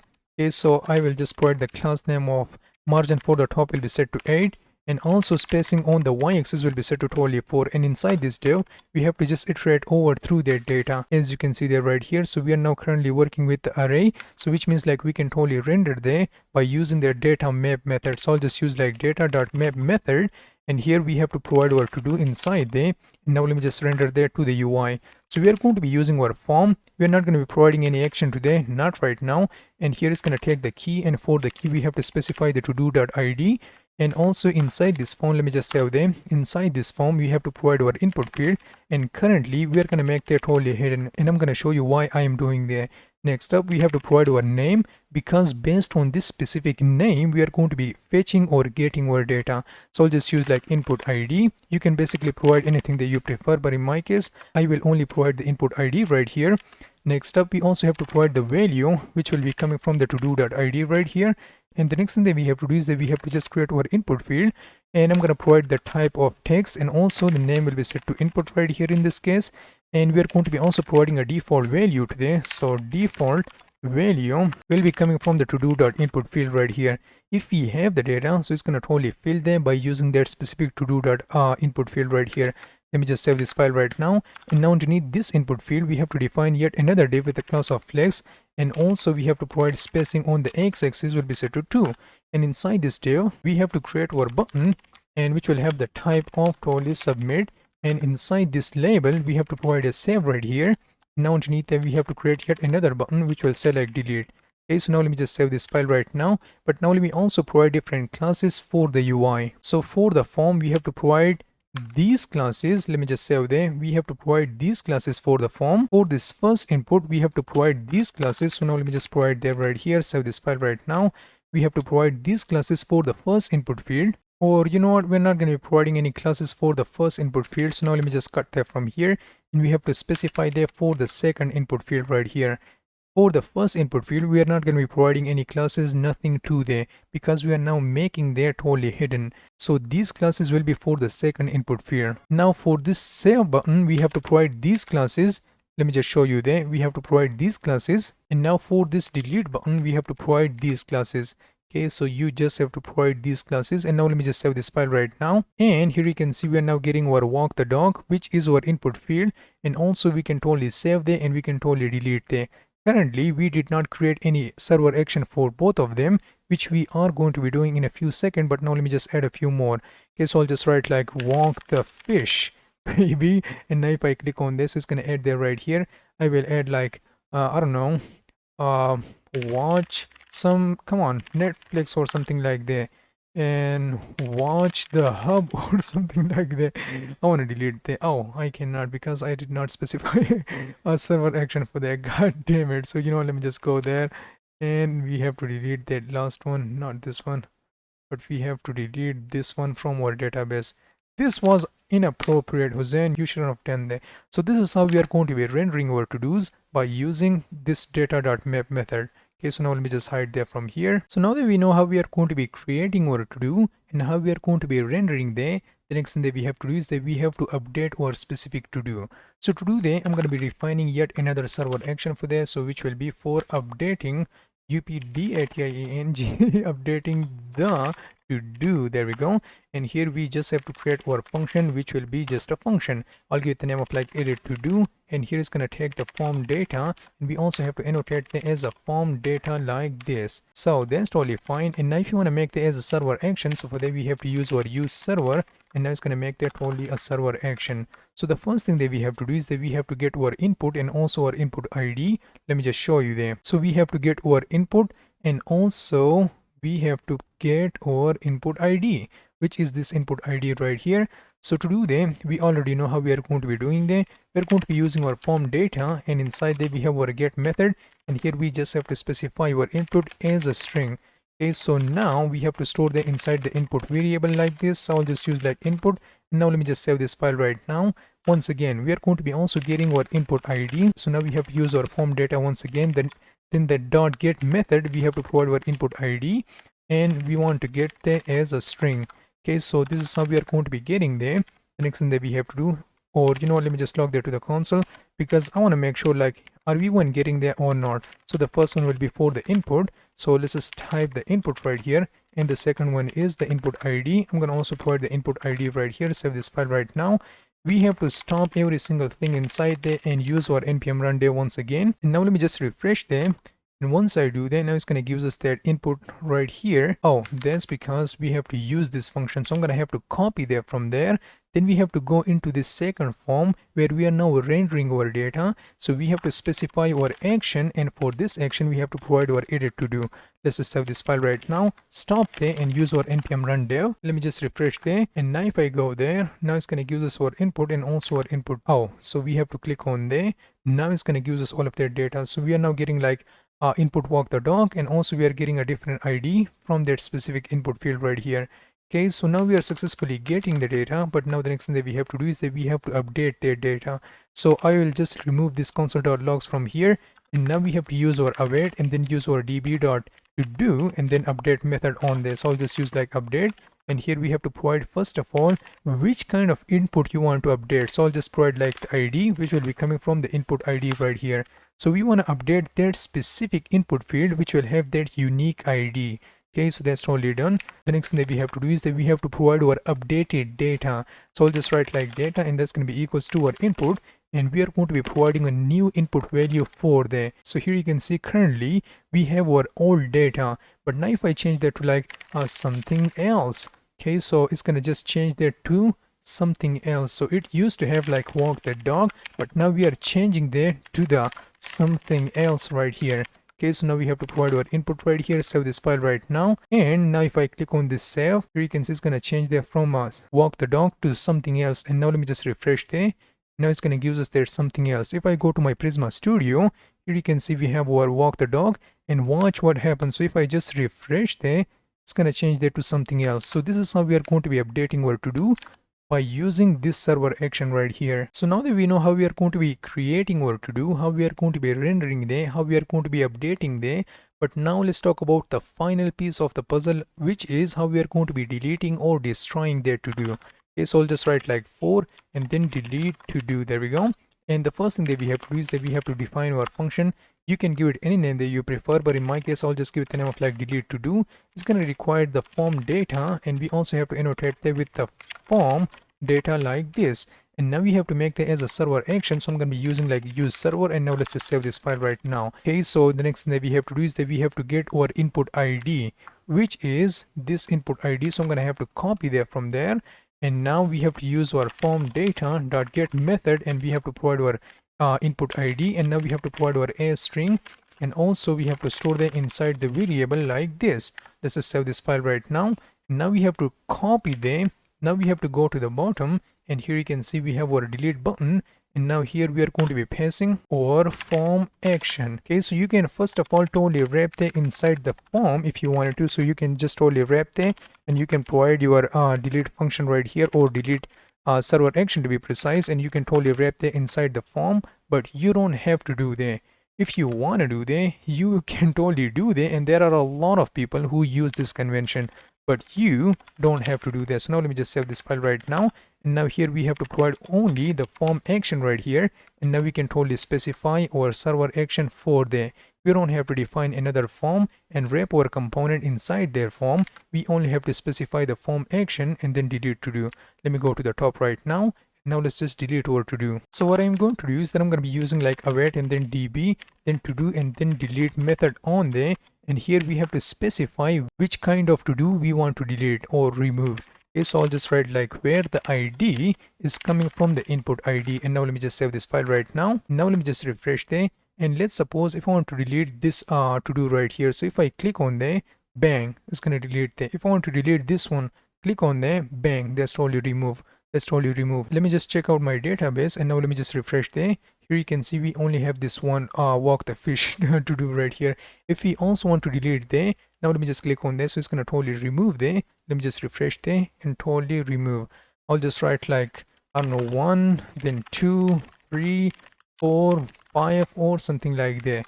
Let me just refresh there. So we can now totally add the to do, we can totally render the to do, we can totally update the to do. So I'll just write like updated to do or something like that. We can totally update the to do, and also we can totally destroy the to do. So that was our CRUD operation, and that was the basics of how we are going to be defining the server action in Next.js. Now it's time to refactor this code. If you want to refactor there, you totally can. If you don't want to refactor there, well, good luck with this awful code. Okay, so what I'm going to do is that I'm going to just extract this server action to the separate folder. So I'll just go ahead and define my folder inside my src. So I'll just go to my src folder and define my actions. So I'll just give it the name of actions, and you are more than welcome to give it any name that you prefer. I prefer to give it the name of actions because here inside this folder we are going to be storing our server actions. And now let me just hit enter right now, and inside this actions folder we have to define our index.ts. Once again, you can give it any name that you prefer. You can give it like the to-dos actions or something like that, but in my case I will only give it the name of index. Okay, because we currently have only one thing or only one feature for which we are now defining our actions. So I'll just give it the name of like index right here. So now let me just hit enter, and now let me just extract all of these server actions. So I'm going to cut that from here, save this file right now, put that right here, save there, and yeah, we will be getting a lot of errors which we will fix. So I will also cut this server action, save this file right now, put that right here. I know a lot of errors. Then we have to cut this server action and save this file right now, and we also have to put that right here, and now we have to delete all of these comments from here. Now our IDE will freak out a lot because there are a lot of errors right here. I'm going to just first of all import my DB client. So let's just import this. So some of the errors are now gone. Now we just have to select this async and then hit Control or Command D, Command D, Command D. Okay, so now we have to just specify the export right here. Okay, you can totally do them manually, but that was the shortcut to provide the exports right here. Okay, so now we are totally exporting our server action, and the next thing that you have to keep in mind is that whenever you are creating your server action inside the separate file, so you do not have to specify this use server right here. I'm going to cut that from here, also cut that from this function, and also cut that from this function. You have to provide that at the top. So once you do that, it's gonna mark all of your function as a server action. So we only have to provide like use server, and that's totally fine. Okay, so now all of these are our server action, and now the next thing that we have to do is that we have to import them and use them inside our UI. So I'm gonna go to my page right here, and now we have to import them. You can totally import them as a separate action, so you can just totally do like what was the create to do. You can just totally do like create to do. You can totally import that. Then you have to import like the edit to do, and so on and so forth. This is also one approach which you can totally use, but in my case I'm not going to be using that approach. I'm going to be importing all of the actions so that my code is a bit readable. So I'll just import like every single thing as actions. From where? From this specific file or folder, to be precise. So we have to go to our action. We have to get our server actions from this folder. Okay, so now let me just save this file right now. Now we only have to copy these actions from there.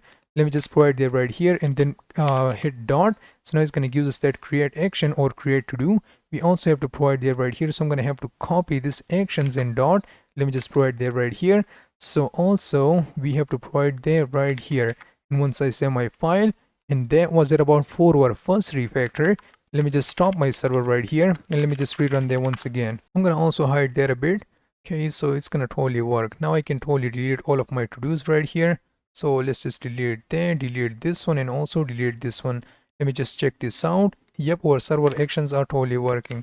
So that's totally done. The next thing that we have to do is that we have to also provide another query which will be for the order by. If you want to provide that, you totally can. If you don't want to provide that, you don't have to. So we want to get all of our to-dos by using a descending order. So now let me just provide that. And now if I just write like walk the dog, now it's going to give us that first one. Now let me just provide like 2. Then it's going to give us that second one at the top. If you don't want to get there like this, let me just provide like 3. Also 4. You don't have to provide this order by, so you can totally remove there. And once you save your file and refresh there, then it's going to give you like walk the dog and so on and so forth. And if you want to get like the latest one at the top, you can only provide like order by. Save this file right now. Now it's going to give you the latest one right here at the top. Okay, so that's them. Also, I want to extract this save button from here. Okay, so you know what, I'm gonna have to go into my components folder. So I'm gonna also collapse there. Now let me go to my src and define my components inside there. So I'll just write like component or components rather, and now let me just define my save button.tsx file inside there. I'll use my array_fce, and here inside this save button I'm gonna go into my page.tsx file, and now let me just cut this save button from here. Save this file right now. And we only have to replace that right here. So now let me just replace that here. Save this file right now. Also, now we can use our use form status hook from the React DOM. If you don't know what this hook is, you can just definitely watch my React 19 course, and it's going to teach you there. But if you do know there, so now let's just use there. So I'm going to just destructure the pending state from there. So I'll just use like pending, and it's going to be equals to the use and then form status hook. From where? From the React DOM. Not from the React.js, but from the React DOM. And once we do that, now let me just copy there from there. And now let me just provide there right here. So for the disable state, we can totally provide this pending right here. And also let me just remove these empty spaces from there. And that's totally done.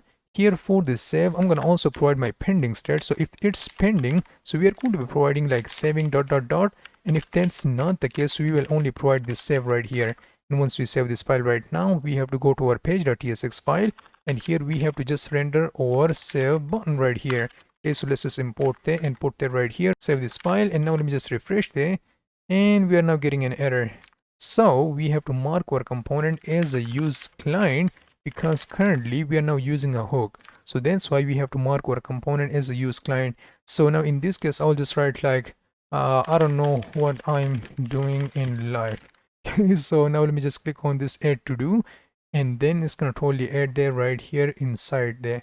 Okay, so that was our refactor for our code, and if you want to refactor that a bit more, you can totally do that, but in my case that's totally done. Now we are going to be building a movies app which will hugely focus on server actions in Next.js. So if you want to skip this project, you totally can. Nothing is stopping you from skipping there.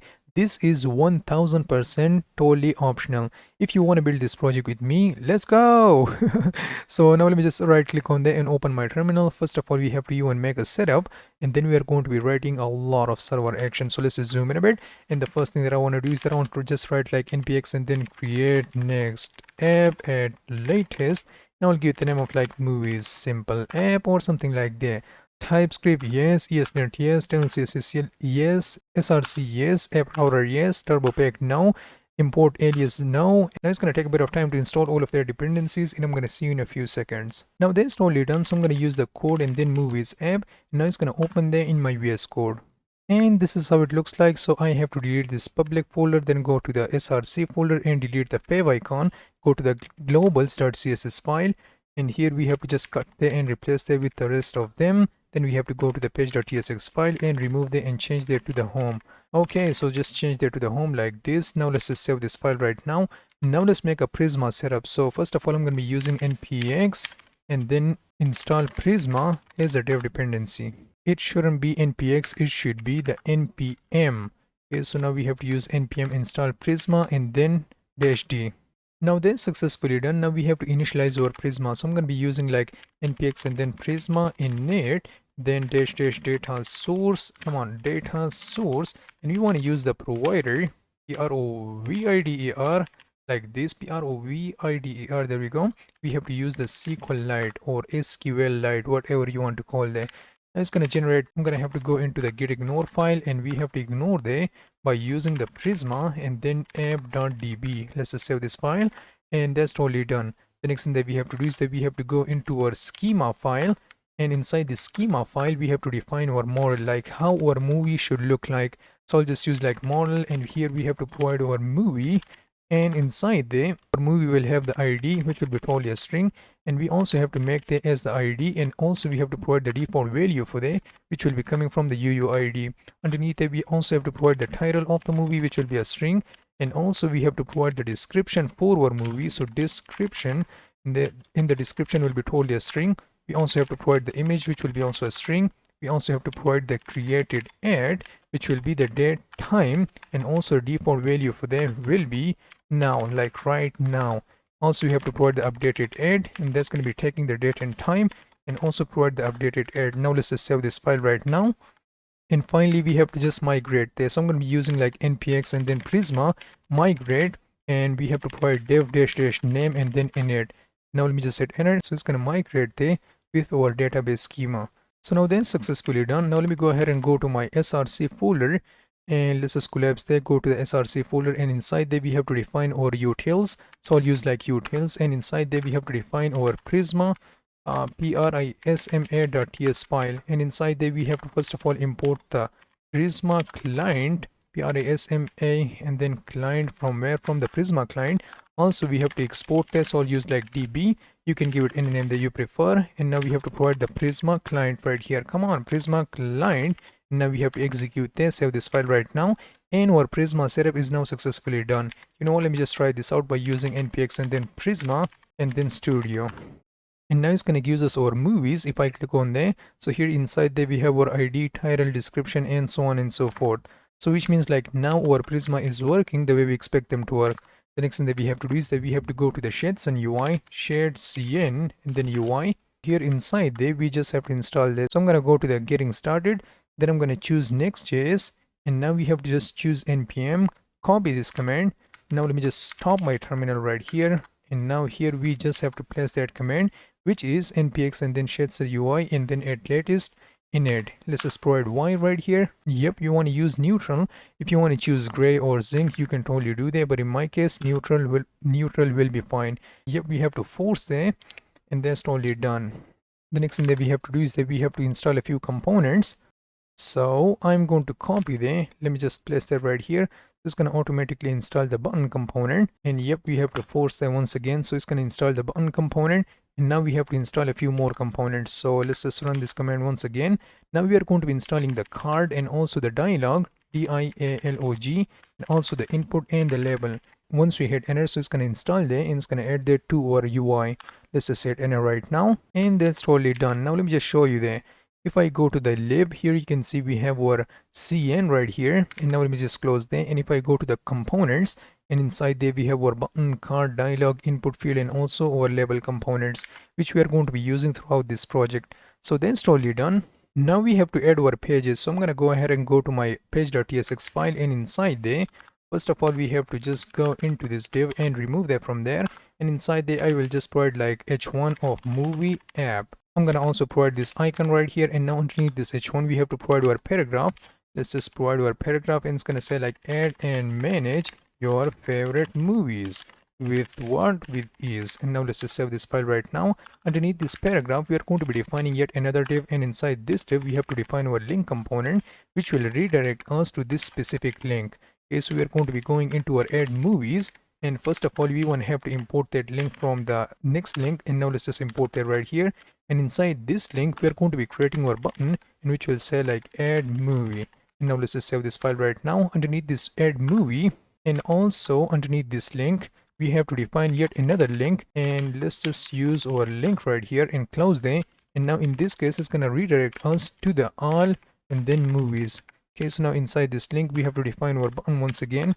So I'm gonna be using like button, and which will say like view, come on, view all movies, and let's just save this file right now. Now we have to provide our classes for this UI. So now for this div we have to provide these classes. Let me just highlight there, and I'm going to go a bit back so you guys can see everything a bit better. And now for this h1 we have to provide these classes. For this paragraph we have to provide these classes, just these classes right here. For this div we have to provide these classes. For this button we have to provide these classes, just these classes right here. And also for this button we have to provide these classes. Now let me just highlight there, and now let's just save this file right now and open our terminal, and I'm going to be using npm run dev. And now let me just check this out by using like localhost 3000. Now it's going to give us our landing page right here. And this is how our UI looks like. So if you want to manage that, you can totally do that. If I click on this add movies, so it's going to redirect us to the add movies. Let me just go outside from there. If I click on the view all movies, it's going to redirect us to the all movies. So let's just go back, and now we have to define those specific pages. Now let me go ahead and go to my app, and inside there we are going to be defining, let's just zoom in a bit, we're going to be defining our add movies. And now let's just hit enter right here, or it shouldn't be a movies, but it should be just a add movie. And inside there we have to define our page.tsx file, and I'm going to be using my RIFCE, and then add movie would be fine. Let's just save this file right now. And now we only have to take care of the UI, and we're going to be taking care of the rest of the stuff later in a few seconds. So now let's just provide our h1, which will say like add a new movie. I'm going to save this file right now, and now underneath there we have to create our form, and we're going to be providing our action in a few seconds, but not right now. And here inside there we have to use our label component from our components and then UI. Okay, so let's just close there, and I'll just write like title right here. And also for the HTML4 we have to provide the title like this. Underneath there we have to define our input field, which we also have to import from our component, and now we have to close them like this. I'm going to be also providing a type of totally text to them, and also the name will be set to title, and based on this specific name we're going to be getting our data from this specific input by using this name. We will also mark the as required, and that's totally done. I'm going to just duplicate the one time, and here we have to just change a few things. So I will provide like description description, description. There we go. Now let me just copy there, place that right here, and make the first letter uppercase. I'm gonna also change there to description right here. And for the type we are not going to be providing nothing at all. Let's just save this file right now, and it will also be totally required.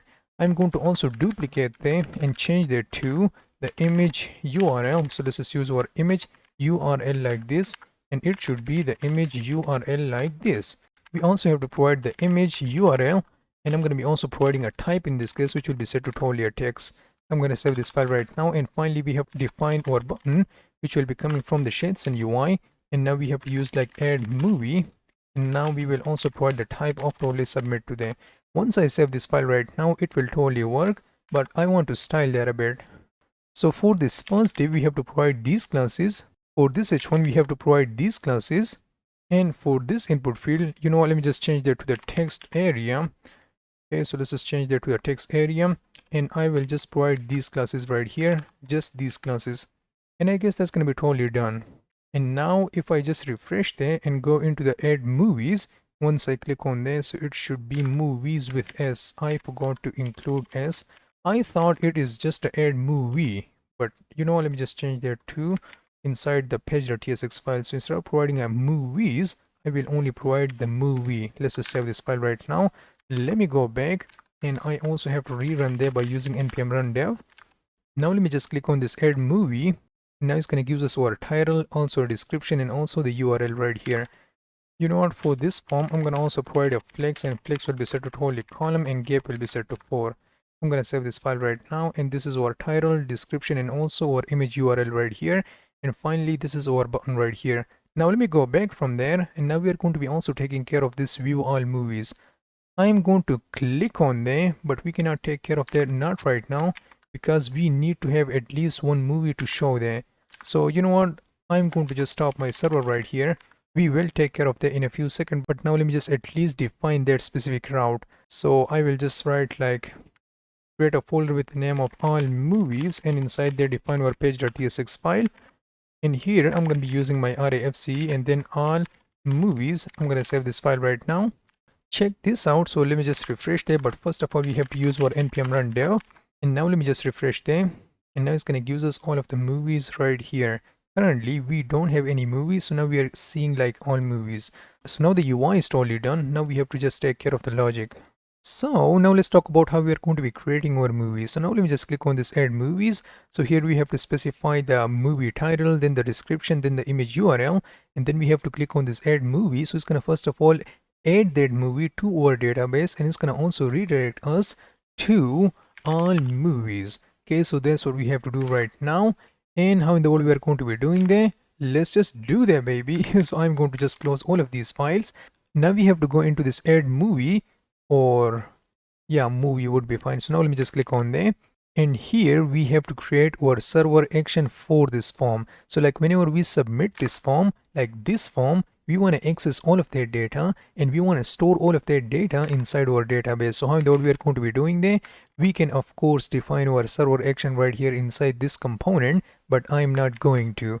So I'm going to go ahead and go to my src, and inside there we have to define our actions folder, and inside this action we have to define our index.ts file. And first of all we have to mark there as a use server, because now we are going to be creating our server action. And also we have to just define our function, which will be our create movie function. So it's going to take the form data, and now we have to annotate there by using the form data like this. Now here what do we have to do? First of all we have to get the movie title, then the description, and then the image. So let's just save this file right now. We have to go to our page.tsx file. So we are going to be getting our page title by using this name. Also we are going to be getting the page description by using this name. We are going to be also getting the page URL or the image URL by using this image, or by using this name. What the hell am I saying today? So now let's go into our server actions, and inside there, first of all we have to use our title. So we are going to be using like title and then form data dot get method, and we are going to be using just a title right here, and we want to get there as a string. Now we have to get the description, so I'll just use that description. We have to use our form data dot get method once again and pass our description inside there, and we want to get there as a string.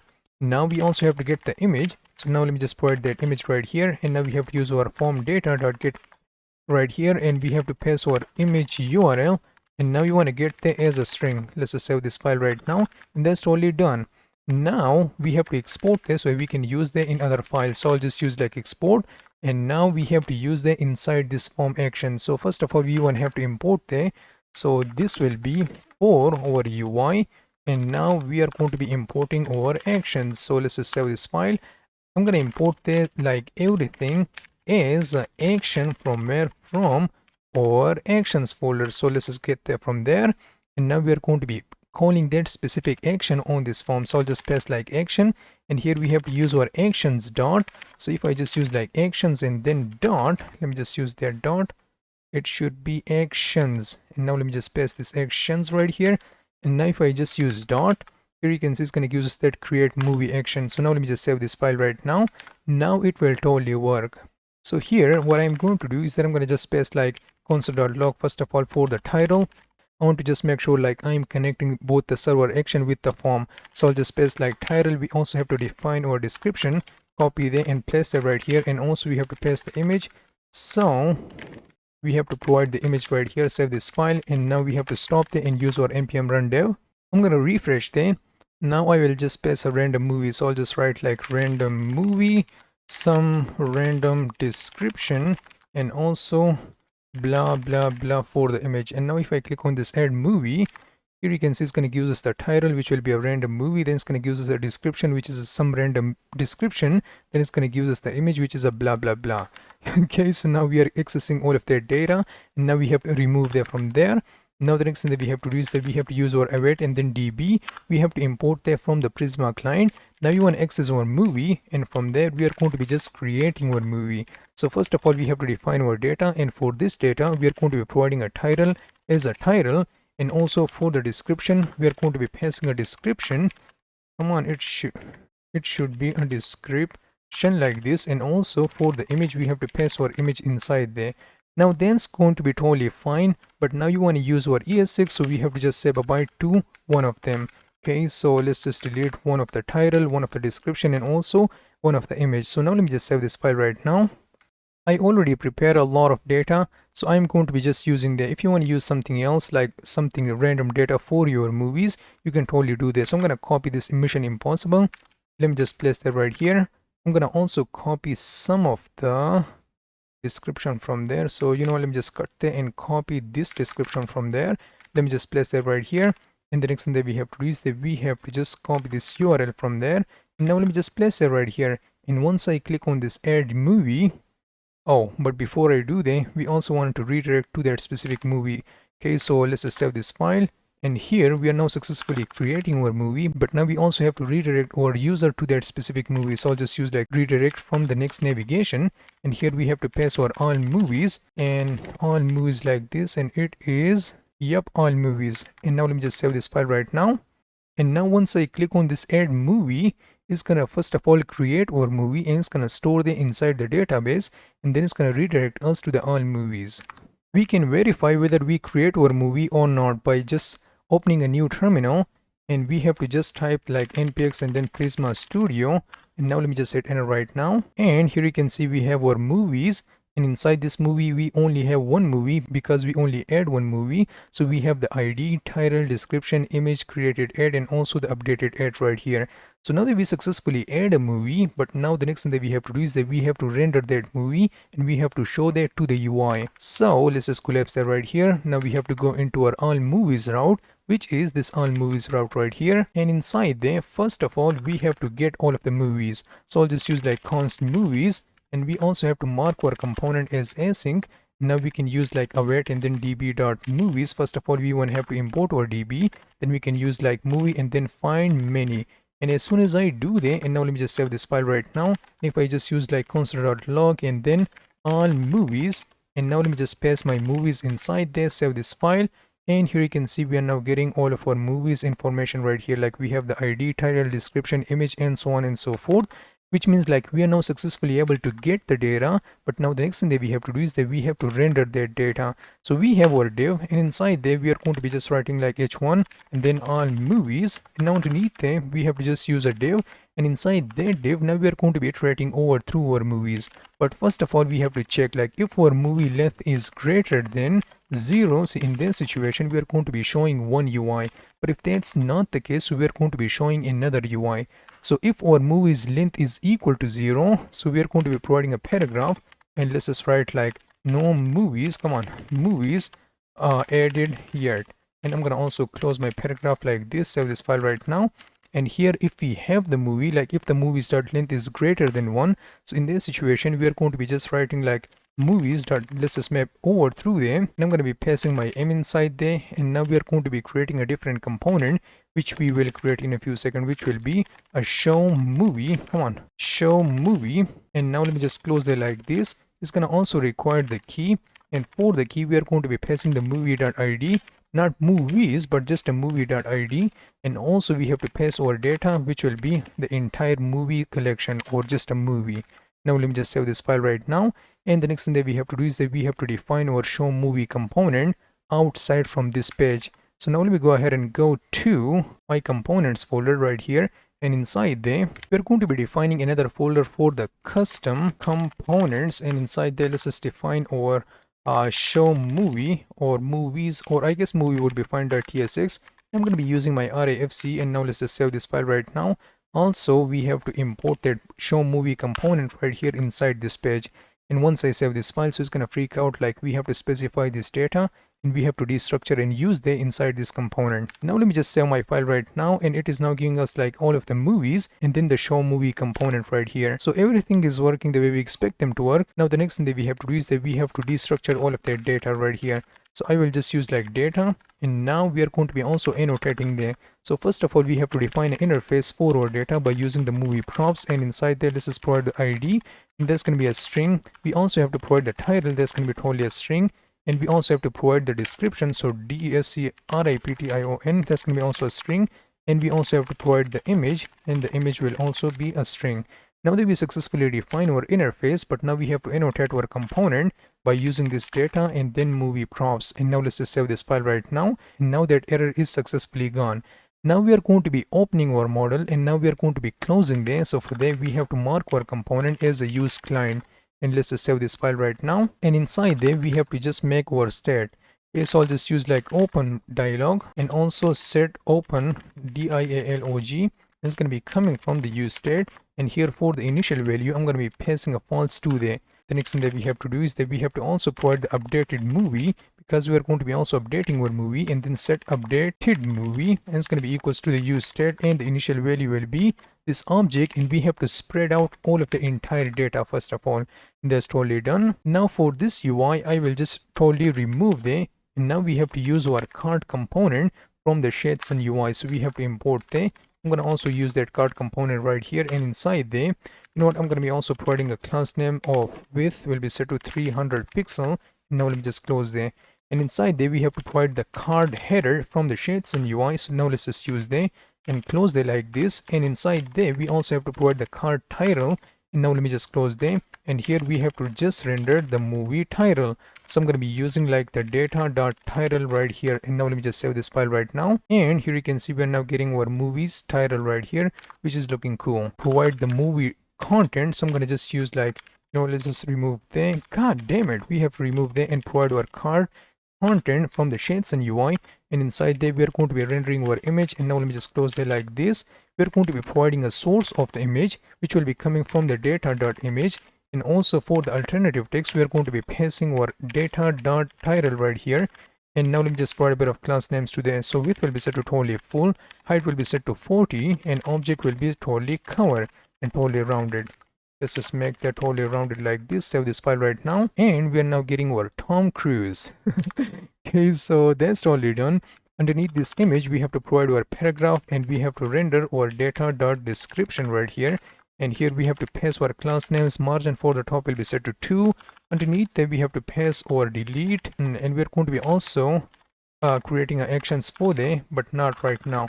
Okay, so you know what, let me just define a form, and this form will not take an action. It will take an action later in this course, but not right now. So let's just pass like margin for the top of 4, and inside this form we have to define our input field, and let's just import that from the HuXn UI, and we're going to be passing our type of hidden first of all, and the name will be set to the movie ID. And also we have to provide the value, and the value will be data.id. And let's just save this file right now. We're going to be also using a button, and let's just import that from the HuXn UI, which will say like delete. We are going to be taking care of that later in this course, but not right now. So background will be set to totally 500. Pairing for the x-axis will be set to 4. Pairing for the y-axis will be set to 2. Text will be set to totally white. Save this file right now, and this is how my ugly card component looks like. And if you want to totally modify there, you can totally do that, but in my case that's looking totally fine. Now what we want to do is that we also want to provide our dialog for editing our specific movie. I'll just write like edit dialog, there we go. And here we have to just use, you know, let me just save this file right now. And here we just have to render our dialog dialog from where, from the HuXn UI.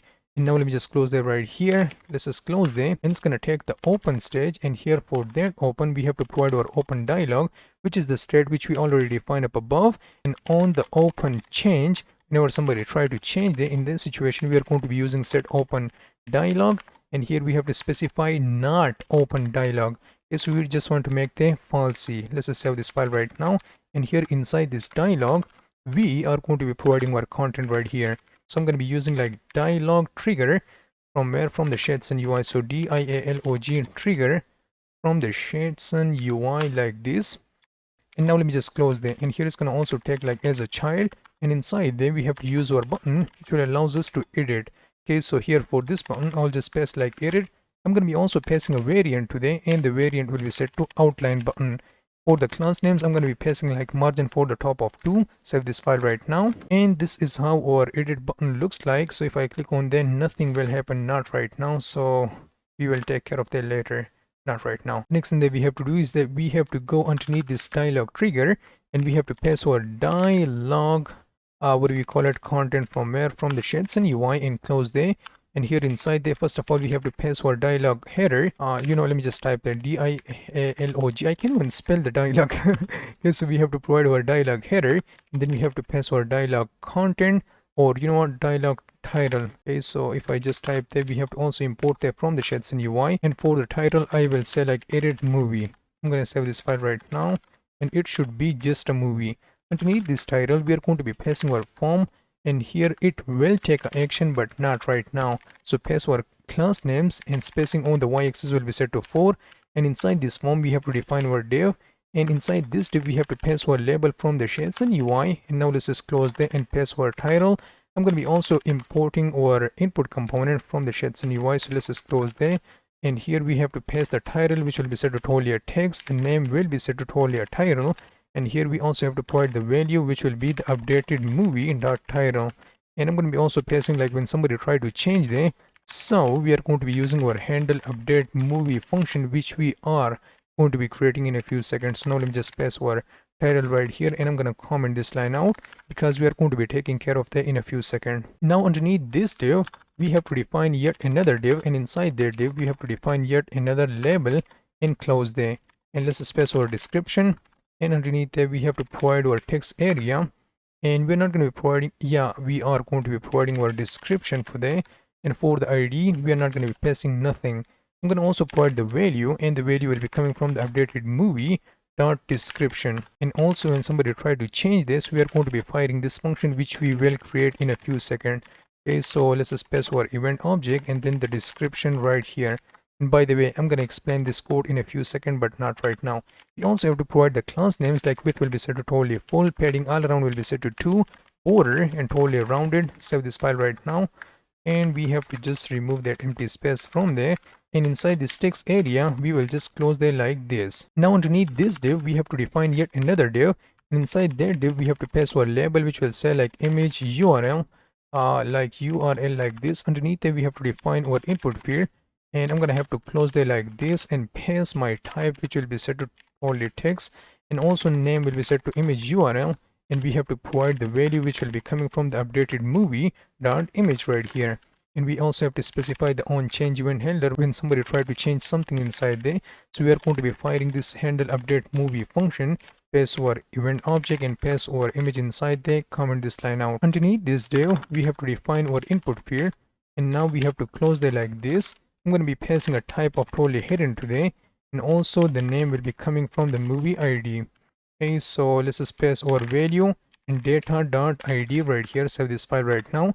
We're going to be also creating our button, which will just say like save. The type will be set to totally submit. I'm going to also provide the on click event handler. So let's just pass like on click and pass our set open dialog right here. And let's just make that false. Now let me just refresh that and click on the edit. Now it's going to give us the title of the movie, description of the movie, and also the image URL right here.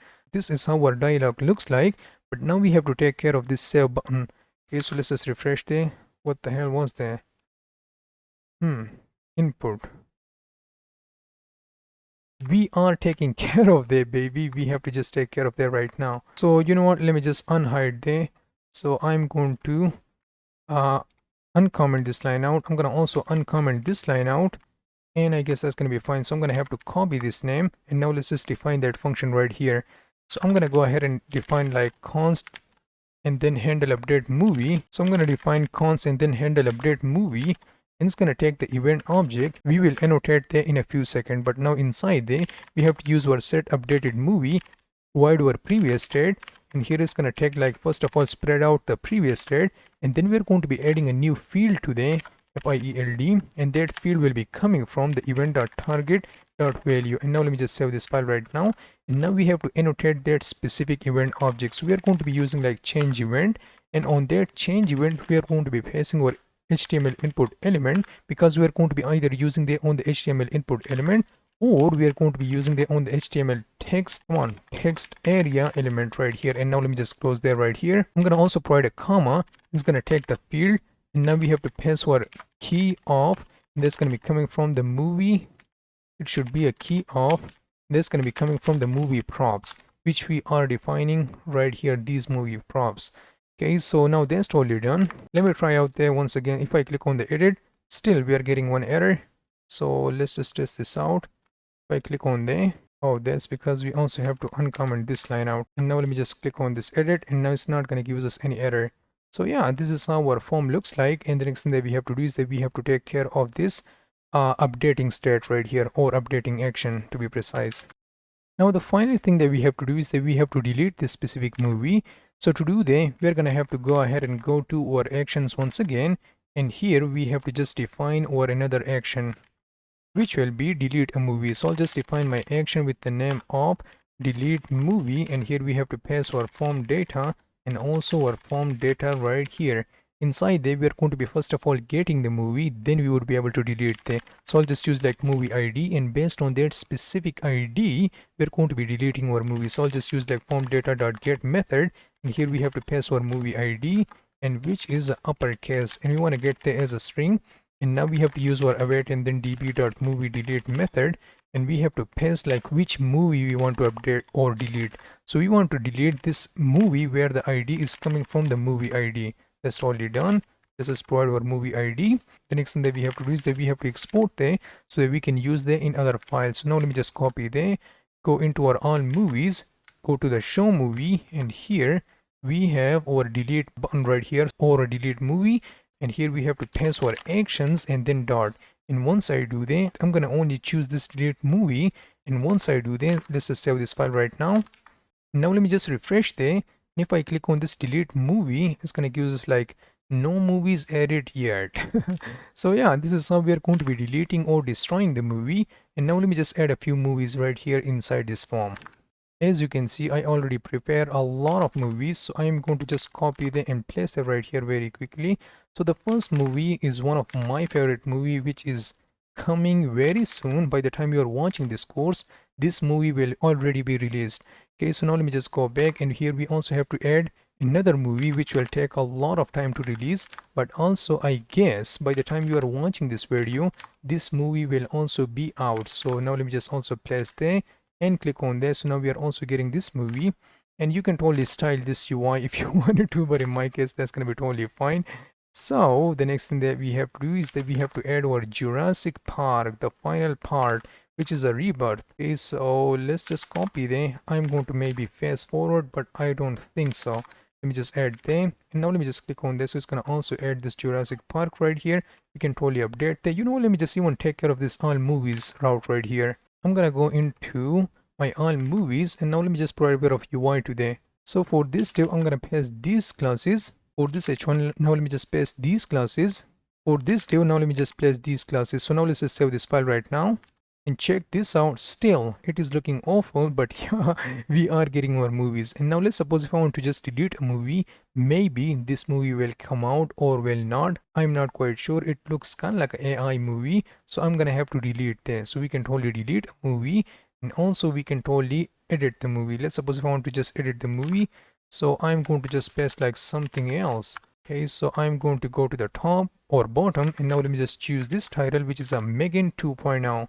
I'm gonna copy there and place that right here, and also change the image of this specific movie to this new one. Let me just click on save, and it should update there like this. So yeah, this is how we are going to be adding, updating, and deleting a movie, and also rendering a movie by using a server actions in Next.Js. So now let's talk about how we are going to be updating this movie. So let's suppose if I type something inside this input field, and this input field, and if I click on this save button, so we want to update that specific movie. So now let me just refresh there, and now I'm going to be going into my actions and then index.ts file, and here we have to define our another server action. So what I'm going to do is that I'm going to just write like async, and then we have to create our function with the name of edit movie, and here we have to pass our form data and also our form data right here. I'm going to also export this so we can use them in other files. So the first thing that we have to do is that we have to get the movie, let me just explain there. We have to get the movie title. We also have to get this specific movie ID and also the description and also the image. Okay, so we need 4 things. The first thing that we have to do is that we have to get the movie ID from where? From the form data.get method, and we already have the movie ID. Okay, so we are going to be getting there as a string, and now we also have to get the new title, and that's going to be coming from the form data.get method and pass our new title right here as a string. Okay, the next thing that we have to do is that we also have to get our new description, and that's going to be coming from the form data.get method and then description from where or as a string. There we go. And now we also have to get our let's just write const and then new image URL, and it's going to be equals to the form data.get method, and we have to pass our image URL right here as a string. Let's just save this file right now. And also we are going to be just using like await and then db.movie.update, and here we have to first of all provide like which movie we want to update. So I'll just pass like where the movie ID is coming from the movie ID, which we are now selecting right here. Okay, so that's the first thing that we have to do. The next thing that we have to do is that we have to provide like the actual data or the updated data. So I'll just paste like the title, which will be coming from the new title. Also we have to provide the description, which will be a new description, and then we have to paste the image, and which will be the new image. So now let's just save this file right now, and this is how we are going to be updating our movies. So now let me just copy there, go into my app, and then all movies, go to my page.tsx file, then go into the show movie, and here inside there we have our edit dialog box right here, and we have our form inside there. So here I'm going to be using action right here, but first of all we even have to import all of our actions. So here I will just import all of my actions right here. I'm going to go to the top, and here let's just mark the as a UI stuff, and this will be for our actions. So I'm going to be importing every single thing as, come on, let's just import every single thing as actions from where? From our actions component or folder. So now let me just copy this actions from there, come right here and paste my actions, and if I just hit dot, so now we are going to be selecting this edit movie right here. So let's just save this file right now, and now let me just refresh there, and I will just click on this edit, and I will give it the name of like new movie. I'm going to also paste like some random text or something like that, and I'm going to also change that to some gibberish. And once I click on there, you can see it's going to totally update this movie. So we are now providing like new movie. Also we are providing a random text, and also the image is totally destroyed. So now let me just refresh there. So this is how we are going to be updating our specific movie. So now let's make a setup for the ZOD. So first of all we are going to be using a ZOD with just TypeScript. Then we will also use there with Next.Js. So what I'm going to do is that I'm going to right click on there and open my terminal. Let's just zoom in a bit so you guys can see everything a bit better.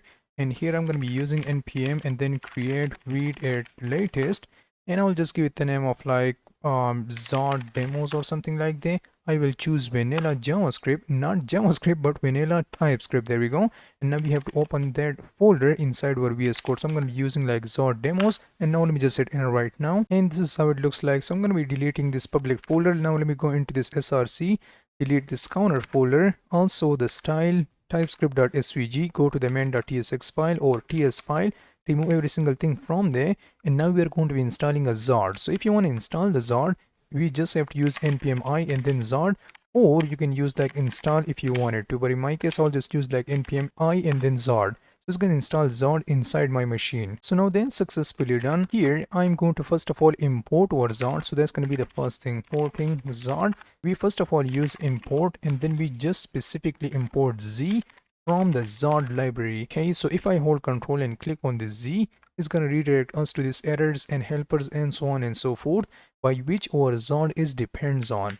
Okay, so this is how we are going to be importing our ZOD. The next thing that we have to do is that we have to create the ZOD schema or the shape of our data. So let me just write a comment for that. So I'll just use like creating ZOD schema, or you can say the shape of our data.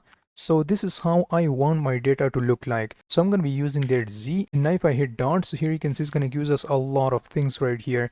So the one thing I'm interested in is something called the object. So now let me just provide the object, and inside there we are going to be passing an object because now currently we are working with the object. So this object will have the name, and that name will be coming from the z dot string. Okay, so I want this specific name to hold the value of string. That's going to be my first property. Now let me also provide the age. I want this age property to be a number, and now let me also provide them. Also, I want the email to be a z dot string, and also I want it to be an email. And now let me just save this file right now. I'm gonna also store the inside the variable with the name of user schema. And now let me just save this file right now. So this is how I want my data to look like, and now we are going to be actually creating our data. So what I'm going to do is that I'm going to just write like a comment which will say like creating actual data. Okay, so I'll just write like const user data, and it's going to be equals to this object, and this object will have a name. You guessed it, that name will be a string. So we are going to be providing like I'll just provide a string of my own name. I'm going to also provide the age, and now the age is set to a number, so I'm going to just use like 22. Now let me just provide a comma here. We also have to provide the email, and it should be a string, and it should also be the actual email right here. Okay, so I'll just write like HuXn at gmail.com or something like that. Now let me just save this file right now. Now the final thing that we have to do is that we have to ask our ZOD like whether this data is valid or not. First of all, we make a shape for our data, then we created the actual data. Now we have to ask our ZOD to validate whether our data is correct or not. Okay, so I'll just use like user schema, which we've already defined right here, which is our shape. And now on that specific user schema, we are going to be using a function which is called the parse. Okay, so now here inside there, we just have to specify this user data, and now let me just provide there right here. Okay, so let me just explain that once again. First of all, we are going to be importing the ZOD, then we are going to be defining the shape of our data, like how our data should look like. Now we are actually defining our data, and now we have to ask from the ZOD to validate our data. So now let me just store that inside the variable. So I'll just give it the name of like valid user. It's going to be equals to this schema.parse method. And now here, let me just log that to the console by using the valid user right here. And now let me just save this file right now. I'm going to open my terminal, and I'm going to be using npm run dev. Let me just copy this link from there. And now let me right click on there and go to the inspect element. Let's just go to the console. And here you can see we are now getting our data right here. Let me just refresh there. And now we are getting our name, also the email, and also the age. And watch what happens. So if I just specify like you know what, let me just provide like 1 right here. So if I just write like 1, now let me just save this file right now. We are going to be getting a ZOD error right here, expected string and received the number. This is not correct. We have to specify the string and not the number. Okay, so now let me just undo that and change that to a string. And also if I convert that to a string, now let me just save this file right now and refresh that. So it expect the number, and now it received a string. So this is also not valid. Okay, so now let me just also undo that. So that was our first ZOD method which will validate our data. Now let me just also show you one more thing. Okay, so what I'm going to do is that I'm going to just delete all of that data. So this is how we're going to be defining the shape of our data. And now let me just use the user schema right here, user schema, and now we're going to be using a safe parse method on there. Now it will not return the error, it will just safely parse there. Okay, so now inside there, let me just provide my object, and this object will have the name, and I'll just specify my own name like HuXn. I'm going to also provide the age, and the age will be in this case 20. So I'll just write like TWENTY. I'm going to also provide the email, and for the email I'll just write like invalid email right here. Now let me also store that inside the variable like const result, and it's going to be equals to this user schema. And now let me just log that result to the console. But before I do that, let me just delete that from here. Or you know, let me just log that to the console, this result right here. And now if I save this file right now, and now let me just refresh that. So what are we getting? We are now getting a success of totally false, and also we are getting this error right here, which is the ZOD error, and inside there we have different information right here. So based on these information, we can totally validate, or we can prevent that unexpected errors from happening. So how in the world we are going to be doing there? Let me just remove this console.log from here. So now let me just check. If we don't have the result.success, so in this situation, like if the result.success is false, let me just show you there. So if the result.success is set to false, so in this situation, we are going to be logging to the console by using like result.error. And now we are going to be also using a format method on there. And now let me just execute that right here, save this file right now. And now let me just refresh them, and it's going to give us all of that errors totally formatted. So here you can see we have our age, which is now giving us this error right here, like expected a number and receive a string. And also we have our email, and which is set to this invalid email right here. Okay, so if I just change that to like something else, so I'll just write like something, I guess, and now let me just save this file and refresh there. Let me just also show you there. So it's gonna use us like invalid email right here. And if I change that to like test@gmail.com, now this is a valid email. Now it's not gonna use us that email error right here. And if I also fix this age, let me just fix that. So I will just write like 22 as a number, and now let me just save this file right now. Here you can see it's not going to use us any errors right here because this condition is now set to false, so it's not going to use us any errors. So now let's talk about the optional and default values in ZOD. So what I'm going to do is that I'm going to just delete every single thing from there, and now we have to import our z from where, from the ZOD. And now let's just save this file right now. Now we are going to be defining our user schema, so I'll just use like user schema, and it's going to be equals to the z.object, and here for this object we require the name, and it should be a z.string. Also we want the age to be z.number, and now let me just save this file right now. And we also have to provide our country, and that's going to be a z.string. And now let me just save this file right now. Now let's suppose if I want to make this age totally optional, so I only have to provide this dot and then optional method on there. And now let me just execute there. So it's going to make this age totally optional. So if you want to provide the age, it will totally work. If you don't want to provide the age, still it will totally work. Okay, so now inside this country, I also want to provide a default value to there. So I'll just use like dot, and then let me just provide a default right here, and inside there I will just write like unknown like this. And now let me just save this file right now. Now this property is totally optional. If you want to provide there, you can. If you don't want to provide there, you don't have to. Now for this country, if you provide the actual value, it will take that actual value. But if you do not specify the actual value for the country, so it's going to take this unknown right here. So now let me just show you there. So what I'm going to do is that I'm going to just write like a user, and inside this user, now let's just provide our name like you have to provide there. It is required inside the ZOD, so I'll just write like HuXn, my own name. Now underneath them, I'm going to also specify the age, which will be set to like 23. I'm going to also provide the country, and which will be Egypt. And now let me just save this file right now. Okay, so now let me parse there by using my user schema.parse method and pass my user inside there. I'm going to also log there to the console by using console.log like this. And now let me just close there like this. Okay, so let's just save this file right now. Test this out. So if I just refresh there, now we are getting our actual data, like we have our age, also have a country and the name. Let's suppose if I just comment this age right now, save this file right now, we are not getting any errors because we make this age totally optional, so we don't have to provide there if you don't want there. Okay, so now it's not going to give us any errors, and everything is now working totally as expected. We can also comment this country out, and now let me just save there. Still, here you can see it's going to take the default value of there, and it's going to provide this unknown right here.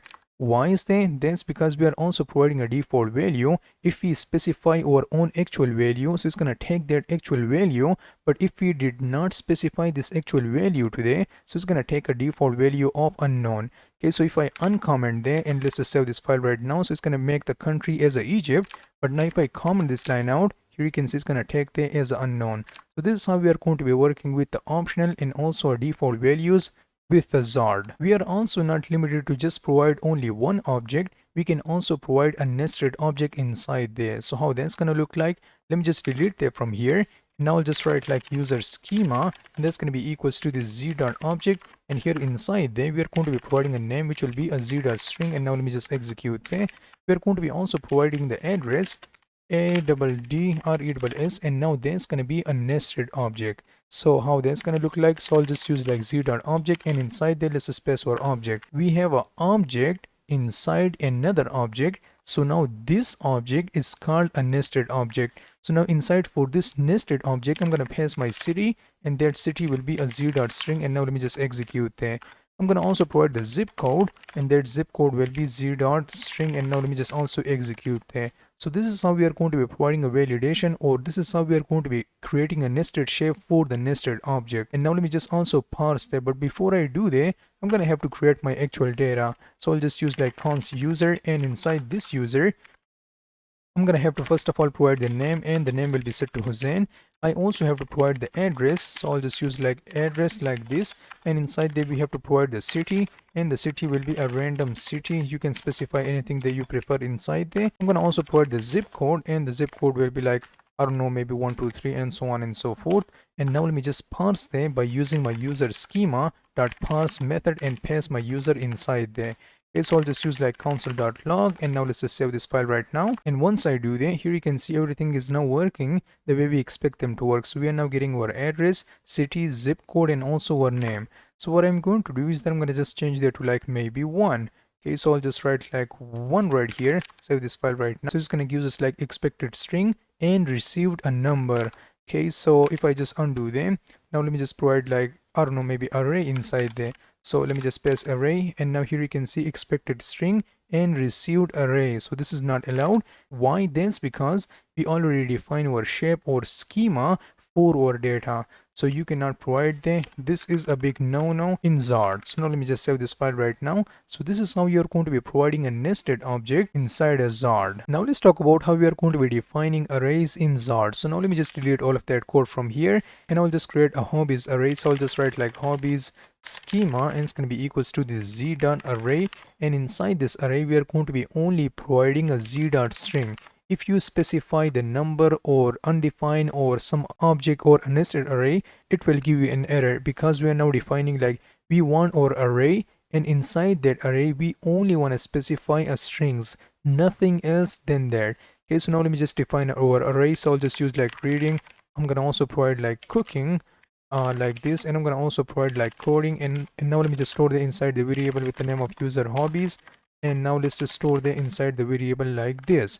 Now let me just validate that by using my parse method. So I'll just use like console.log, and we have to use our hobbies schema dot parse method, and we have to pass our user hobbies right here.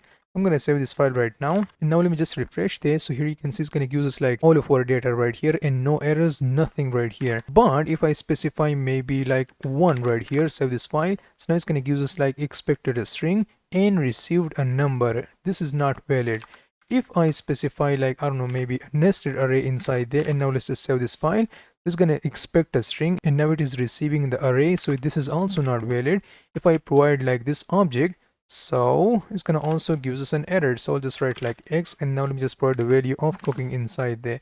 So expected a string and received the object, so this is also not valid. Okay, so remember, if you want to use arrays inside the ZOD, first of all you have to use the z.array method, and then inside there you have to just provide the shape of your data. Now let's talk about how we are going to be validating our data by using the ZOD enums. So how that's gonna work? Now let me just show you how that's gonna work. First of all, we have to define our enum by using z.enum, and here inside there we have to pass our enums, like it can either be an admin or user or guest. Okay, so now let me just save this file right now. So our data will either be an admin or user or guest. Everything else then there will give us an error or a ZOD error. So now let me just store the inside the variable with the name of const role schema, and it's going to be equals to the ZOD enum right here. So now underneath there we have to define our role. So I'll just write like user role, and it's going to be equals to like admin, and now we are going to be parsing this out. So I'll use like console.log of role schema dot parse method, and here we have to specify the user role right here. Let me just save this file right now. It will give us an admin, but if I try out like something else or something like that, now it's going to give us an error like invalid enum, expected either admin, user or guest, and received something else. This is not appropriate. You either have to specify the admin or user or guest, then it will work. Other than that, it will not work. So now let me just provide like user in this case. So let's just pass like user, save this file right now. It's going to give us that user right here. If I just type like guest, save this file right now, it's going to give us this guest right here. If I specify like agent 47 and now it's going to give us an error like invalid enum value, expected either the admin, user or guest, and now we received the agent 47, which is not allowed. Okay, so now let me just copy this admin from there, and now let me just place that right here.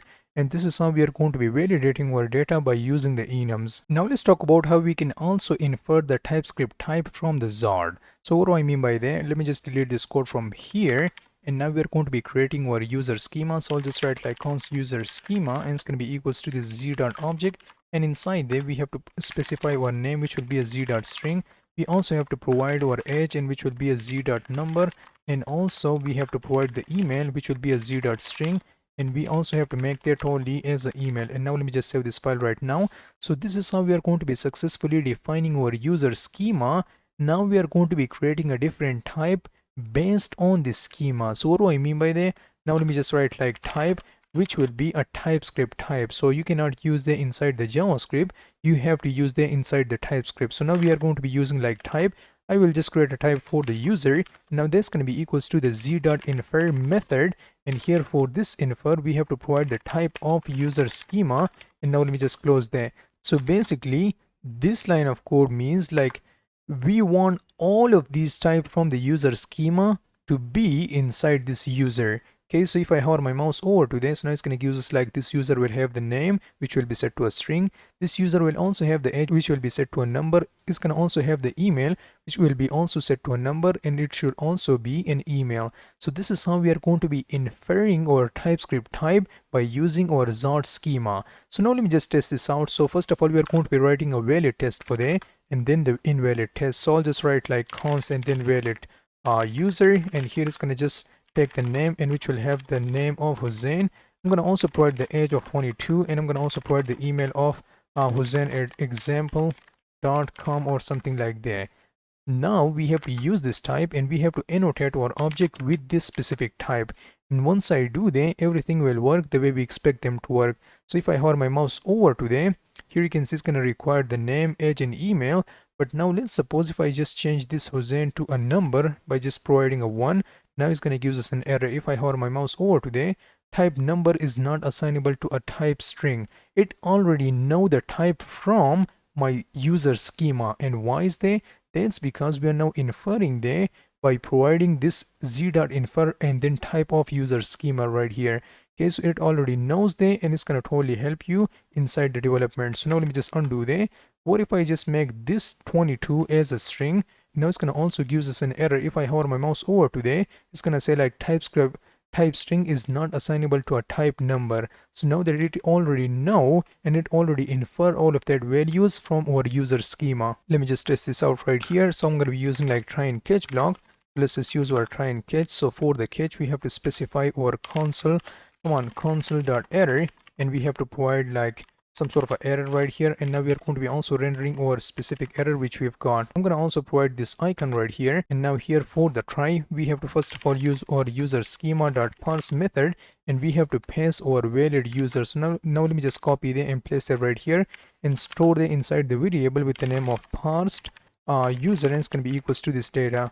Now underneath that, we have to use our console.log of parsed user. Come on, it should be just a parsed user. Now let me just provide that, and I'm going to also provide a message for myself which will say like valid user like this. I'm going to also provide this emoji, and now let me just save this file right now, and now it's going to give us that valid user right here. As you can see there right here, everything is working the way we expect them to work. But now if I just make that as a string, and let me just make that as a string, and once I save my file, now it's going to give us our error right here, and it's going to say like expected a number and we've received the string. Okay, so this is not allowed. You cannot do that. Okay, because we are already inferring all of their data from their type or user schema. Okay, so if I just change that to like a number, let me just provide like 2 here. Now it's going to say like expected a string, we received a number. So this is also not allowed. So yeah, this is how we are going to be using a ZOD to infer our types. So that was it about the ZOD, and now let's talk about how we are going to be using a ZOD with Next.Js form validations. So to do that, I'm going to right click on there and open my terminal. Let me just zoom in a bit so you guys can see everything a bit better like this.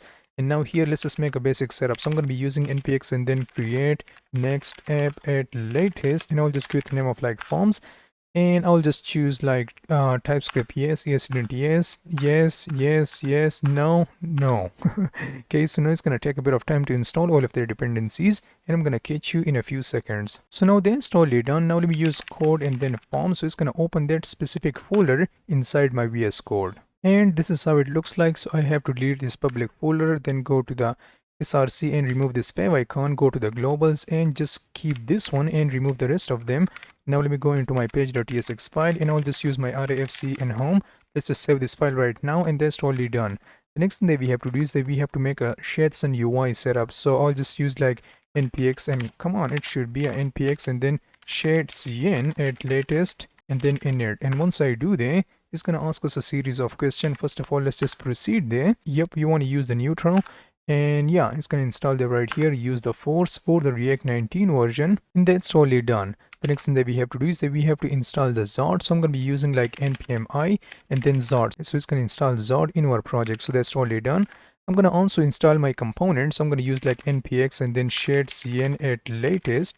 And I'll just add my form component, then the card component, and then the input component. Now let me go into the HuXn UI, and here inside there, let me just search for the form.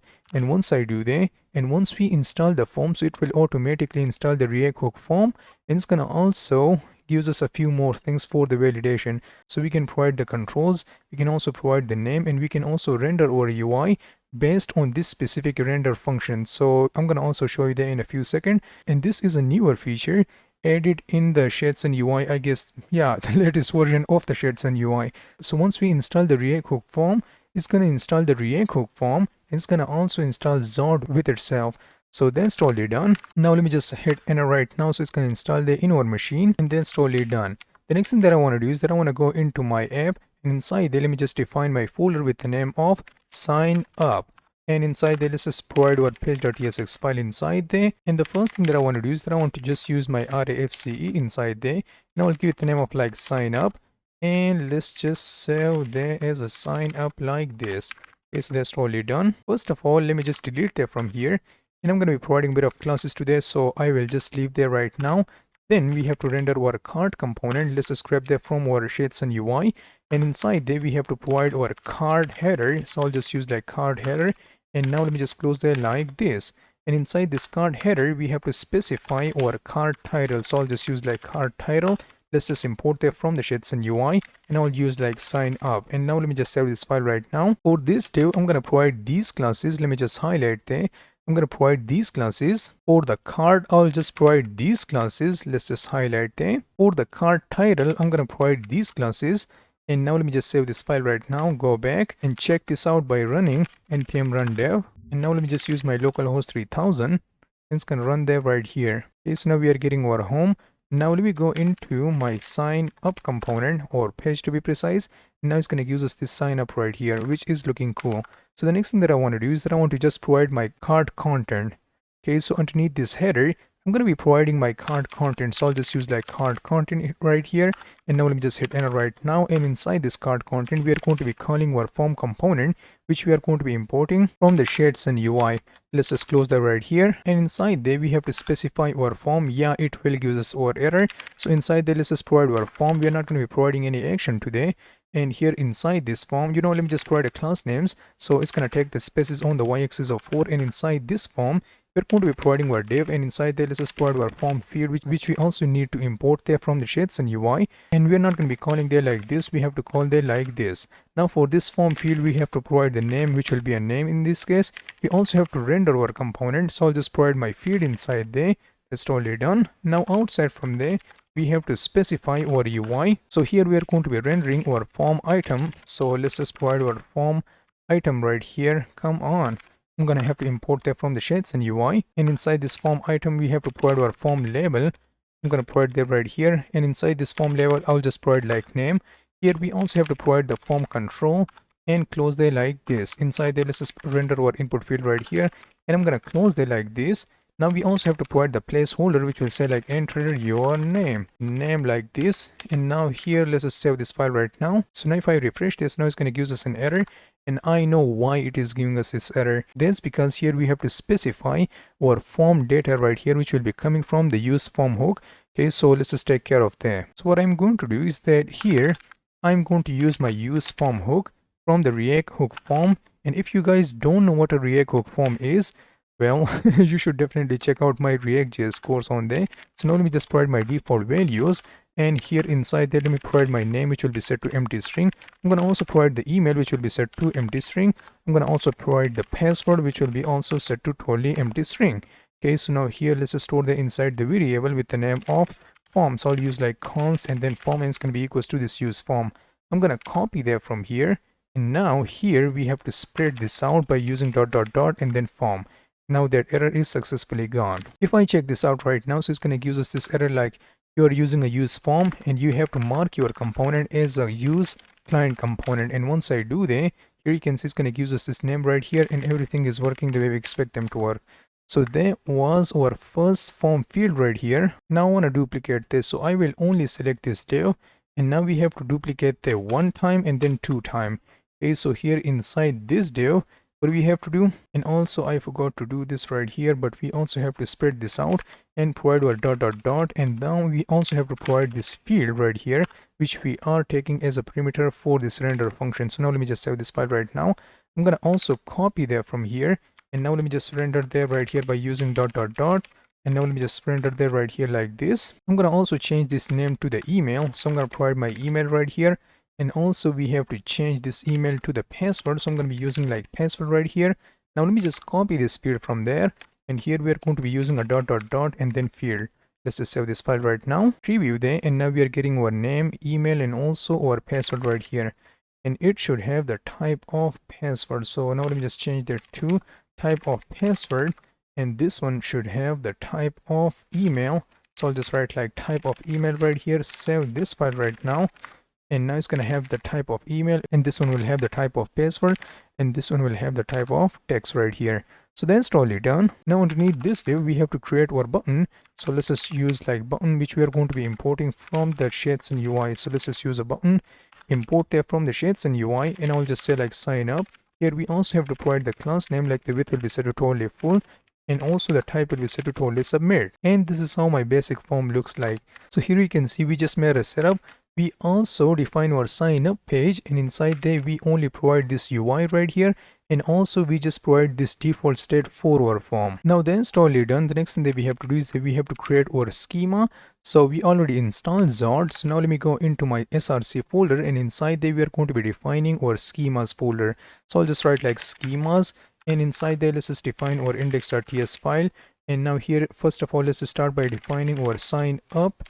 Come on, it should be a sign up and then schema, and here we have to use our z from the ZOD, and now here inside there we have to use our object, and this object will have the name, and that name will be z.string, which means like this should be a string. Also the minimum length will have 2 characters, and name must be at least 2 characters if somebody did not specify at least 2 characters.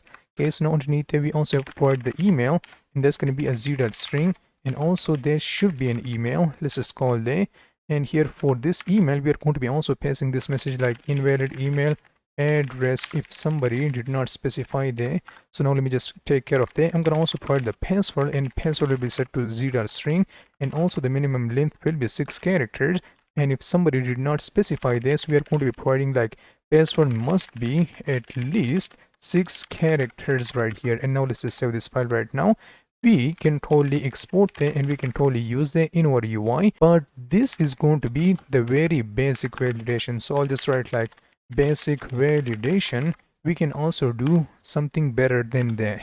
Okay, so we can also provide our complex validation for our form. If you want to provide a complex validation for your form, you can totally do that. If you don't want to provide a complex validation, you don't have to do that.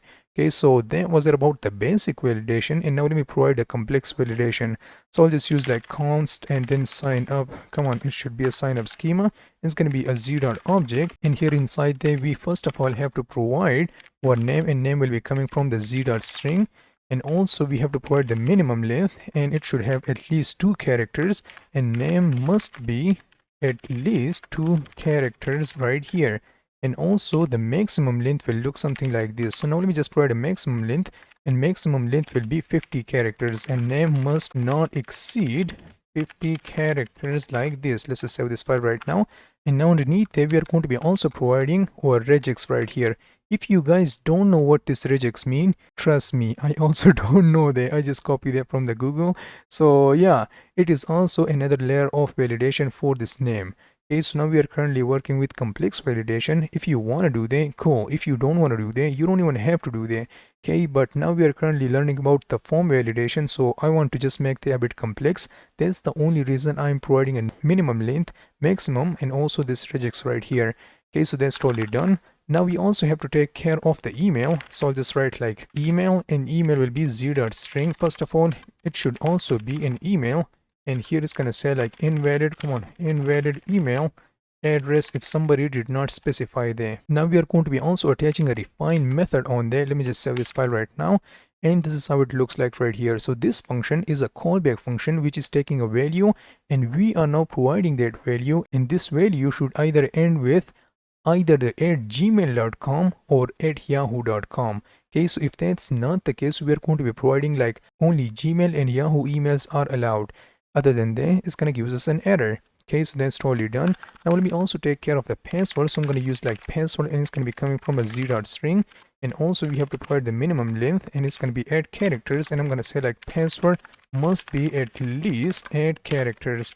Like this, CHARACTERS. There we go. We also have to provide the maximum characters to this. Now let me just provide 20, and password must not exceed 20 characters like this. Let me just save this file right. And now let me just provide a lot of regex right here.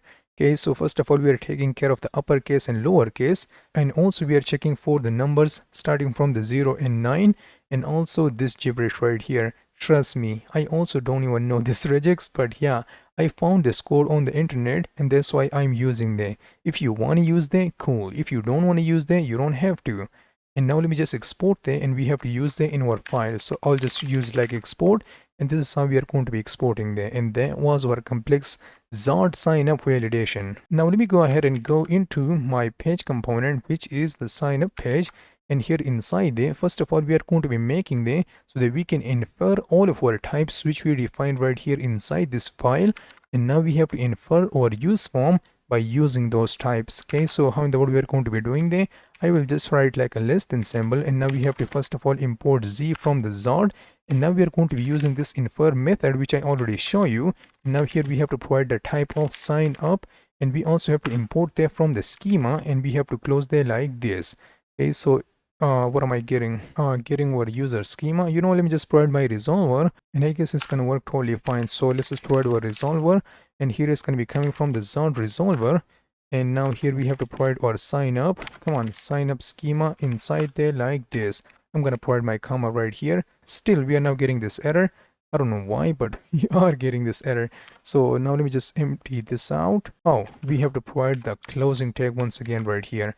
Now let me just save this file right now, and now it will totally work. So this is how we are going to be inferring our type. If I hover my mouse over to there, so now it's going to give us like it should require the name, which will be a string, also the email, which will be a string, password will also be a string.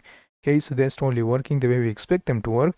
The final thing that we have to do is that we have to go into each of our form field, and here we have to specify our controls. So I'll just write like controls, and here for this control we are going to be accessing our form, and then we have our different controls on there. Okay, so now let me just provide this, save my file right now, and now let me just copy this line of code. Now we are going to be going into another form field. Okay, so which is this form field right here. Now let me just provide my controls right here for this form. What the hell is going on? And now we also have to provide there for this input field as well. So now let me just save this file right now. Also, I realize that I made a mistake. So this one will have the name of name, this one will have the name of email, and now this final one will have the name of totally a password. So now let's just save this file right now. And that's totally done. So now that's totally done. The next thing that we have to do is that we have to create our server action, which will allows us to add or create our user. But we are not going to be storing that specific user inside our database because we did not even create a setup for our database. So you know, let me just go ahead and go into my src folder, and inside there we have to define our actions, and inside this folder we have to define our index.ts file. Okay, so here inside this file we are going to be creating our server action, so we have to mark it as a use server like this. And the next thing that we have to do is that we have to create our async function, because now we are going to be defining our server action. I will give it the name of like create user, and it's going to take our form, or you know what, it's not going to take our form data. So now let me just provide create user. It's going to take the values right here, and now we will also infer those values by using our z from the ZOD, and we have to provide our infer. And now let's just use our type of the sign up schema, which already defined. So let's just provide our sign up schema, and now let's just import that right here. So that's totally done. Now let me also export that so that we can use that in other file. Now here we are going to be using our sign up schema dot parse method so that we can validate that. and here we are going to be providing our values which we are now taking as a parameter for the server action right here. I'm going to also store them inside the result variable like this, and that's totally done. So now we are going to be providing our basic validation or our basic checks, like if we did not have the result.success message. So let's just provide our success like this. So in this situation, we are going to be returning, it should be, god damn it, SUCCESS, there we go, SUCCESS, there we go. So what's going on? If I hover my mouse over today, property success does not exist on a type of name. You know what, it should be a safe parse, there we go, now it will totally work. Okay, so now we have to return our status of error, and also we have to provide the message which will be coming from that specific error. So I'll just write like result.error.message right here. So now let me just provide that right here, and now let's just save this file right now. If that's not the case, so we are going to be returning our status, and which will be a success, and also we are going to be returning our message which will say like user created successfully, there we go. And let's just save this file right now. I'm going to be also logging that values.name to the console, also values.email to the console, and also values.password to the console, which will be coming from where is they, from this name right here. So we have our email, we also have our password, and we also have our name right here. So this is how we are going to be logging that to the console. So now that's totally done. Now we have to wire up our server action for our form. So now let's just go into our form, and now I'm gonna go into my form right here, which is this form right here. So what I'm going to do is I'm gonna just define my own submit handler. Whenever somebody try to submit this, we are going to be accessing our form, and on inside this form we have a function which will be a handle submit, which we are going to be defining in a few seconds, and it's going to also take the on submit handler right here. So now let's just take care of that. I'm going to go to the top right here, and here we have to define our async function. So I'll just use first of all the async, and now let's just create our function with the name of on submit like this, which we are already providing right here for our form, there we go. So now let's just take care of that. So it's going to require the params, so we have to remove them and provide our values inside there. And now let's just remove them and infer our type right here. So I'll just use like infer, and it's going to also have the type of sign up schema. Let's just import that right here, and inside there we just have to use await, and now we have to call our server action. So now we are going to be importing our create user server action, which we already defined right here. Okay, so now we are importing them, and here is going to require the values, and we are now providing these values right here as a parameter. So now let me just also paste that right here. The next thing that we have to do is that we have to store them inside the result variable like this. And now we are going to be checking. We want to return if the result.status is equal to error. So in that situation, we are going to be returning one UI. But if that's not the case, we are going to be returning another UI. Okay, so if that is the case, we are going to be just logging to the console like result.message. But if that's not the case, we are going to be also returning like result.message right here. And let's just save this file right now, and now we have to test this out. So finger crossed. Okay, so let me just stop there. I'm gonna also delete this cache from here, and now let me just rerun there by using npm run dev. So if I click on this sign up, so it's gonna give us our name, email, and then password, and everything is now totally read out. Name must be at least 2 characters. So you know, let me just provide my own name, which is HuXn. That's totally done. And invalid email. So if I just write like test and then another space and test, still email is invalid. But now let me provide my test at gmail.com. Here you can see that it is now successfully gone, and password must be at least 8 characters. So I'll just write like I don't know, 1 2 3. Now it's gonna give us another error right here, like password must contain at least 1 uppercase. So I'll just write like 4 in uppercase, and password must contain at least 1 number. And now let me provide my 5, and now password must contain at least 1 special character. Okay, so you know, let me just copy this add symbol right here, and now let me just paste there. If I click on this sign up, and now it will totally work. So now let me go into my inspect element, go to my console, and user successfully created.